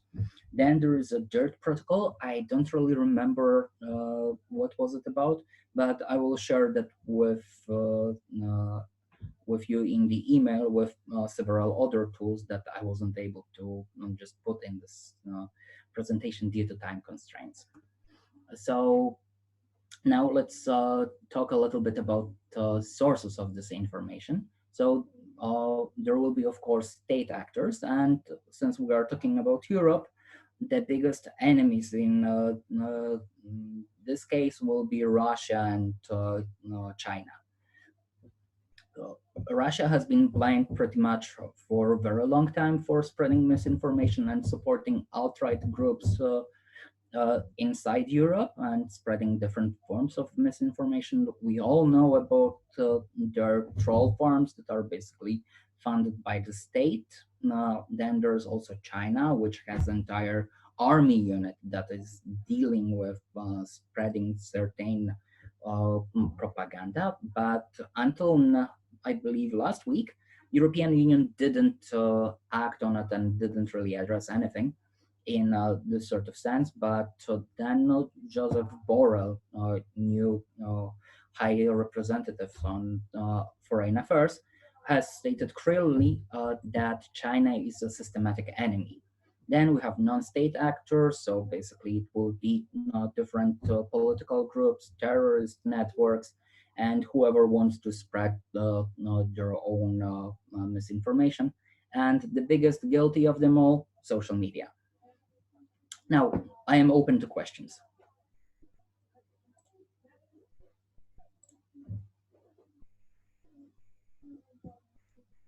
Is this going to be moderated or just like this? Well, basically, you can ask me any question and I will try to answer.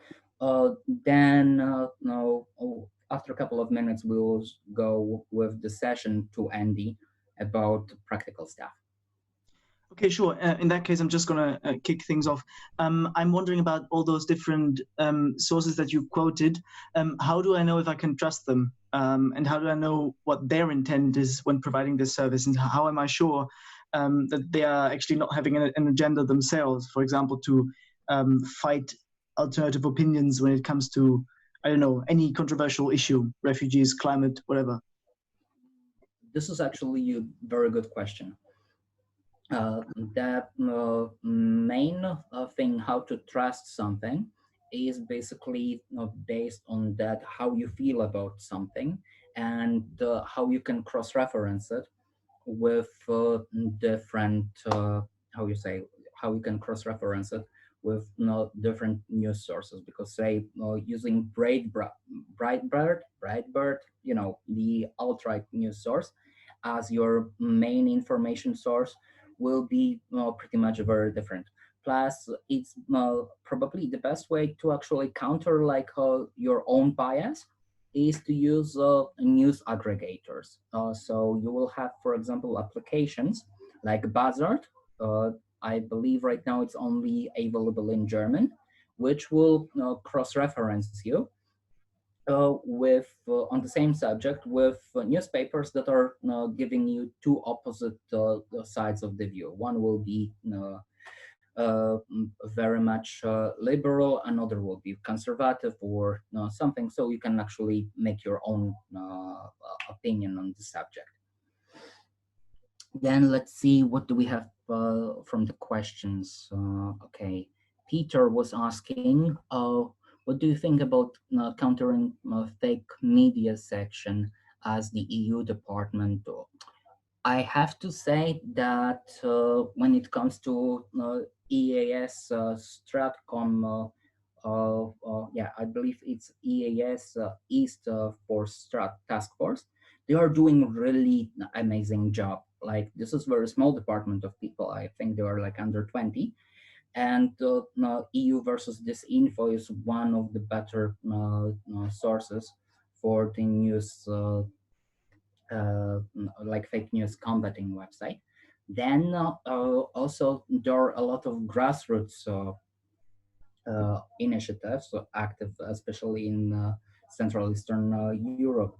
There's a lot of things going on grassroots level in Czech Republic. They have their own elves. Then in Latvia, Estonia, citizens are actually also rewarded as part of public civic duty whenever they are combating fake news on Russia. And Russia is really trying to mess up very much in the Baltics and Ukraine these days, and you can see that quite a lot.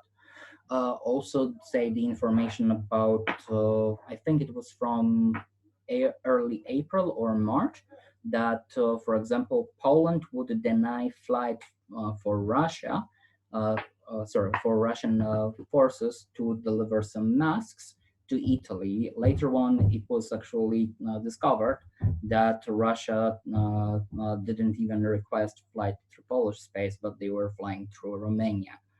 Okay, I will be sharing the links, and I will give them. They have been verified actually by the RAND Corporation. So this is like a huge American think tank that is doing a lot about hybrid warfare. So that would be nice. Luca, you were asking about pro-EU propaganda. Basically, just start your own Instagram account, Facebook page, and that would be nice start to actually do it. I've been always saying that the biggest fault of EU is that EU is leaving the promotion of itself to the member states, which are not really interested in doing that. And European Union doesn't have its own public broadcaster. Like you have, say, public television present in each single country. Euronews is not really doing this good job. Then funds. How does the EU already help good journalism and fighting misinformation? There are a couple of initiatives from European Union that are already happening. Some are happening as part of Erasmus Plus program. There's a lot of things going on as part of SALTO. This is like the biggest organization that is aggregating all different events on media literacy and also Erasmus Plus things. And then there's also something that is called EU for Regions, which is dealing with how we say, which is dealing with promoting journalism, and also EU is very strictly cooperating with big tech companies like Facebook, Google, and so on actually countering fake news. I believe you could see on early stages of coronavirus that you would have always on the top of your search results or whenever you are opening the application that there is like check the WHO or Arrivede. I think this is what in Netherlands we have for public safety. Check their news and they will tell you what's going on. Okay, I have no idea about NATO, honestly. So sorry, Peter, I cannot really help you with the NATO itself. Julius, thank you for sharing EU versus this info. This is a very nice thing. What about EU-funded activists, moderators, combat international fake in attractive form for young people? Trevor Noah is doing a nice job in the US, true, but then again, we shouldn't really rely on the EU, and we should be more self-sufficient whenever we want to do that. And I see that usually the most successful campaigns that are started to promote positive version of the EU. A couple of years back, a friend of mine started this Facebook group. Later on, it became also Instagram page, YouTube channel, and a playlist on Spotify, and it was called Why Europe. It was just presenting you with some positive news about Europe. And also another problem with the EU-funded or pro-EU initiatives is that they usually try to compete between each other about the same stuff. Okay, I will have to cut over here because I need to give some space to Andy, and if we will still have some time left, I will be glad to answer other questions. Andy, are you ready to take it off? Yes. Okay. Okay, can everybody hear me okay? Good, okay, one person has put his thumbs up. 3, wow, this is better than I'd ever expected. Right, let me just work out how to share my screen.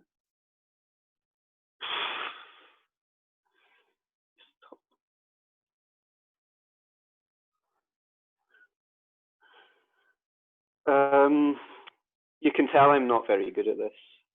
Here we go.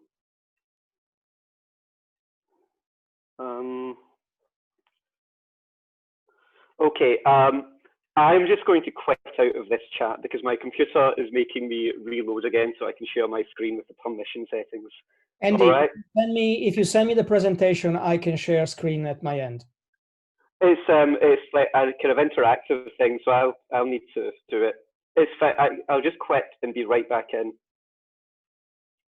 Oh, okay. Can you see it now? Is it working now? Thumbs up. Yeah. Wow, this is a dream. Right. So, what we're going to look at is a bit about identifying fake news. I'm going to show you some examples. And then we're going to talk a little bit about promoting positive narratives of the European Union. So I'm actually a researcher in environmental politics. I wouldn't really say I'm a specialist in fake news, but in environmental politics, there's a lot of well, there's a lot of fake news, obviously. There's a lot of climate change denial, but also in environmental politics, one thing that's really important is the need to, I guess, promote a positive narrative of whatever side it is that you're on. In addition to this, I do have some practical experience of working with fake news. Not very successful practical experience. In 2014, I worked in the Scottish independence campaign. I'm not going to tell you what side I was on. And in 2016, obviously, I was involved in the EU referendum. Again, I'm not going to tell you what side I was on. No, I was on the good team.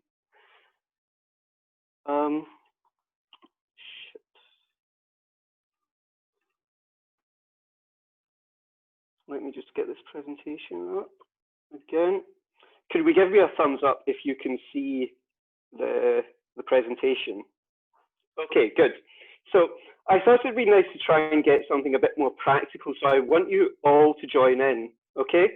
So if you have a mobile phone, you can scan that code to join in, or if you'd prefer to do it on your computer, just go to the link, and by doing that, we'll all be involved. Does that make sense? Great. So I should be able to know when everyone's joined in. Are we finding this easy? Are we able to make this work?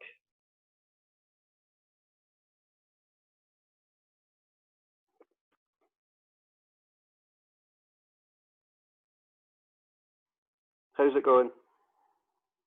Are we in? Okay, it requires actually access code. Does it? When you type this from the browser, it requires access code.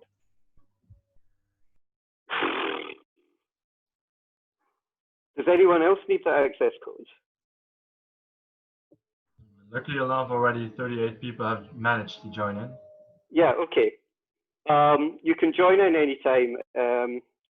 Let's just go for it. So we're going to start off with an easy one, okay?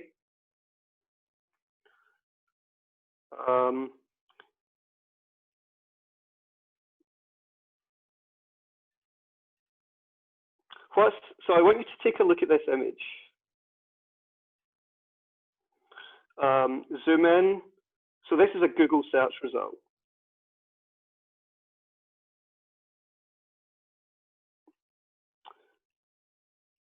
And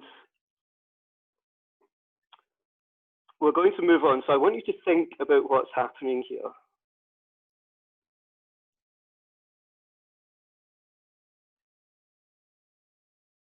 And answer the question.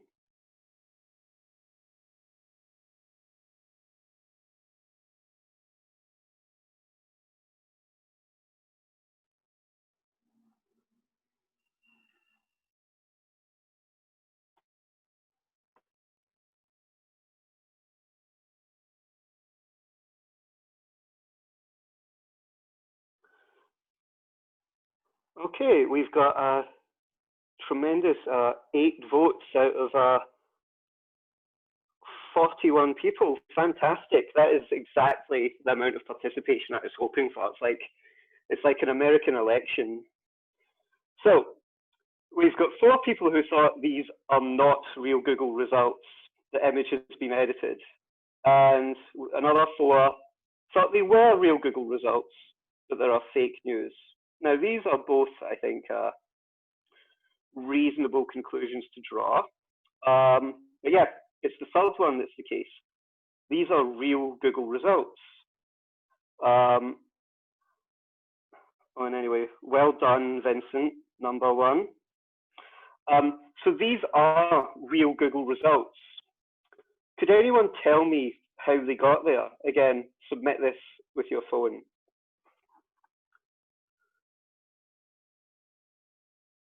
Okay, got BS WordPress blogs, algorithms,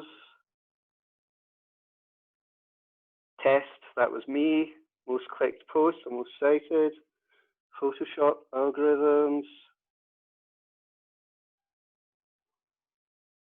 the website, paid, Google to appear first. We have a winner. Exactly. So,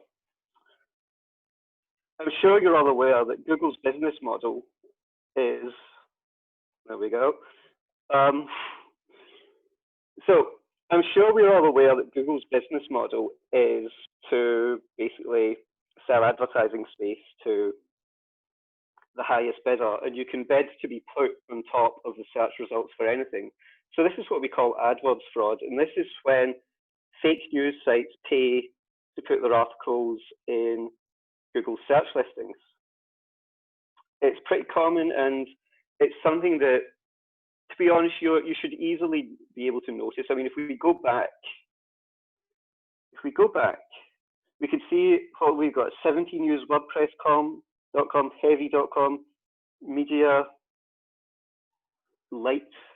You know, these aren't real websites. You know, you can look at that and know something's going on here.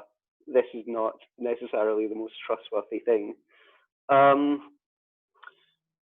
So yeah, but it's fairly widespread, and it's one of these things where you might want to look twice. Another thing I should say is most of this will focus on online news and social media, because generally speaking, people who believe fake stuff or people who believe conspiracy theories are far more likely to get their news from social media or other online sources. So this is certainly the thing or the area that we need to target. I see what Julia says here. Perhaps we could have a bit more time to increase turnout. You're correct. I'm very sorry about this, but the presentation's been locked in at 15 seconds. I'm a monster. Anyway, I want you to take a look at this. Look at this news story. Greta Thunberg to open an ice cream van where all the ice creams have already melted. Okay? So I want you to get your phones again with this brutal time limit, and I want you to tell me what this is.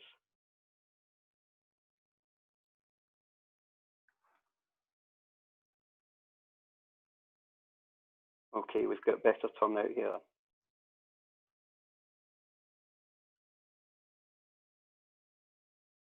Excellent.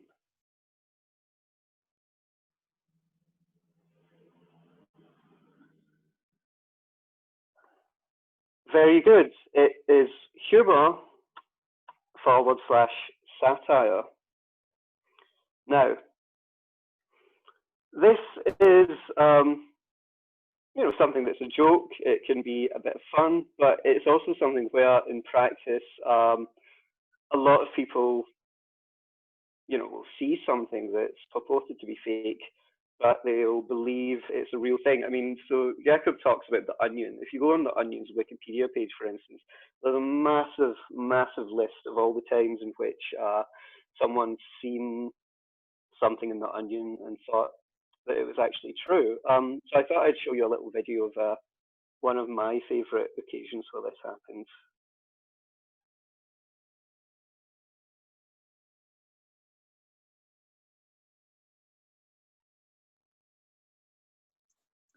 Are we supposed to hear any sound, Andy? Sorry? Are we supposed to hear any sound? Can you not hear anything? No. No. Oh, okay. I will put, no one can hear sound. I'll put in a link to the video in the chat and you can watch it later.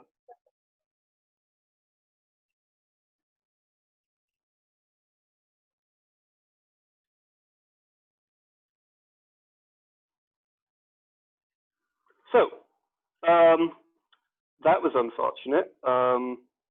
In any case, let me tell you about this video. So this is a time in which the Onion, the US satirical site, said that Kim Jong-un, as you can see there, was named the sexiest man alive. Now, obviously, whether someone is sexy or not is entirely objective. If you find Kim Jong-un sexy, you're perfectly entitled to your view. But this was picked up by the newspapers of the Chinese Communist Party, who got tremendously excited at this. This was one of their main stories of, the decadent West thinks that Kim Jong-un from our friends North Korea is the sexiest man alive. And then, believe it or not, they said, here are 55 pictures of Kim Jong-un at his sexiest to demonstrate this. Now, the point is, and the reason this video is quite useful, and I'd recommend you look at it if you get the chance, is they actually kind of look into the reasons why the Chinese state media might be so keen to believe this fake news. And one of the reasons for this is because of the kind of complex that several countries have about, the tough, masculine leader. So the Chinese media have been saying, look, North Korea, sexiest man alive. All the people in the West, all the women there want Kim Jong-un. They don't want anything to do with, I don't know, Donald Trump. Anyway, here's another one. This is quite a small image. Can everybody see this okay? You should be able to zoom in. Zoom in a bit because it's really, really tiny. I can barely read the letters. Right, I'm sorry about this. What's going on here is we have a lot of different tweets, and they all say, and while Trump was claiming he's doing well with Latinos, protesters outside San Jose, California, rally got ruckus. To be honest, it doesn't really matter what they say. It's a list of tweets, and they all say the exact same thing. I'm sure this is something that you've come across before. So one more. Again, prizes for whoever tells me what's going on here. Type it in.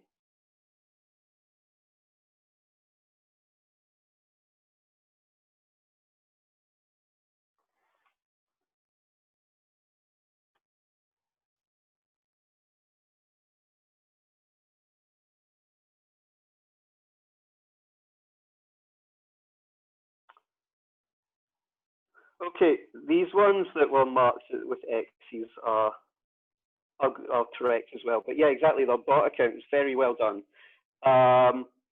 Yeah, mass movement to form bubble and echo chambers. That's even better. If I'd set this up better, you'd have got the points for this, but the world's not very fair. Anyway, here's our progress report and these results. I wish these results meant something, but well done, Vincent, Jakob, Martin, and Adam of Czechia. Incredible. So yeah, these are bot accounts. And the thing is, to bear in mind, is bots are far, far, far more prevalent than you might think. As you can see here, this is from the Pew Research Center. Feel free to look this up. There's some fun graphs. But yeah, basically, most of the news shared online and shared on Twitter is actually produced by bots. It's very, very easy to get bot farms of tens of thousands, hundreds of thousands, millions, sometimes just to say the same thing. And obviously this amplifies the message.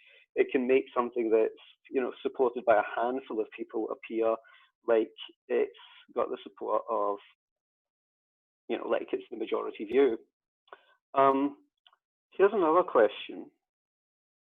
I want you to look at these images and tell me which one's the real account. These are unforgivably small, so if you can't do this, again, I'm very sorry. This is just...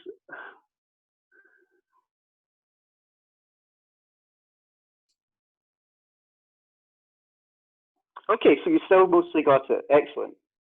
So yeah, as we can see here, there's a few ways in which you can spot what's a real Twitter account and what isn't. Likewise, if you go on Facebook or any other platform. We've got some great performers here.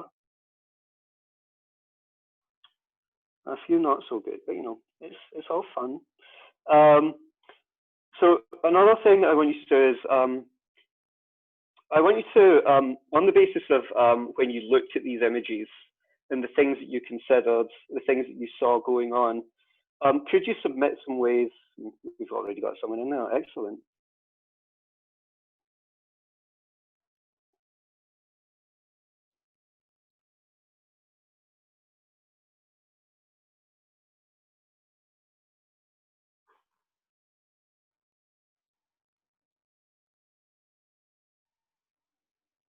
These are brilliant. These are really good.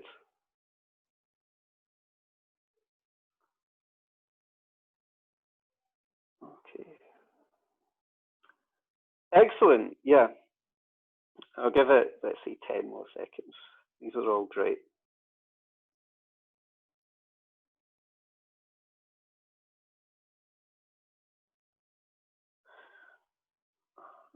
Okay, these are really good answers. Thanks for these. So yeah, so I made a little list. Okay, you can stop now. These are all good. You can stop. Yeah, so I made a little list, but I think you've pretty much covered all of these. But yeah, these are the ways that you can tell whether an account is fake or not. They'll use a default or a stock profile image, or indeed a badly photoshopped one, as was put down there. They might not have any biography. They might tweet the same thing again and again and again and again. They might have URLs and profile names that don't match. By this I mean that they might claim to have in their Twitter account to be Boris Johnson, but when you look at the @ bit, it might be, you know, @Andy Scott or whatever. Someone else mentioned followers. That's correct. They'll follow large numbers of accounts, but also have limited followers, and they'll make tremendous numbers of posts. And now that I see this, I forgot to put in the most obvious one of all, which is indeed the verified mark. If they've got a blue tick next to their name, generally speaking, you can assume that's the real person. Now, it's good that you know all these things. I'm really impressed, but it is, of course, worth going over these things because we all do get taken in. Even though we know these things, I'm sure there have been times when you've come across something in social media, you've really liked it, or it's made you really angry, who knows? So you've responded to it, or you've shared it immediately, and then like 10 minutes later, you know, you've realized it's like a tweet by, you know, Angela Merkel or something like that. So yeah, be aware of fake accounts. Fake accounts play a tremendous role in the dispersal of fake news. This could be people pretending to be famous journalists or politicians, but it can also be, as we touched on just there, bots just pretending to be ordinary people. So this part, do you like what I did there? That's clever, isn't it? This part will blow your minds. Clickbait. Again, I'm sure you've all seen this. You know, several of us are of the BuzzFeed generation. You see headlines like this that just makes you want to click. You know, this will make you vomit. Here are 10 great ways you could do whatever. Clickbait is everywhere, and it's very valuable. You know, like I said earlier with Google and advertisement, you know, these websites, these news websites get their money through people clicking on them. Sometimes people can indeed promote fake news because they've got some kind of agenda, but sometimes they just wanted people to click on their website so they could get advertising revenue. Now, yeah, so clickbait can be used to spread viruses and steal personal data. I mean, this isn't really a cybersecurity talk, but that's something to be aware of. don't click on links you don't trust because they're going to take your bank details or something like that. It teases you. You want to, it dangles something in front of you. It kind of highlights the possibility of a really unexpected twist or an exciting end. I mean, I click and clickbait all the time, I've got to be honest, so I'm not really setting a great example here, but I'm nearly always very, very disappointed with what it says in the end. Obviously, it can amplify fake news because it gets people clicking on things more. Anyway, I'm not necessarily saying that I want you to promote clickbait, because we're on the good side, but it's good if you know how to do it. So I want you to think of a recent news story. If you want to go to a particular website to find one, that's fine, but I want you to find a news story and turn it into a clickbait headline, and the winner will get a prize. And I'll give you a minute for this, let's say. Prizes, remember.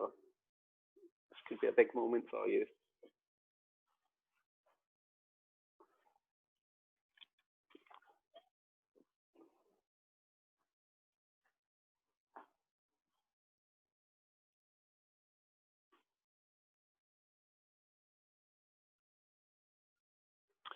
Compelling means interesting, or something that will make you want to click on it. Something that you just can't turn away from. Oh, I like this one. Excellent.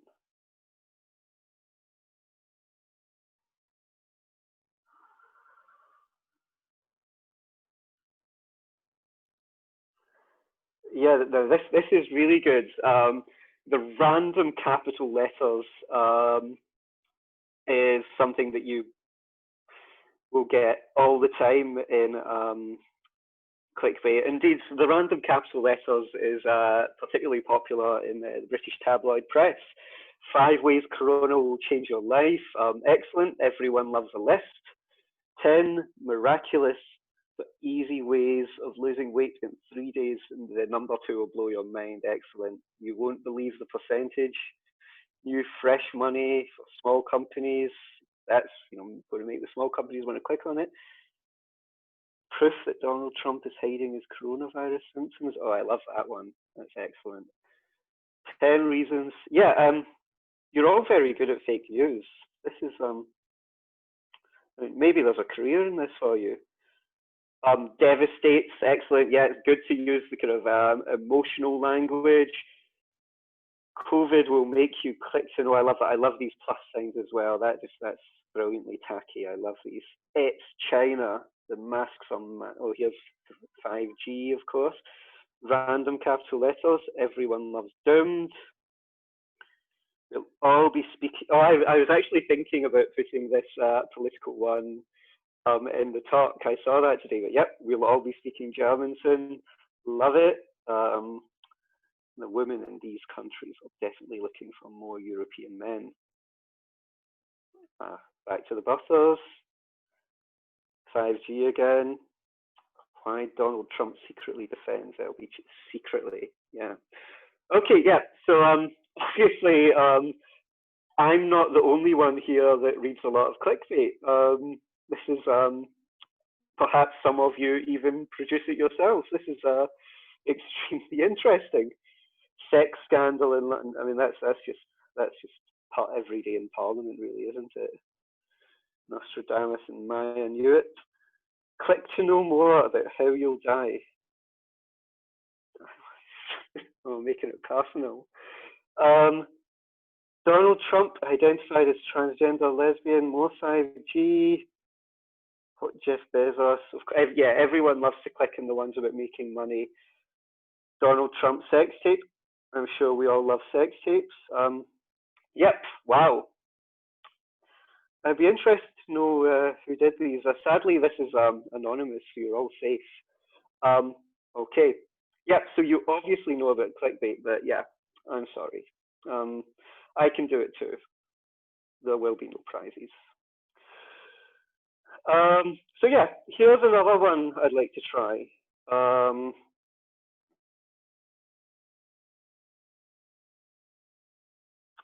we're going to look at some URLs here.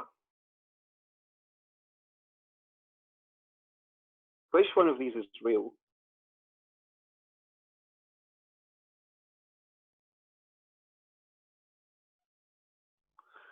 Okay, that was a bit of a tight time limit. I'm sorry again. Very impressive. Yeah. So this is another thing that you'll potentially come across quite a lot. The fake URL. Something that's quite popular in the UK is people like to make fake BBC news pages. Usually stuff about cryptocurrency. I mean, this is another tip. If it's something about cryptocurrency or Bitcoin, just ignore it. But yeah, they make things with very, very minor differences. So for example, here, we've changed the letter. This is the real one. Here, okay, I'm glad no one clicked this one. They'll sometimes add something to the end. Yep. Here, kind of, they'll add little characters. I'm sorry, I don't know what that's called. I'm from Scotland. A foreign O thing. Here we can see I've gone into the Turkish alphabet. The Turkish alphabet is quite a popular one because they've got things that look like I's or look like L's that aren't really. And here it's just IEMOND.fr.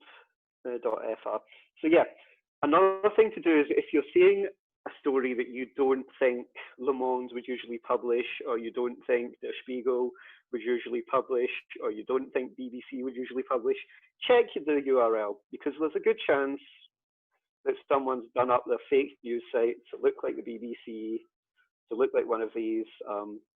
It's pretty common.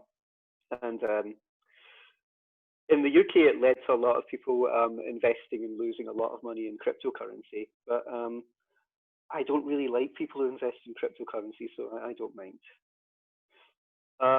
Okay, so we've got Vincent's remaining in the lead. This is a really impressive show. It's good to have people that are at 0. Stab is me, by the way. That I don't know why it put in Stab. It might be because I'm from Glasgow. Anyway, so I want to talk a little bit about how we fight fake news online, what we can actually do about it. Here are some ideas. It's an art, not a science, basically. There's not things are not always going to be 100% true. Sometimes things will flag up some warning signs, but it will actually be completely genuine. I mean, is anyone here old enough, like I am, to remember the death of Michael Jackson? I hope I don't bring anyone to tears here, but Michael Jackson is dead. It did happen. Now, what happened here was Michael Jackson's death was reported by a US gossip site called TMZ, and it was everything that we've talked about before. It used clickbait.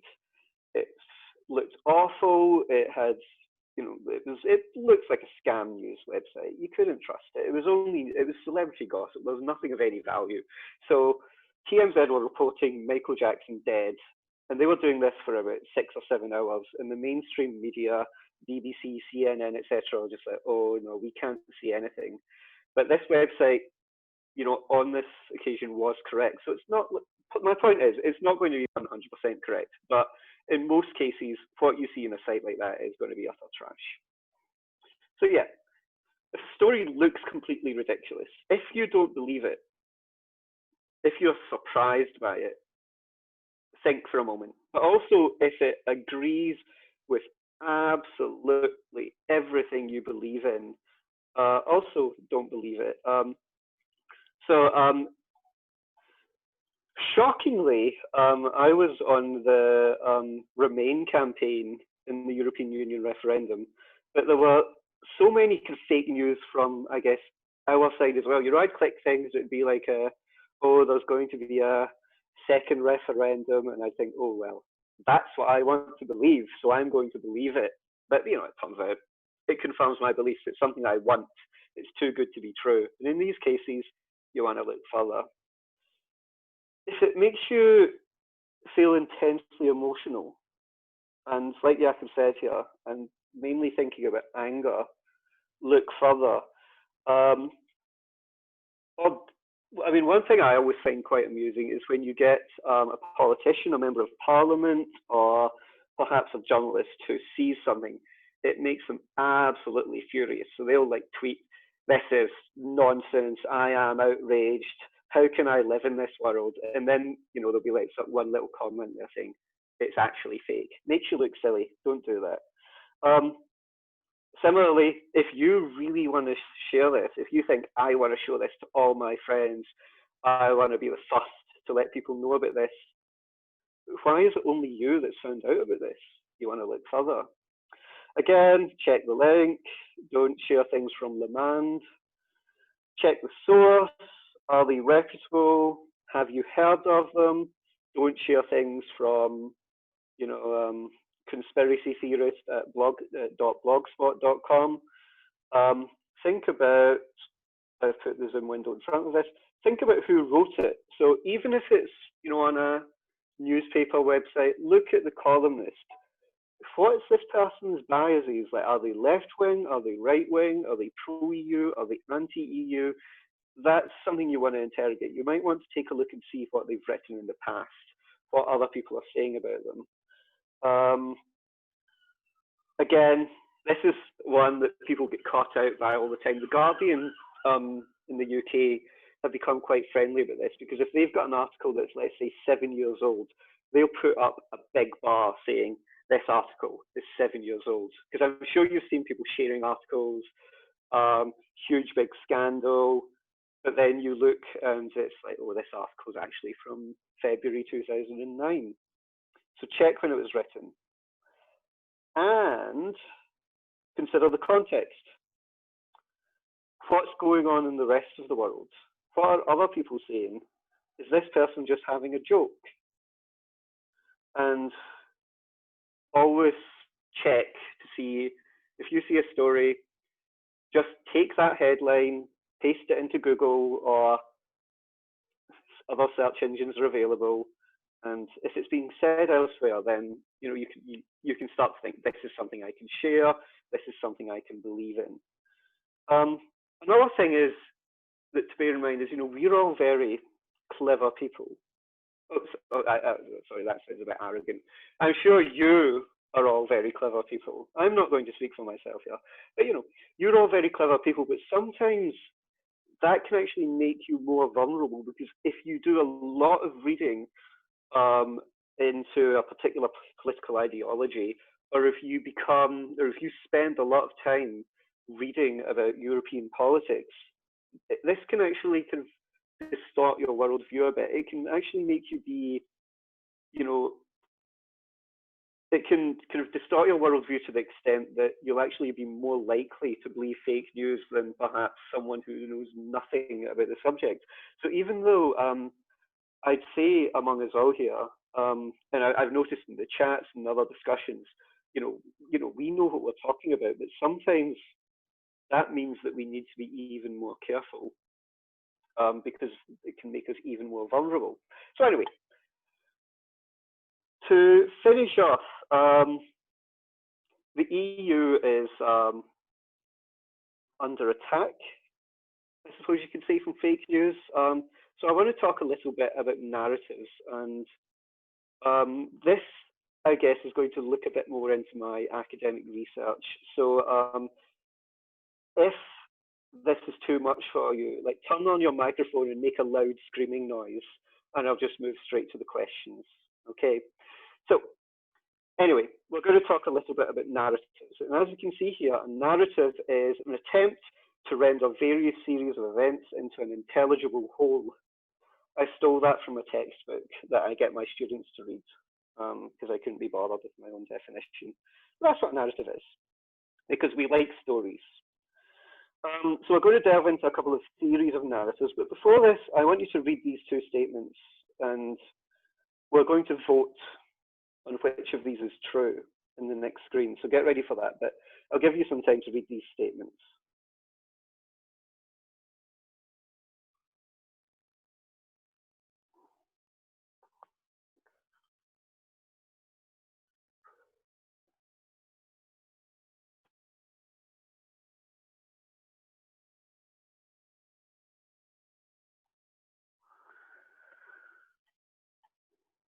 So so much of my research focuses on the oil industry and environmental campaigners that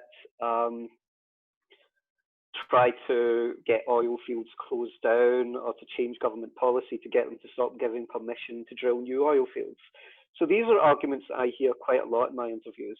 So statement one, drilling for gas will improve energy security, reduce our reliance on foreign energy imports, and provide jobs and economic growth. This is something that the CEO of an oil and gas company told me. What a surprise. Statement two, drilling for gas will cause air and noise pollution, increase greenhouse gas emissions, and could endanger the water supply. This was something that a local environmental campaigner in near Manchester in the north of England told me. So let's vote. Which one's true?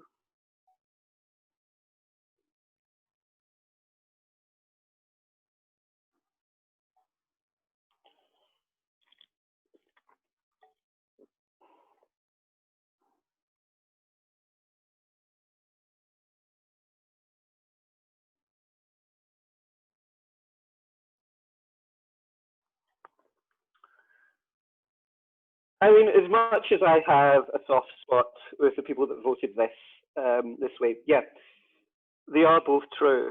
Maybe the questions I'm setting are too easy here. But yeah, they are both true. And this is something that we call framing. And this means the way you say something can be just as important as what you say. Now, the guy that said all this stuff about energy security, economic growth, providing jobs through gas drilling, that's not fake news, but he's being very, very selective about the story he's telling, as is, of course, the person on the pro-environmental side. And this is a really, really common frame that you find in so many different areas of politics and public policy that is commonly known as risk v reward. So here, if we talk about drilling for oil, the risk is environmental damage. The reward is economic benefit. And generally speaking, a European country is more likely to drill for gas if in that country the reward storyline is winning, and they're more likely to prevent it. Perhaps the most obvious example of this is in France about 10 years ago, if the risk story is winning. So moving on from framing, there's this useful article. I'm going to pick out a few hypotheses from this on how policy narratives work. If you want to find more out about this, there's a link there. It's worth a read. There's 8 hypotheses. I'm going to talk about 2. Here's hypothesis 2. Policy narrative persuasion, blah, blah, blah, blah, blah, blah, blah. And what does this mean? What this means is the power of a good story makes it easier to promote your narrative. One of the reasons the campaign for the United Kingdom to stay in the EU lost was because they did not tell a good story.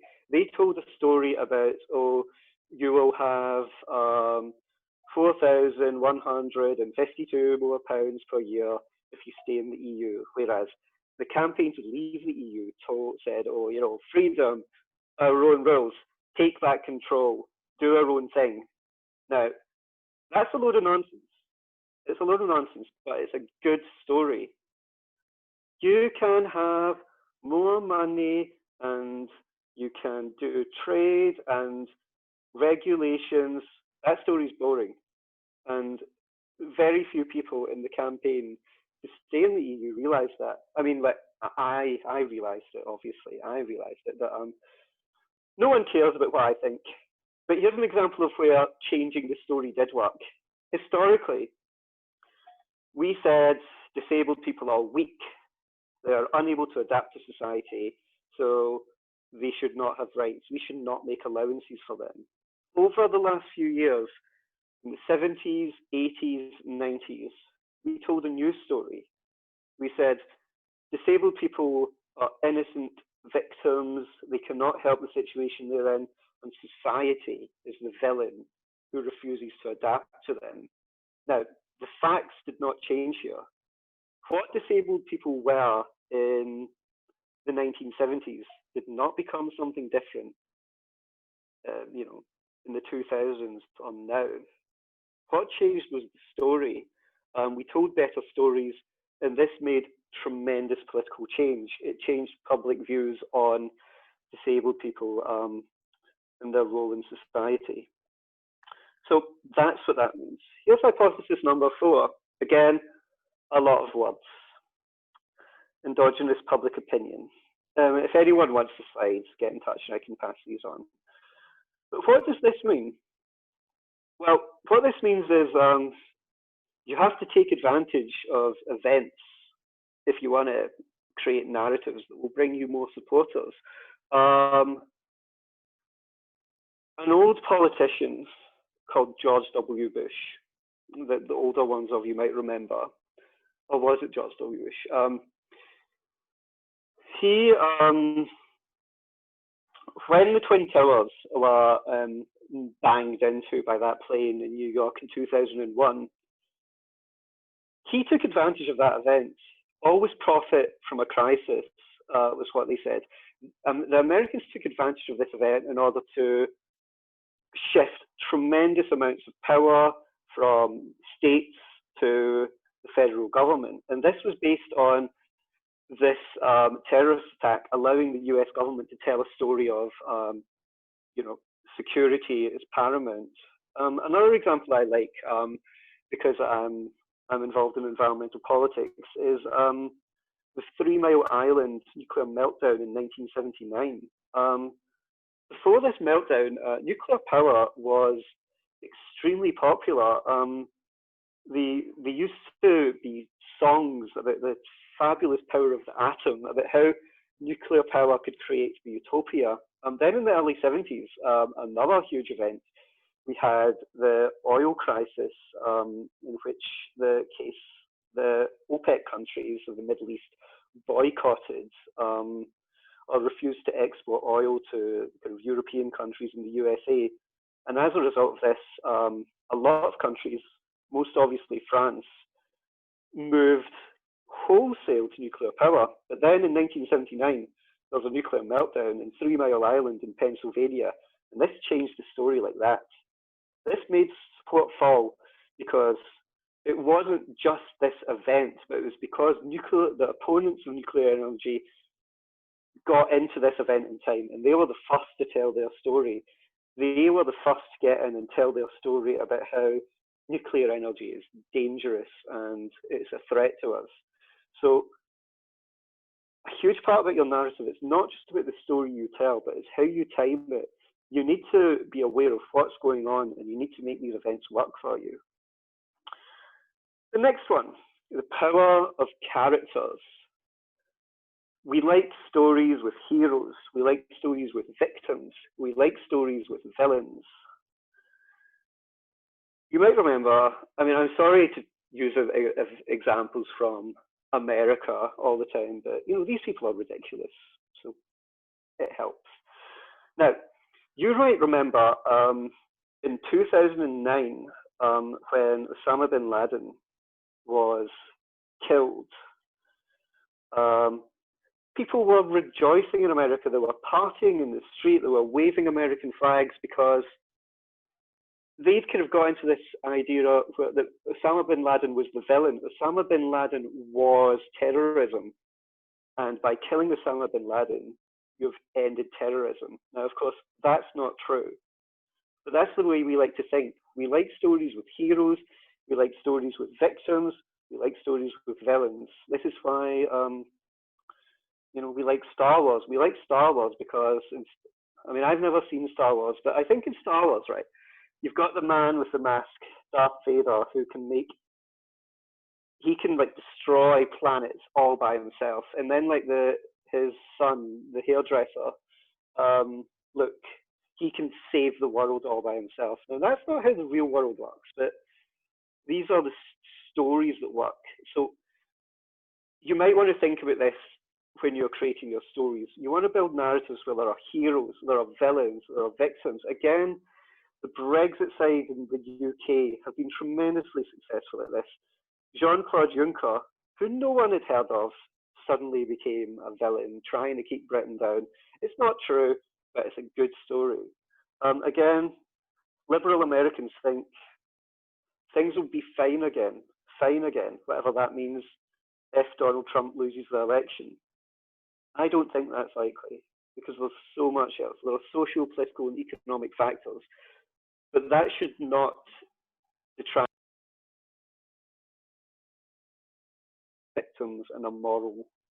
Your story has to have a meaning. Yeah, this is a long one. What do I mean here? Basically, whether you think you're winning or losing affects the stories you tell, and it shapes your stories. If you are winning, you don't want new people getting involved. So your narrative is to basically just prevent other narratives, to try and close off this area. If you are losing, you want to increase participation, and you see this all the time in environmental politics. Climate change activists want to get more people involved.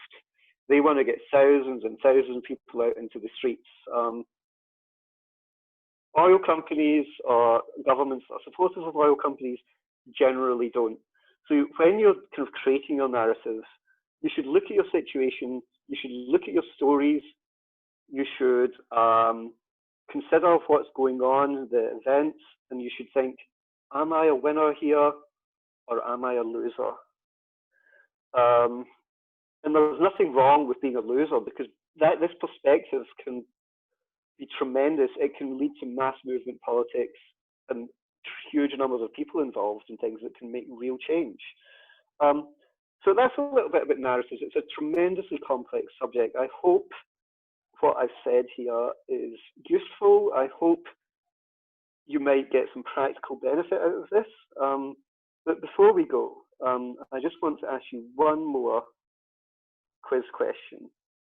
We're going to see, is this real or fake news? This is a real news story, but published in a newspaper. But is it real or is it fake?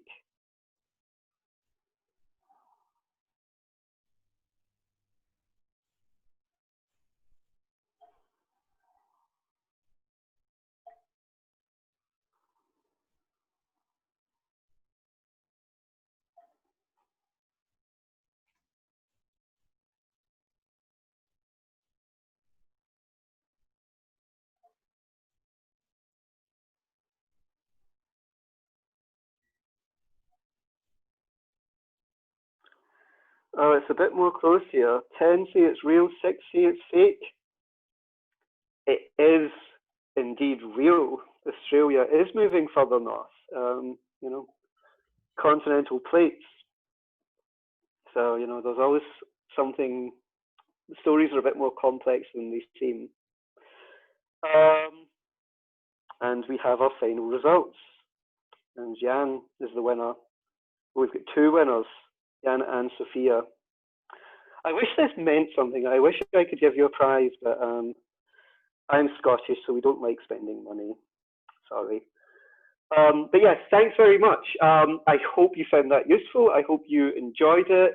I believe you have your break now. I'm sorry I overrun, but if anyone wants to ask questions, I'd be delighted to take them. Hi, I would like to pose a question. Sure. what you said, that one gets cognitive biases when one reads too much into a topic. This is something that I've noticed myself. And like, do you have any tips for battling these biases? Do I have any tips? It's certainly not an easy one. I think something I would recommend, and something I found useful, is to speak to people, like intelligent people with different views from you. Like, so, I mean, for example, I'm very lucky that my best friend voted Brexit. I don't know if that's lucky. I am in the position, lucky or not, of having a best friend who voted Brexit. But this is like really useful because he's an intelligent person. He's well informed, and by talking to him, you know, it kind of brings me out of my bubble. It kind of brings me out of my, like, you know, my kind of group of friends who are often like this, who are people who are very, very pro-EU. It gives me access to these opposing viewpoints. So I find that really useful. It's not 100%. It hasn't changed my mind. Another good thing to do is like to expose yourself to news. Like, so let's say if you have left-wing views, you know, have a look at some of the opinion columns in a quality centre-right or right-wing newspaper. You don't necessarily have to agree with it. I'm not saying this should change your mind, but it's really helpful just so that you can understand this is why this person's writing this. This is where they're coming from. Yeah, I think it's not easy, but I think exposing yourself to other views, respectable views, like, you know, you've got to draw the line somewhere, but that's really valuable, I think. Thank you very much. I think we need to stop it here because we do need a break before the next session. Thanks very much, Andy, and thanks very much, Jakob. It was very interesting and engaging and out of the ordinary in many respects. Thanks for that. I think we deserve a 10 minutes break and a coffee. And in 10 minutes, 3:45, we start the next session. But the Zoom remains open if anybody wants to stay and continue chatting. Cool.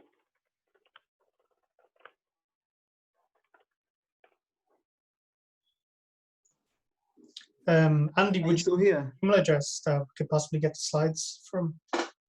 Yeah, sure, no problem. What I'll do is I did this on the browser, but I should be able to post like the presenter link in the chat, and you should be able to, like, you know, get the view that I've got from there. All right, great. Thanks. No problem.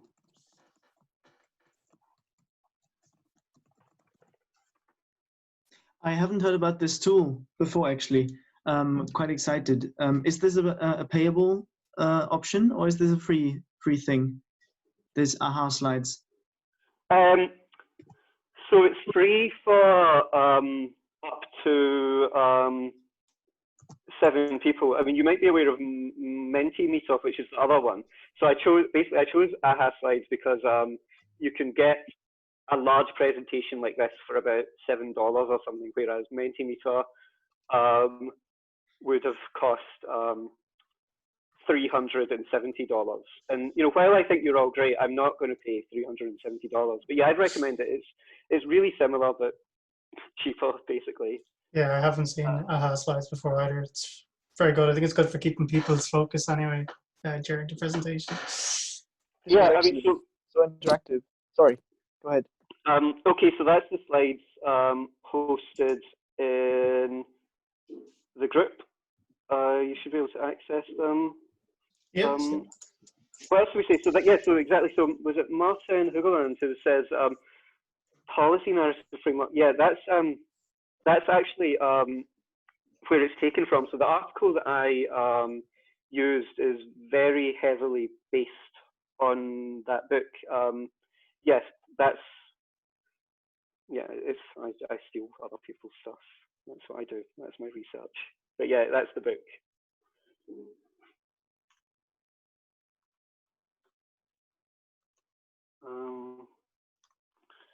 is it fair to portray the world in democracies and autocrats, or is there nuance possible? I don't know.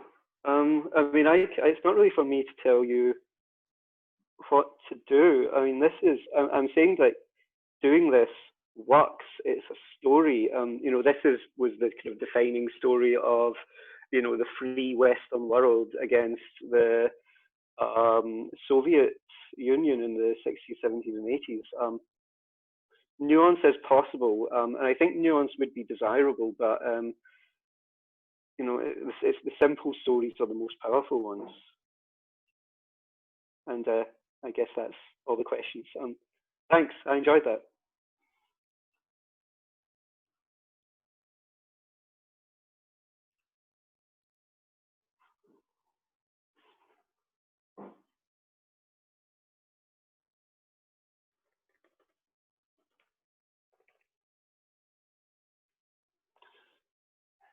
The science of stories. Let me just look up this book, because I usually refer to the article because it's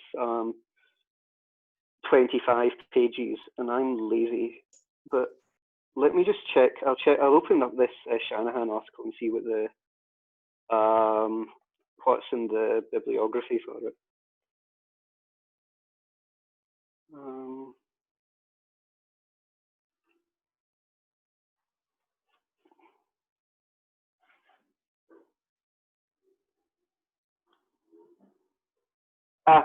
So the Jones one that I have is called Heroes and Villains, Cultural Narratives, Mass Opinions, and Climate Change. The other one I'm not familiar with, but it looks like the right sort of thing.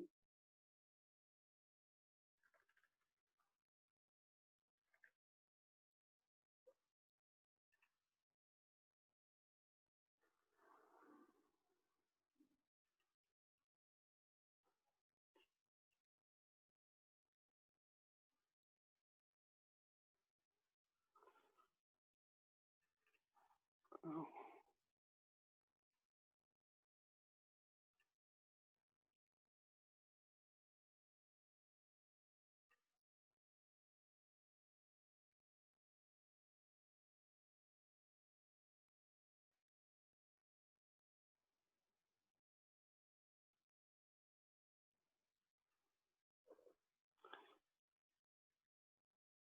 In fact, I think it was.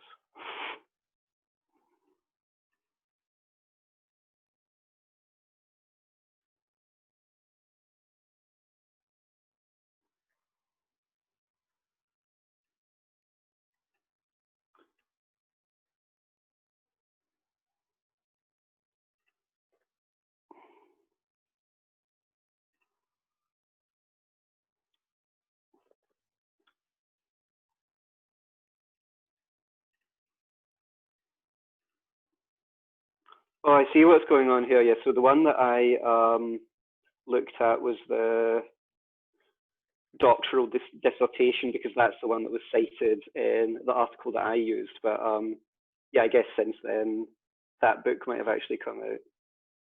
I probably should have been aware of that. But yeah, that's thanks for bringing that up. I'll have to check that out. Yeah, I just kind of put the author's name into Google, and it was like a list of different books under completely different names, so I wasn't sure. Yeah, I mean, like, to be fair, I looked up the bibliography in that article, and there were 4 things there, and I was trying to remember, like, which one did I actually read? Because I think that, because, you know, there's like things that you read and there's things that you pretend to read, and I couldn't remember which one was which.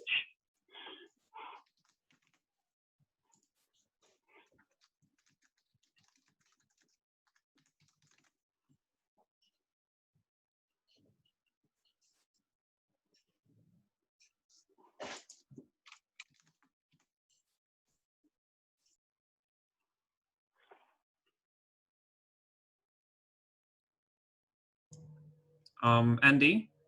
Hello. Hello. Why don't you want to tell us which side did you campaign for in the Scottish independence referendum? Oh no, I was only joking. if you must know, in the Scottish independence referendum, I was on the side to remain in the UK because at the time I lived in London. I actually worked for the UK government, and I didn't really. Basically, I thought like I might lose my job if I all of a sudden become a foreign citizen. Yeah. And yeah, of course, at the time, it also, and this is another dumb thing, it looks likely that if Scotland became independent, we would lose our European Union membership. That's what that's what I told other people as well. There's a lot of people that enjoy, like bringing up things that I wrote about this 6 years ago and showing them to me, but I probably deserve that. Mm-hmm. So do you think that the sentiment has changed significantly in Scottish society towards independence? Yeah, absolutely. So last week, a big part of this is so there was the election last year, but I think that it's too early to say, but I think the coronavirus has made a huge difference as well, because like the Scottish government and the UK government have acted really differently. And I think, well, basically, like yesterday there were 183 people died in England and 0 died in Scotland. So I think a lot of people are more confident than they used to be that, maybe we could actually do this ourselves.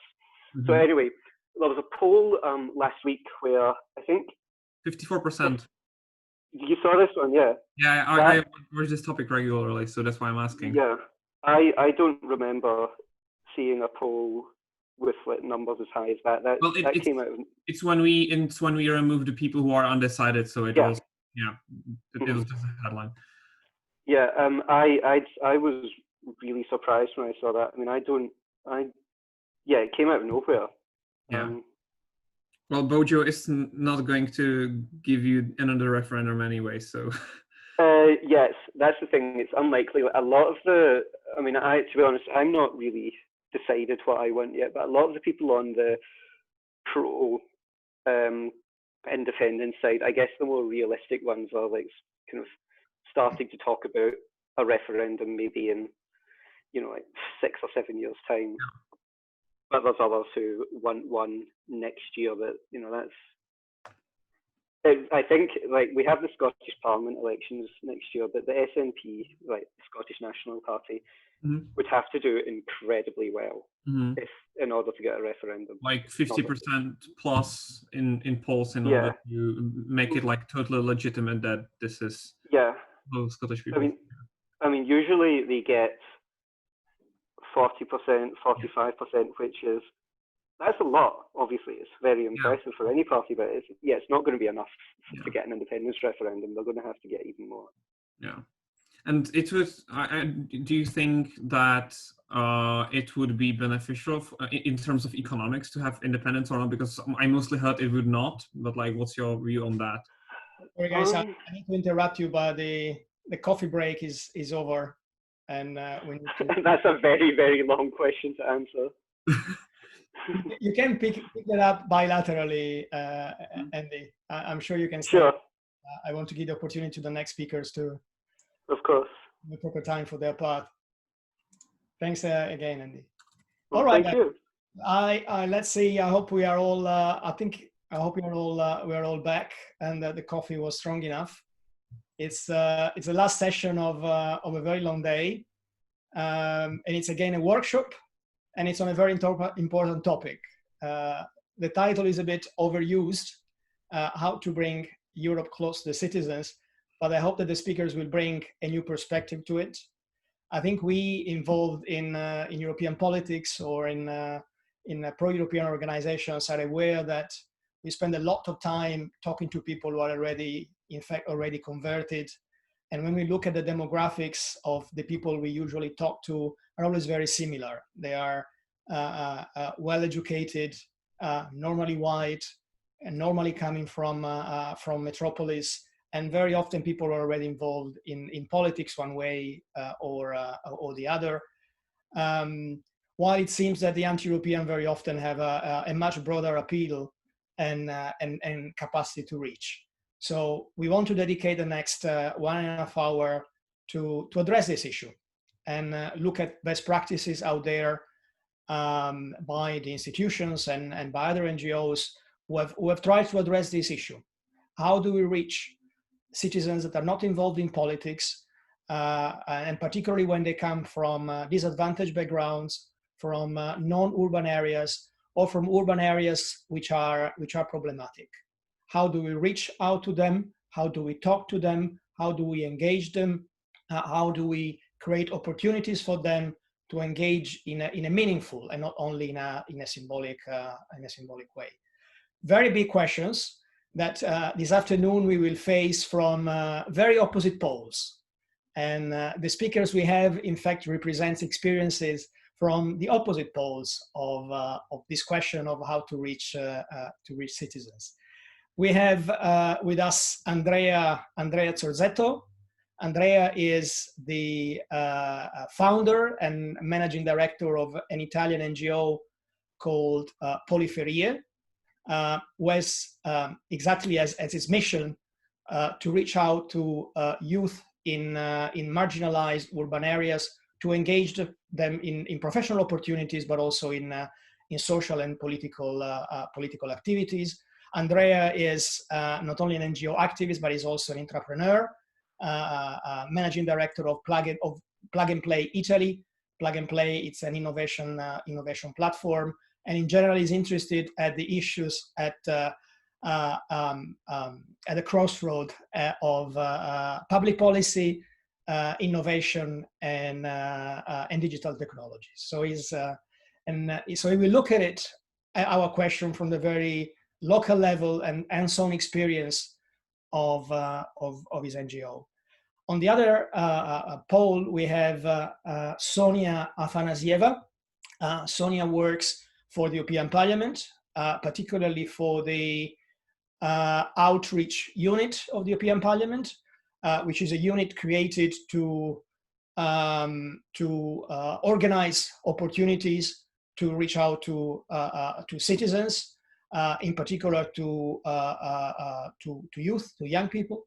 And she will share with us her experience in that respect, the experience of the European Parliament during the election campaign of last year, and in new initiatives to reach out to citizens at large, which are currently going on to promote a positive narrative of the European Union. Sonia is also an NGO activist.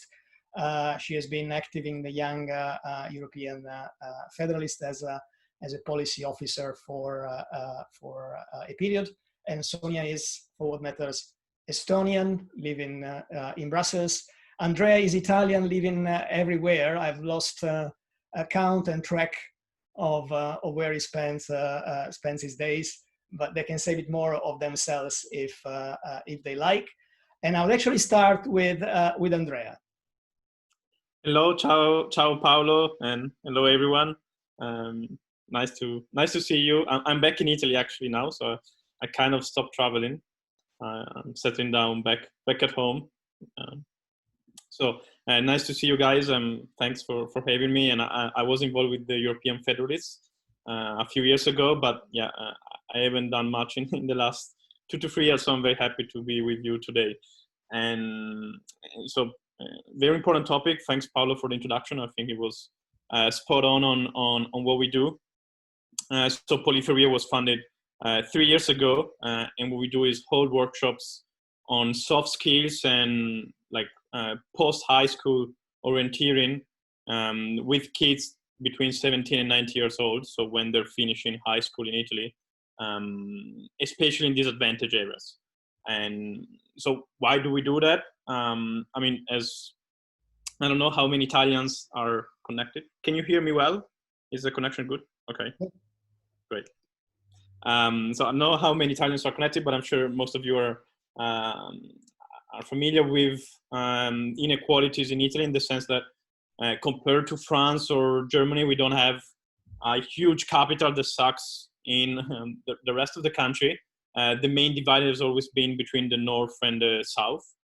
But over the last 5 to 10 years, like in any other advanced economy, with digitalization and new technology, there's been a concentration of jobs and economic activity especially in Milan and the larger areas. And so on top of the divide between north and south, we have that between large cities and smaller ones, and of course within large cities such as Milan, which is one of the richest probably the richest large cities in the country, between the center and the outskirts or the more disadvantaged urban areas. And just to give you a few numbers, in the center of Milan, there's about 50% of the people that hold a university degree. If you go just a few kilometers, not even in the hinterland, but just in one of the poor urban areas, it goes down to 8%. So from 50 to 8%. And if you look at the same in Palermo, so in the very south of the country, you have only 20% of graduates in the city center itself. But if you go to the banlieue of the city, it goes down to 2%. So this is very stark educational and, of course, also an economic divide that is being increasing. And because our focus is schools and education, on the one hand, the Italian education system, especially primary schools, are pretty good at giving equal opportunities or correcting the inequality that you inherit from your parents. But then it gets worse. And especially in high school, we have a dual track system, similar more to Germany or the German-speaking countries, where you can go to the Liceo, Gymnasium, where then the normal track is going to university and you enter the professional jobs or the ruling class, even if you want. And then you have the more technical schools there where you go into more practical professions, you could say. And and the way you choose between these two, it doesn't have much to do with your preferences, also because you choose when you're very young, like 12. But it has a lot to do with your family background. So whether your parents went to university or not and how wealthy they are. So as a target for Periferia is going, especially in those technical professional schools, and trying to work with these kids and give them more support in choosing what to do with their lives, basically. And also as a context for for what Paolo was saying in reaching different kind of demographics. So right now we're active in 9 cities across Italy, some very large like Milan or Rome, and in those areas we're in not the worst urban areas, you could say, but definitely not in the center, kind of a middle way. And then we're also in some small cities in the south of the country, like Vibo Valencia, for those that might be familiar with the name, in Calabria, where of course most of the young people live in search of better opportunities. So we are all around the country. And what do we see when we go and work with these kids and young students? So I think the most striking facts that I jotted down before the workshop. So one is the incredible sense of fear and pessimism towards the future. I don't know if it's we're just based in Italy, so I don't know how it would compare with other countries. But just as on the anecdotal level, here in Milan, which, as I said, is the richest city in the country, and even in the poorer urban areas, you have good connection via the metro system with the center, so it's not that bad. We had some kids that when we ask them expectations of the workshops we hold, they say, "Oh, I'm terrified of being unemployed when I finish school."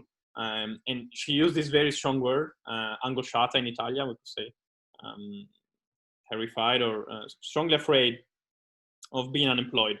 And I mean, she was 17, so you could say it's in a time of their lives when they should be more optimistic and not being, burdened by this kind of fears. But that's something common that we see across. So this sense of anguish towards the future. And on top of this, there's a lot of uncertainty and lack of understanding about what to do. So maybe this happens all over Italy or in other countries as well, but they don't know A, whether to go to university or trying to find a job straight away, and B, they have very little idea of what kind of faculty to pursue if they go to university. And you could argue that this kind of inability of the Italian education system to show students a path after school is kind of across the board, also in the other types of schools. But what we seem to see, and also if you look at the data, that obviously if you come from a family that has been to university, it's much easier to ask to your parents or your contacts what the university is like, if it's worth it, and what to study.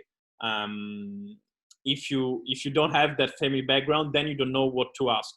And something that is the third point and was very clear from our workshops is that they really lack a role model, someone to turn to for these choices, and they very rarely think about asking their teachers, which is of course pretty sad, also because these wonderful and very committed teachers within the Italian education system, but it's probably the age gap or other reasons. But even with the teacher in the room, that obviously every teacher in Italy has been to university, when you ask the students, do you have anyone to turn to get tips on what to do after school, very rarely they mention their teachers. And so what you get is this total sense of disorientation and fear over the future. But of course, before saying a few words on the skills that we've been picking up and what we learned in trying to deal with young students, also a note for optimism. I mean, it's the digital native generation, obviously, and so when you talk about topics such as the impact of new technologies or startups, innovation, what I also do at work, as Paolo was mentioning. Actually, these kids, they were born with the smartphones, and they're probably more, even if they come from disadvantaged backgrounds, they're on top of these things, and they understand, even without describing it maybe in a systematic way, but they have a kind of intuitive understanding of technology and of the modern world, probably much better than the teachers or even people that work in multinational companies that are of different age brackets. And in Italy, we have a big problem in general with the opportunities for younger people. And so when you go to these schools, maybe you see kids that are not very optimistic, but they could be a great resource for the economy and also as citizens for the country, because of course they're and we see this at work.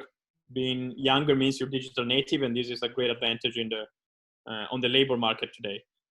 So it's not all pessimistic.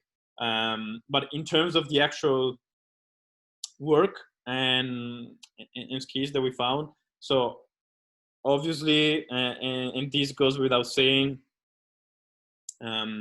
it's one of the things that we found that works the best to kind of bridge the gap with the different generations in these areas is the fact that we're not too far in terms of age from them. Also, the Italian education system is still pretty formal in the relationship that students have with teachers, maybe compared to the Anglo-Saxon countries. And so in that case, the fact that they can interact with people not too much older with them, but they've been through university or they've been out of school, it really helps. And so this, in case for the young European Federalists that has a kind of same age bracket, can be a great advantage to reach out to these kids. And of course, what we, I mean, maybe it's pretty obvious, but what we found very important is to build personal relationships with young people, because obviously when you go there and they don't know you, they don't trust you too much, or maybe most of us, and this might be an issue that you have as well, as Paolo was mentioning, had the opportunity to go to university and now maybe also entering the labor market.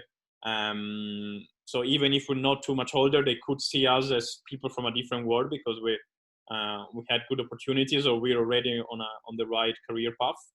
so trying to build their trust and show how hard it was for us to make choices. Some of us are still in university and they themselves don't know what to do after it. So showing that we are kind of the same level, being empathetic and informal, it helps so much. And to the kids, then it's much easier to turn to us for questions rather than their teachers. And I saw some questions are popping up in the chat. Maybe we'll address them at the end, Paolo. I don't know what's... Yeah, sorry, I think you're muted. Yeah, I was saying, go on with your presentation, and then we have the one of Sonia, and then we turn to the questions. Okay, yeah, sure, perfect. Yeah, so the first point, the first skill that we would suggest is being empathetic and investing a lot in building a relationship based on trust with these young people. Of course, this means that you have to work in with smaller group. Usually it's maximum 20-25 students, and this obviously is not, to use a tech word, very scalable model, or it's quite intensive in terms of volunteers, but we see that that is critical. And this leads me to the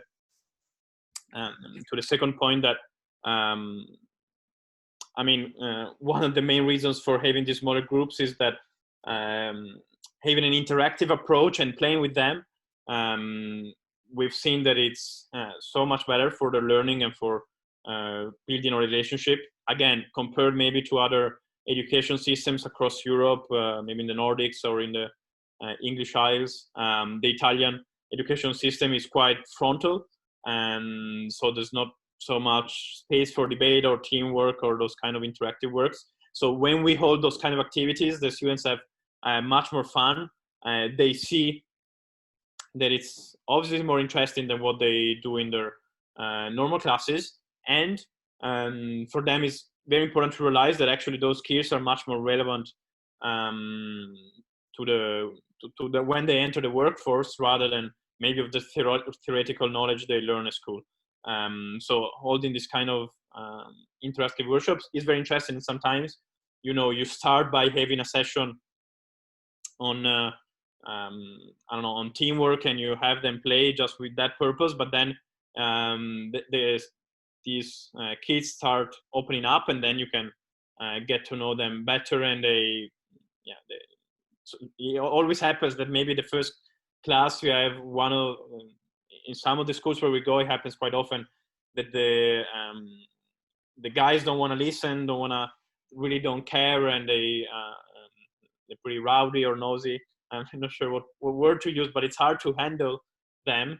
And maybe then after a few sessions, they open up, and even those that were the most aggressive or skeptic, you understand that they also care, and maybe it's just a way to be defensive and show confidence when they're really not. This is the second point, trying to be to work and even play with them, and always linked to this, and maybe the third point, what we really see, and unfortunately in these kind of disadvantaged areas, it's worse because you end up in a vicious cycle, is that they get told off or discouraged a lot by their teachers or by the whole ecosystem, where no one tells them directly, but they get this sense that they're like second-rate students, or even young people, and then maybe is the fact that they live in a neighborhood where it's not well looked after, and so that gives them that sense, or the fact that that the school doesn't work as well as in other parts of Italy, and so they of course, if you get handed down by the system this kind of sense of feeling that you're not good enough, that's very hard to build a confidence and then look at your future with optimism. And so encouraging them, praising them, and actually trying to convey the message that they're digital natives, that actually they already know a lot of things about the world of tomorrow, and it's just a matter of applying themselves and work hard, and they can build better opportunities, is very important. And actually, this is not something that we've just done as Polyferia, but has been tried by one of the leading economic journalists that is called Federico Fubini. That he wrote a wonderful book about inequality in Italy, and in his experiment, he was doing something similar to us, like going to some of the most disadvantaged schools in Italy. And one of the things that he tried to do, like us, is bringing in external speakers, maybe from those same areas that speak the same language, the same accent, but they managed to build an interesting career. And so the journalist in his work, and we did kind of the same. We have the guys fill out surveys before and after the same survey about how much trust they have in the future, in their community, in opportunities for young people in Italy. And after you give them these workshops or this kind of inspirational boost, you get higher scores across the boards in most of the cities we've done it. And so that shows that how much trust and encouragement can do with these young people. So this is what we learned through a lot of trial and error in these years. Of course, the big question is how long-term an impact is this. So if these kids receive this kind of boost, this encouragement, is it something that can stay with them for the years in the future, or probably just a short-term effect? This is something that is very hard to measure, and we try to inquiry. But we've learned that, it's pretty clear that they're kind of abandoned by the systems and the school is not enough. But for most of these kids, the school is the only institution that they have in their lives, or is by far the main one.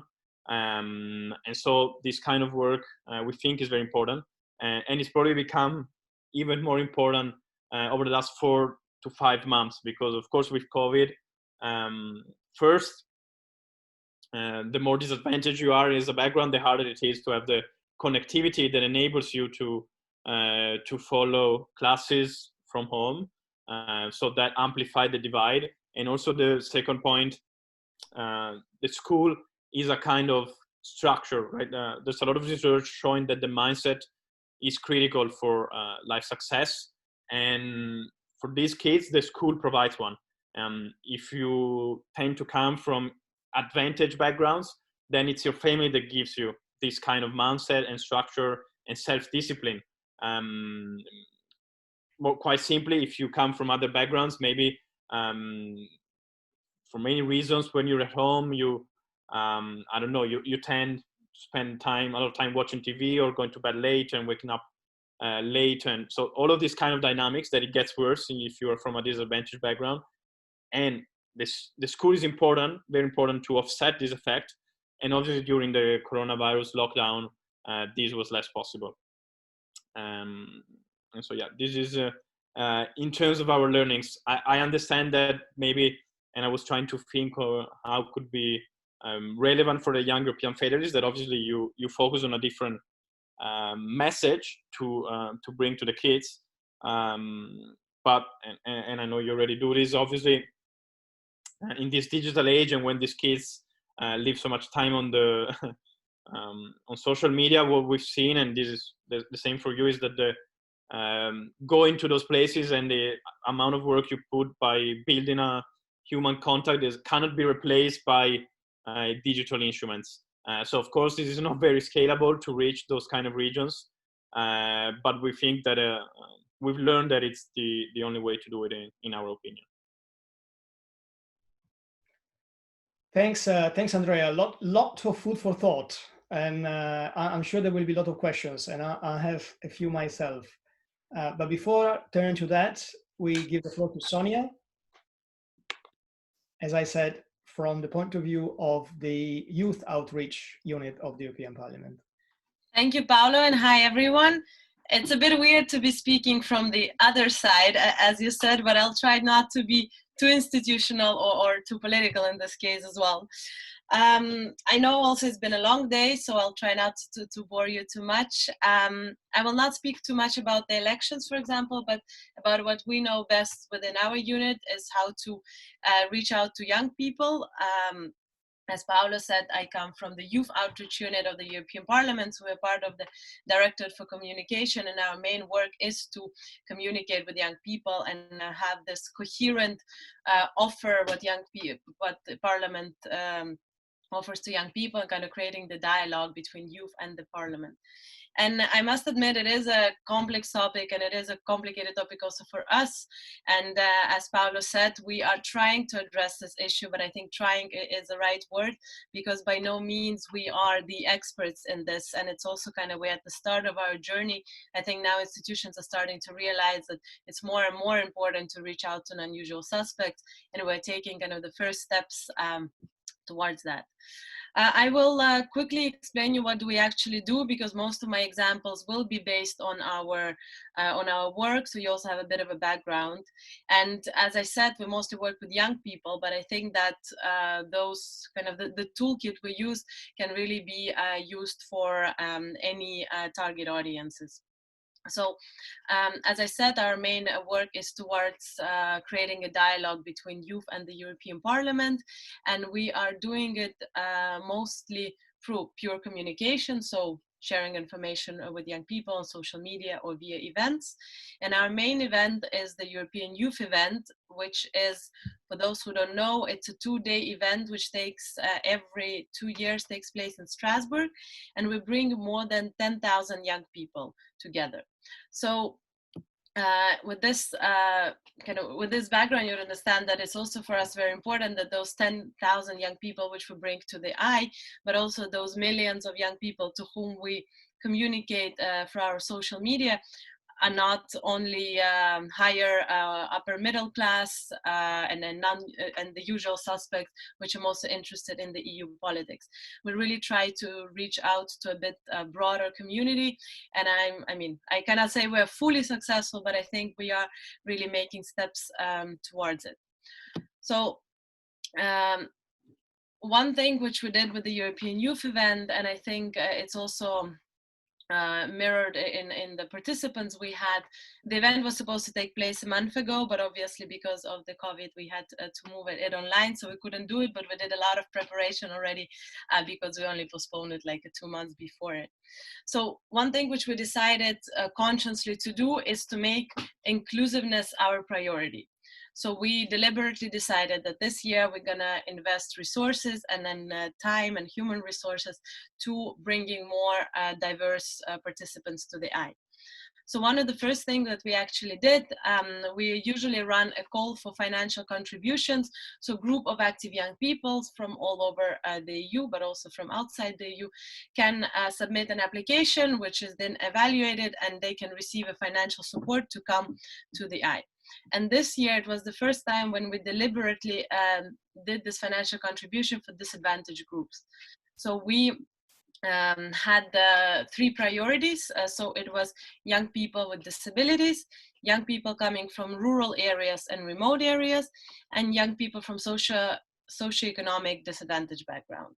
So if the organization or group of young people who wanted to come would either have some kind of involvement in this area, they would get 5 extra points in the evaluation. And then if it was their main aim, so for example, a youth organization which works only with young people in a rural area in Romania, I don't know, then they would get 10 points extra to the evaluation. And like that, we were allowing groups who would normally maybe not be accepted to have a chance to come to the eye. And it was very successful. We received, I think, more than 500 applications.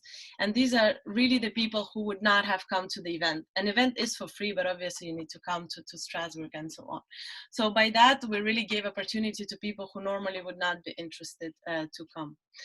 And a very important thing with this, of course, that the whole call and the communication about it was going to the member states in all the languages. So the call was translated to all the 24, I think, even to Gaelic.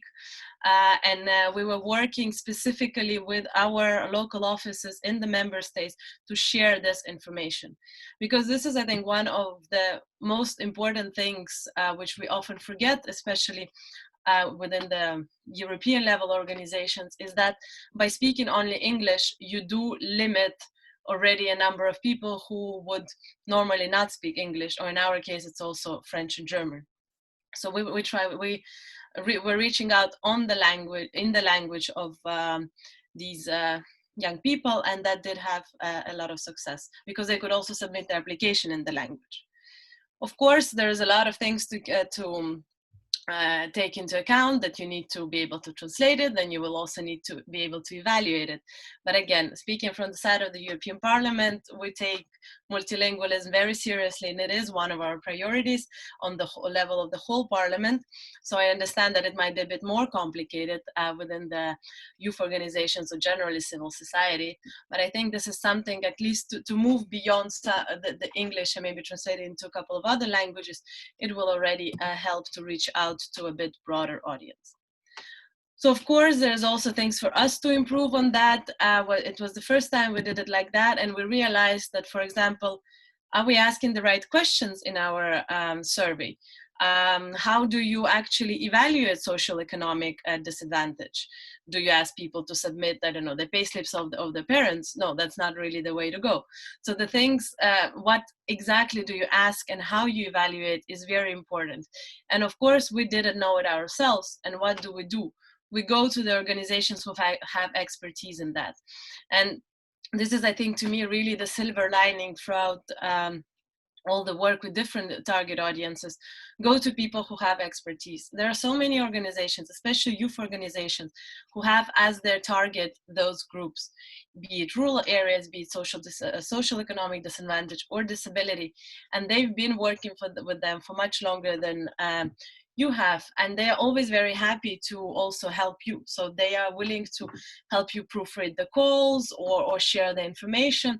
So really don't be afraid to ask for help from people who have more expertise. It's like if somebody needs expertise in Federalists, they would go to EF or Jeff. The same you can do with all the other areas. So some other things which we also did, and this I think relates mostly to communication, and here we focused a lot on bringing in the people with disabilities, for example. So we had the whole accessibility page on our website, which was explaining how accessible is the event. So for example, if a person in a wheelchair would like to come to the event, but they're not sure whether they actually have the ability to enter the building and how they're going to be moving around, or will there be support? So we were actively putting those things on the website so if people are interested but a bit afraid, they would see that the measures have been taken. Because what is also important is you can take all those measures, but unless you communicate about them, nobody's going to know that those measures are in place. So don't forget also to put it out there and show that you are doing those things. With accessibility, also something that I have never thought about until I came across working with that is that, for example, accessibility of your documents. A normal PDF is not readable by a blind person through the computer. There are other formats which are actually which work better. And we had a lot of calls with one of the trainees who was blind, who was telling us this works, this doesn't work. So we were writing we had like a PDF of 80 pages with our program, which we had one of my colleagues manually rewriting into Word document, which would have been then accessible to read for the reader on the computer. So those small things which are really important, and we had a lot of help from people who actually are in those situations and asking them whether this works or it doesn't. The same in communication, things like putting subtitles on your videos online, ideally also translating them into different languages. Through the events, having interpretation and sign language interpretation. And I know it is incredibly expensive to do that. It is incredibly expensive even for us to do that. But we realize that this is really something which helps us to reach out to people with disabilities, for example. And again, partnering with the organizations that actually reach out to those groups. We had a big partnership with the European Disability Forum, for example, who was helping us with all the guidelines and so on and so forth. Of course, yeah, financial support is always good. I know, again, for civil society, it is another issue, but if you can put a bit of money into supporting those groups and bringing them to your events, it's already going to be a big advantage. And what I realized, what is important, I think it's also in the mindsets of organizations, is to prioritize this group. So we took a deliberate commitment to be more inclusive, and it had it meant a lot of extra effort. And I'm not trying to scare you off, but it did take more time, it did take more effort and more money, but we saw the result, and it was a deliberate commitment from our side to actually do that and reach out to those groups. So maybe the three main takeaways from my side is, first of all, to really decide on your target audience and prioritize it, because again, you cannot capture all of the groups. As I was already saying, for example, disability as one course of action, socioeconomic background or rural areas will have a bit of a different course of action. So you need to also kind of target a bit your communication and your outreach on who exactly you want to prioritize for this specific action. Mind your language. It doesn't only relate to language in sense of English or other languages, but also how we speak. And I know we are all very guilty in speaking in EU bubble language and so on, but it is important to be as clear as possible. And also, sometimes you can communicate in a language which for you might be normal, but for people from other backgrounds might actually be offensive. So you do need to have kind of a proof, read or check from people who have more expertise if this works for those groups. What is important, and I already mentioned it, but I will never get tired of repeating it, go where they are, be proactive, work with the organizations, even like Andrea was telling with his organization, or others who are more experienced in this, ask them to proofread your texts, your calls, ask them to share it within their audiences and so on. And yeah, if possible, support them financially, but of course I know it's not always the case. So I think if you keep in mind those couple of points, maybe the work would go a bit better with that. But I'm very open also to your suggestion and your ideas for us if you have any, and happy to answer any questions you might have. Thank you. Thanks, Sonia. Very different experiences Andrea and Sonia have shared with us, but the messages are in fact converging in many respects. We have lots of time for a debate in this session, so we can open the floor, I would say, and I think you can address Andrea or Sonia as you prefer, and you, Andrea and Sonia, feel free to also address the issues that are meant for the other one, of course. Fons. Yes, I also do a lot of youth participation to boost it, for instance, at the European Green New processes. And what I'm doing a lot now is just mapping youth organizations in member states, because some of them are not proactively attached to their national youth councils. My question to you both is, how do you actively reach out unorganized youth, because organized youth is also just a fraction of the total population? We pick up a few and then we give it to Andrea and Sonia.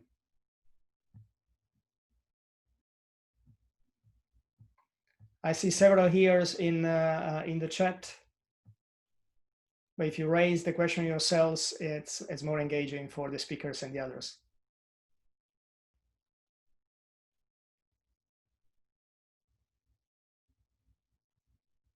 Otherwise, while you think I've one myself, I think one for Andrea and one for Sonia. Andrea, you have explained that you organize workshops as your main type of event to reach out to kids, as you say, in those backgrounds. Can you tell us more practically how they are structured? What is the preparation? What type of people you involve, and what are they? I mean, is that 1 hour? Is it half a day, 1 day? How do you structure them? How does it practically look like? And question for Sonia is, it's similar to the question of Fons. How do you really reach out to young citizens across Europe, and also how do you know that you do?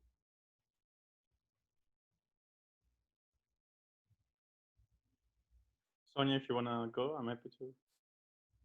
leave you go first. Okay, yeah, I'll try. I mean, not easy questions, but I was a bit expecting them. I'll try to a bit merge both.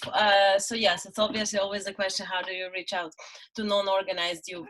We do have a special strategy for youth organizations, so we work a lot with them. And from our central level, I would say this is our main audiences, but we do a lot. We also work with schools. So of course, it's very difficult for us in the European Parliament to go to people who don't go to school, for example. So at least we try to tap into the resources which are a bit more accessible to us. So we have the whole offer for mostly high schools, for example. We have trainings for teachers on how to also talk about Europe in school.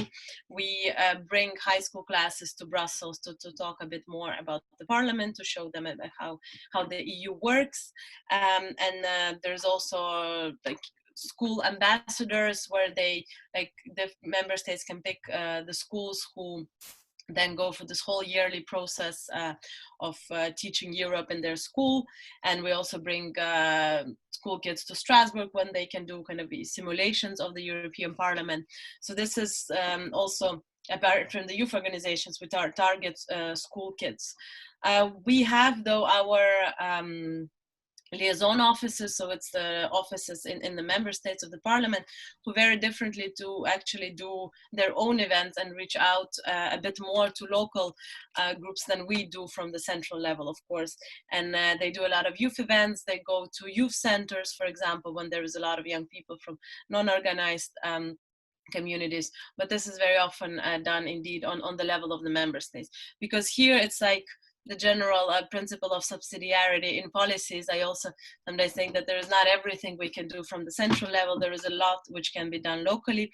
And I do agree that there should probably be a bit more work also done with local municipalities, between liaison offices and the Parliament.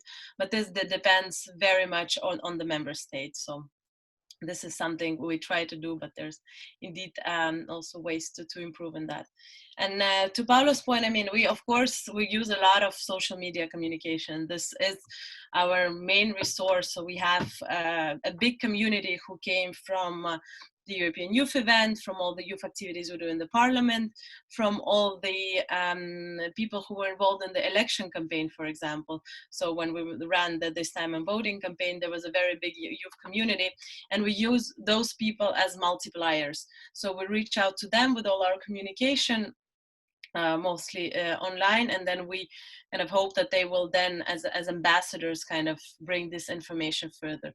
Because again, there's only a certain level we can reach, and then we hope that people on the ground share it with their friends, and so on and so forth. Because this is also how, for example, the election campaign was structured.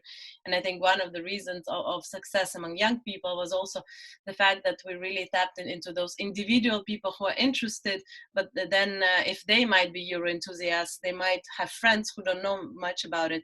So this potential of really people talking to each other has been used, and I think proved quite successful. Thanks, Sonia. Andrea? Yeah, and so just a few words on Fon's questions and what Sonia was saying, even though it was maybe a bit less relevant for us, but obviously when we started, our target was to reach those kind of young people, and we decided to go through schools just because it was the easiest way to reach them. Of course, and especially during COVID, we're trying also to engage more with them with social media, but it's not proven too successful so far. In part because, I mean, social media pages are like require a lot of time, skills, and if you want to really push them, also money. And even us, we have an age problem because most of us are on Facebook and now also on Instagram, but this younger generation are just Instagram or even TikTok. So it's not that easy to reach them. And then linked to this, obviously, because of what we were saying before, and the need to build a personal relationship with them, you cannot do it through social media. So that's also why we go through schools. That's the place where 99% of the kids are. But on your question, Paolo, so it's very critical because obviously you don't want to spend too little time, because then it's not that doesn't leave much to the students, but also you have to be realistic, being us in volunteering organization. So it's 5 sessions per year, each session in about 4 to 6 hours. So the whole school morning or day. So it's about 30 hours in total. And so the first one is more frontal in style. So we tell them about polypheria. We usually bring an HR from a company talking about the labor market and how to apply for jobs, and then a session that we usually hold ourselves on going to university, so providing them also with the 2 different choices, university or work. And then we have 3 sessions that it's based more on the actual skills, so like working in teams or speaking in public, how to use design thinking methodologies, and also learning more about examples of new technologies. And then the last session is more about having them working in groups to solve a local challenge. This last part, we're still testing it. We were supposed to do it in all schools this year, but we managed to do it just in one, in Pisa, and then COVID-19 struck. And so because it was very interactive and quite complex, we thought to do other types of virtual sessions. But yeah, this is more or less in terms of time and content. Thanks, Andrea. I see other ones who want to speak. Julius. I'm going to speak via this connection here because I think that's going to work better. I wanted to touch upon one thing that Sonia mentioned about youth outreach to unorganized youth and so on. I think one problem is, but I know that, or I feel like that the European Parliament, at least with the 2018, has already started to improve this. That one problem is that sort of the more, as an institution, the more you try to keep the message under your control, the less interactive it's going to be. And I think with this time I'm voting campaign 2019, I think this was a really great leap forward, because for the first time I feel like that there was a campaign, but the campaign was only a frame, and then within that frame there was a lot of activities taking place. And as a youth organization, you could easily get in touch with the local liaison office and ask, okay, could you put this on our website, and so on and so forth. So I think that one key thing with regards to outreach is that you commit to not hold on to the management and to the complete streamlining of your campaign, but that you leave that campaign to the crowd in a way. And I think only then can you reach the amount of interaction that we need. But I think the problem here is that probably social media people know about this, but then it's a political question by the responsible politicians in the parliament, that they would commit to this, because obviously they would have their name and their parliament behind a campaign that they are not really in control of. So I think this is maybe a challenge, and I would love to hear from Sonia what the efforts are there, and what are the thoughts for perhaps even the next upcoming elections youth engagement campaign, like at this time I'm voting 2000 and whatever. And the second thing I wanted to touch upon with regards to disadvantaged backgrounds, I'm wondering if it's actually also just a question of sort of dedication generally. So I'm wondering if our European outreach activities have a particularly harder time to get in touch with those people that we don't reach, or if this is something that any organization, be this an environmental organization, be this a local, what should I say, a farming initiative, if it's maybe not a problem with any kind of organization that wants to get volunteers and wants to sort of engage people in a societal or political cause. And if there is any difference here, like if we, with our European mission, if we have a particularly different problem, or if this just fits for everybody. Thanks, Julius. I see a hand raised by Fons again. No. Then picking up questions in the chat, I see Nicholas, you have one for Sonia?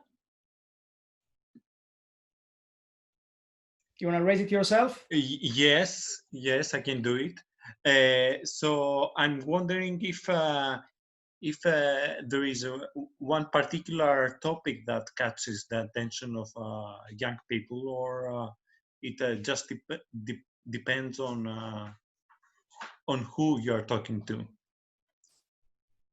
Yeah. All right, let's have a round of answers.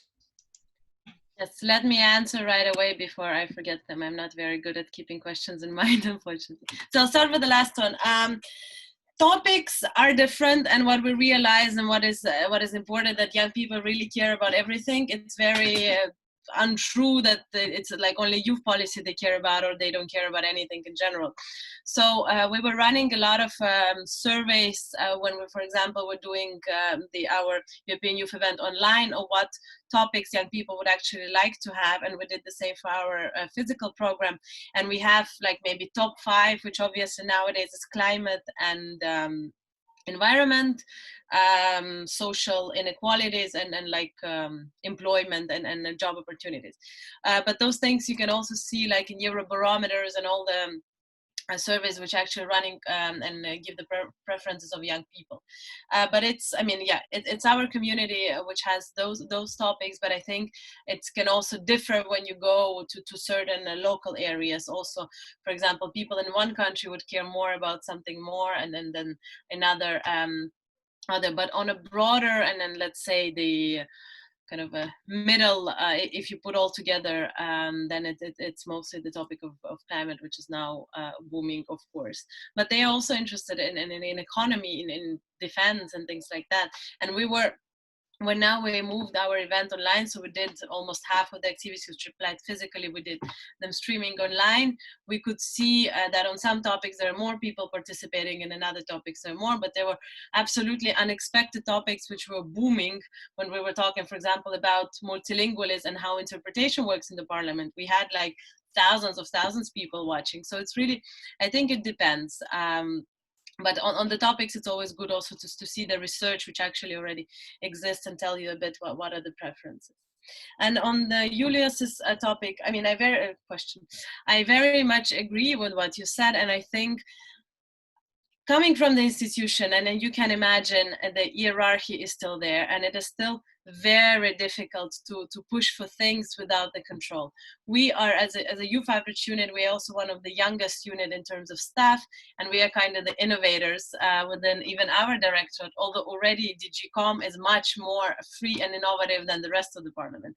So I think with this time of voting, it was really an experiment which worked well, and they realized that really giving the frame and then letting people implement it themselves works. So this is something I think they will keep, and this is something we are possibly going to do for other campaigns, or maybe for the conference on the future of Europe, and this is something the Commission is also thinking of doing. So I think they kind of realize how well it worked, and they will try to use it more.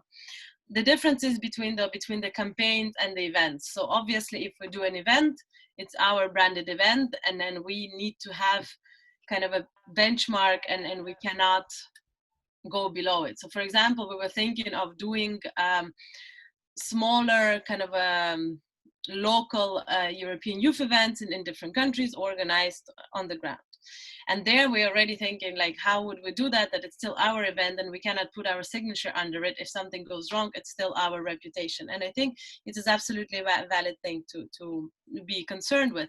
But if it's a campaign, actually, I agree with you that campaign, if it has a frame and then lets people implement it as they see fit, this is actually going to work better. And on the question of whether this is a problem only for kind of institutions or for everyone, I think the higher you stand, the more the problem is. The closer you to local level, you have different other problems, but maybe this one is not the strongest one. So I think it's absolutely valid that we are struggling with those things, and then we're never going to be in reaching out to those communities as good as the organization which is on the ground. But I think we can merge our efforts in that. Thanks, Sonia. Andrea. Yeah, maybe just I can add a few words on the question of whether they have there's a topic that is more salient than others, and in that sense, I would second what Sonia was saying. Sonia, sorry. In the sense that no, I mean like all people, I guess, they have interests across the board. We don't have like structured way to learn about these things like surveys and what was mentioned. But because of what we do, we try to find out what are the most pressing issues to them, and obviously the discussion tends to be quite focused on the local level, obviously. And one thing that it comes up pretty much everywhere, whether it's Rome, Milan, or the south or the north, is that they lack a kind of community centers or places where they can do something with other young people. I know it's not a great description, but I guess, and this is interesting because you could argue that Italy, as a Mediterranean country, has a stronger sense of community life than maybe more Northern European countries. But for young people, like having places where they can meet and I guess play and do other things with people of their age group in these disadvantaged areas always comes up as the most pressing issue. Thanks, Andrea. Let's see if there are more questions. You can raise your hand in the attendees, or otherwise just type it in the chat box.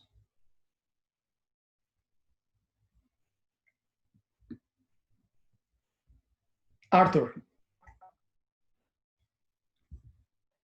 Hi, I hope you can hear me now. Can you hear me now? We do. Very good, very good.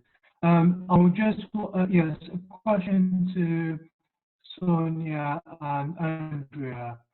I was just wondering whether you think data held by the local authorities as well as social services could help in identifying these target audience, namely people with this disadvantaged background.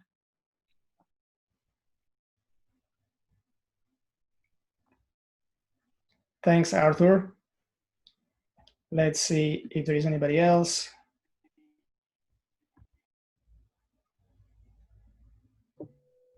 I've got still one question. Yeah.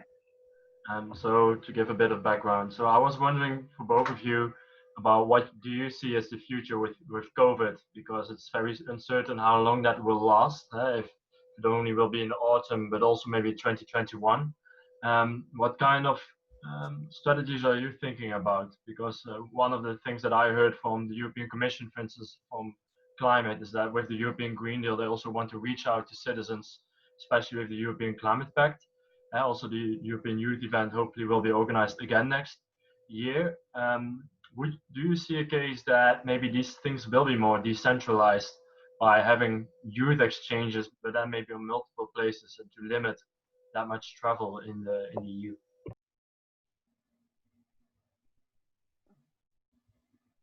So maybe that's a more relevant question for Sonia. Sonia, you want to pick this up? And maybe Yes. Andrea, you can take the other one. Yeah, perfect. Indeed, I mean, we're all a bit uncertain with what's going to happen. I mean, we received the news that our event is postponed basically 2 months before, and it was all a bit like, what do we do now? Then we really overnight redid the whole concept and moved it online. And now it's not only with us, but within the whole parliament, we're thinking of what can we do to continue our work? Because I mean, apart from us, we run also all the visitors facilities, so the parliamentarian, the House of European History, all the parliamentariums in the member states. So our work is dependent on events and then people actually attending those venues.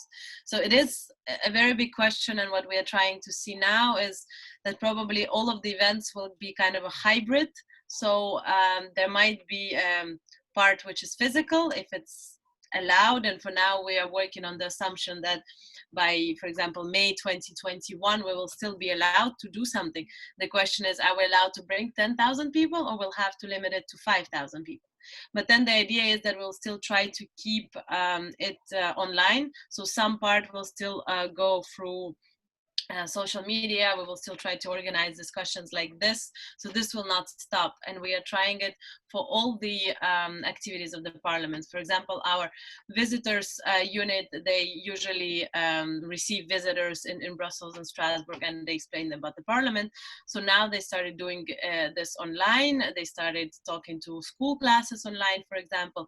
So we are thinking about it. We of course hope that this will not become the permanent normal, but I think we will keep this aspect within our work even after COVID is done, because we realize that you still manage to reach out often to people to whom you would normally not reach out, because they would not be able to come to your event, or even they would not be able to come to Brussels to Parliamentarium, for example. So things like that we are trying to keep online component, and we are doing now hundreds of trainings on how to actually organize participatory online events and so on and so forth. So yeah, it's hopefully we're gonna do both now. Thanks. The hybrid idea sounds very cool, that you've got a central event, maybe some sub-events in some other countries, and that you also do it more digitally. Yeah, more local events in the member states, somehow connected but online or things like that. So there is a lot to think, and if you guys have any ideas, feel free to drop me an email. We'll be happy to take them on board. Thanks, Sonia. Andrea. Yeah. So, well, on the first part, and I mean, obviously there's a lot of uncertainty, and like most people, I have no idea whether we'll find a vaccine or we have a second wave or what's going to happen. But what I say, obviously, we've been holding virtual sessions over the last 2 months with Ophélie, and also at work, where we a great part of what we do is organizing events for startups and corporates interested in innovation. So we did them virtually as well. And what I saw in both cases, I mean, obviously, it's easier to reach more people everywhere with digital, but you lose that kind of human contact that we were talking about before. So the hybrid solution is very interesting, and we're actually looking into that as Ophélie. So doing the usual workshops normally and physically, as we were saying, but then complementing that with an offering online. And that, of course, is great both for having people from different parts of Italy in the same sessions. That would be quite interesting and something they don't get the opportunity to do at that age usually. And also in terms of speakers, you know, obviously when you're in very different cities, one of the challenges is that if you want to have good motivational speakers in the smaller, more countryside regions, is harder. And obviously through digital instruments, you can do that. So if you do a hybrid, it can actually be one of the positive things that COVID leaves us. In terms of Arthur's question, I'm not sure I got it right because of the connection, but was it more should we work more with local authorities or like kind of institutions at the local level to reach schools and young students? Was that the question? Okay, I see some thumbs ups. So yeah, I mean, it's a very good point. Keep in mind that as Ophélie, we are kind of startup, like in the sense we're still very young, like less than 3 years old, and right now we're about 75 people in 9 cities. But most of the schools where we are, we found them through personal contacts or like ad hoc attempts. It was only one case, the city of Turin, that they reached out to us after they saw our activity on social media, and they helped us to find a school.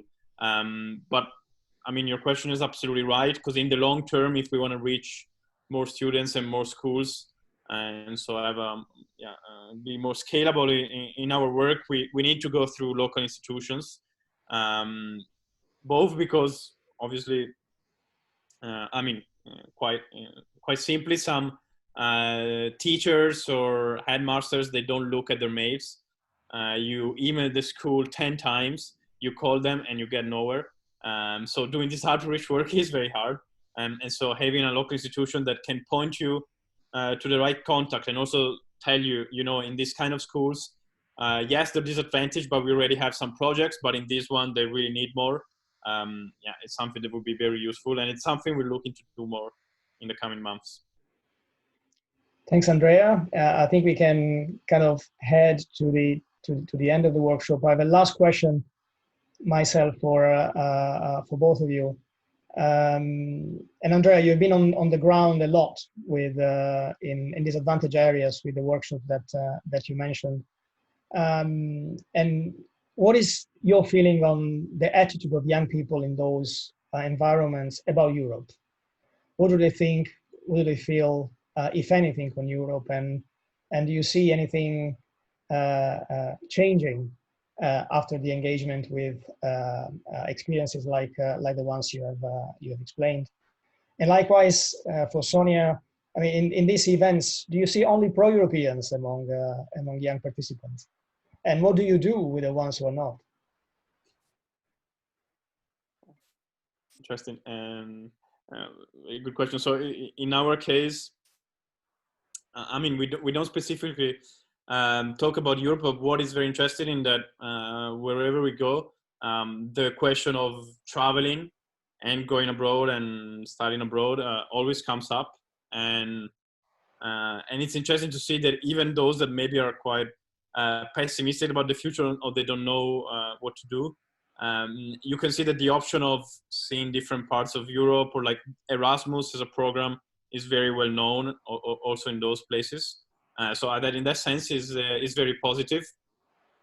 Of course, in some cases you can see it as a negative way, like for example in Viva Valencia in Calabria, which by the way we managed. It was easier to reach through the digital sessions during COVID, obviously because of distance. But I mean, the perspective for, I don't know, 80-90% of the young students is to leave the regions or Italy altogether because of the lack of opportunity. So in that case, Europe is just simply seen as more opportunities than Italy, just living in that sense. But you can also see it in a more optimistic way that for this generation, like going abroad or working with people from different backgrounds, and there's a lot of foreigners or migrants in this course, it's pretty natural. So in that case, it's more optimistic. Thanks, Andrea. Sonia. Yes, very good question. And no, actually not only. Well, there's another extreme, because all of the members of the European Parliament can actually invite out of their quota people to come to the I. So we did have, at least in 2018, when I was there still as a participant with Jeff, there was a big group of supporters of Marine Le Pen. And they strategically went to all the topics which we're talking about migration, and there was a big discussion. So obviously there's also other extremes who come and then kind of try to a bit disrupt the discussion, because it doesn't always end up actually being a discussion and more of like a shouting match. But everybody is open, and everybody's views are very welcome to be shared. But what I wanted to say is also, it's not only people who go there and want to talk about Europe and integration and are very keen on this topic. Of course, there are people like that.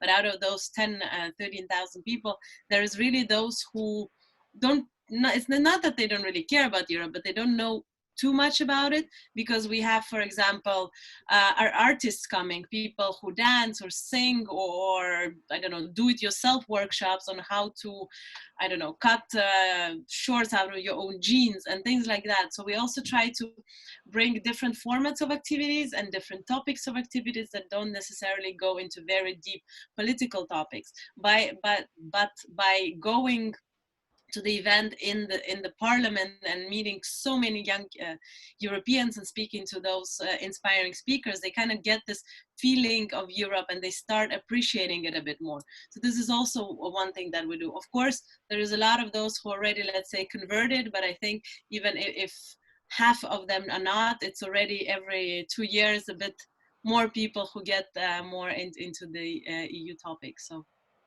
yeah, that's how it is. Thanks, Sonia. And I think with these remarks we can close our session. Thanks a lot, Andrea, and thanks a lot, Sonia. Not only for the very interesting introduction and sharing your experiences, but most of all for the work you do in very different settings, but for the same goal.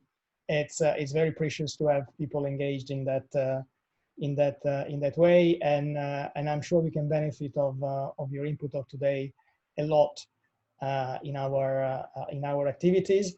And with this one, guys, I think we can also close the day. We started at 9:30 this morning, so you've been a very loyal audience with just a minor drop in participation in the last session.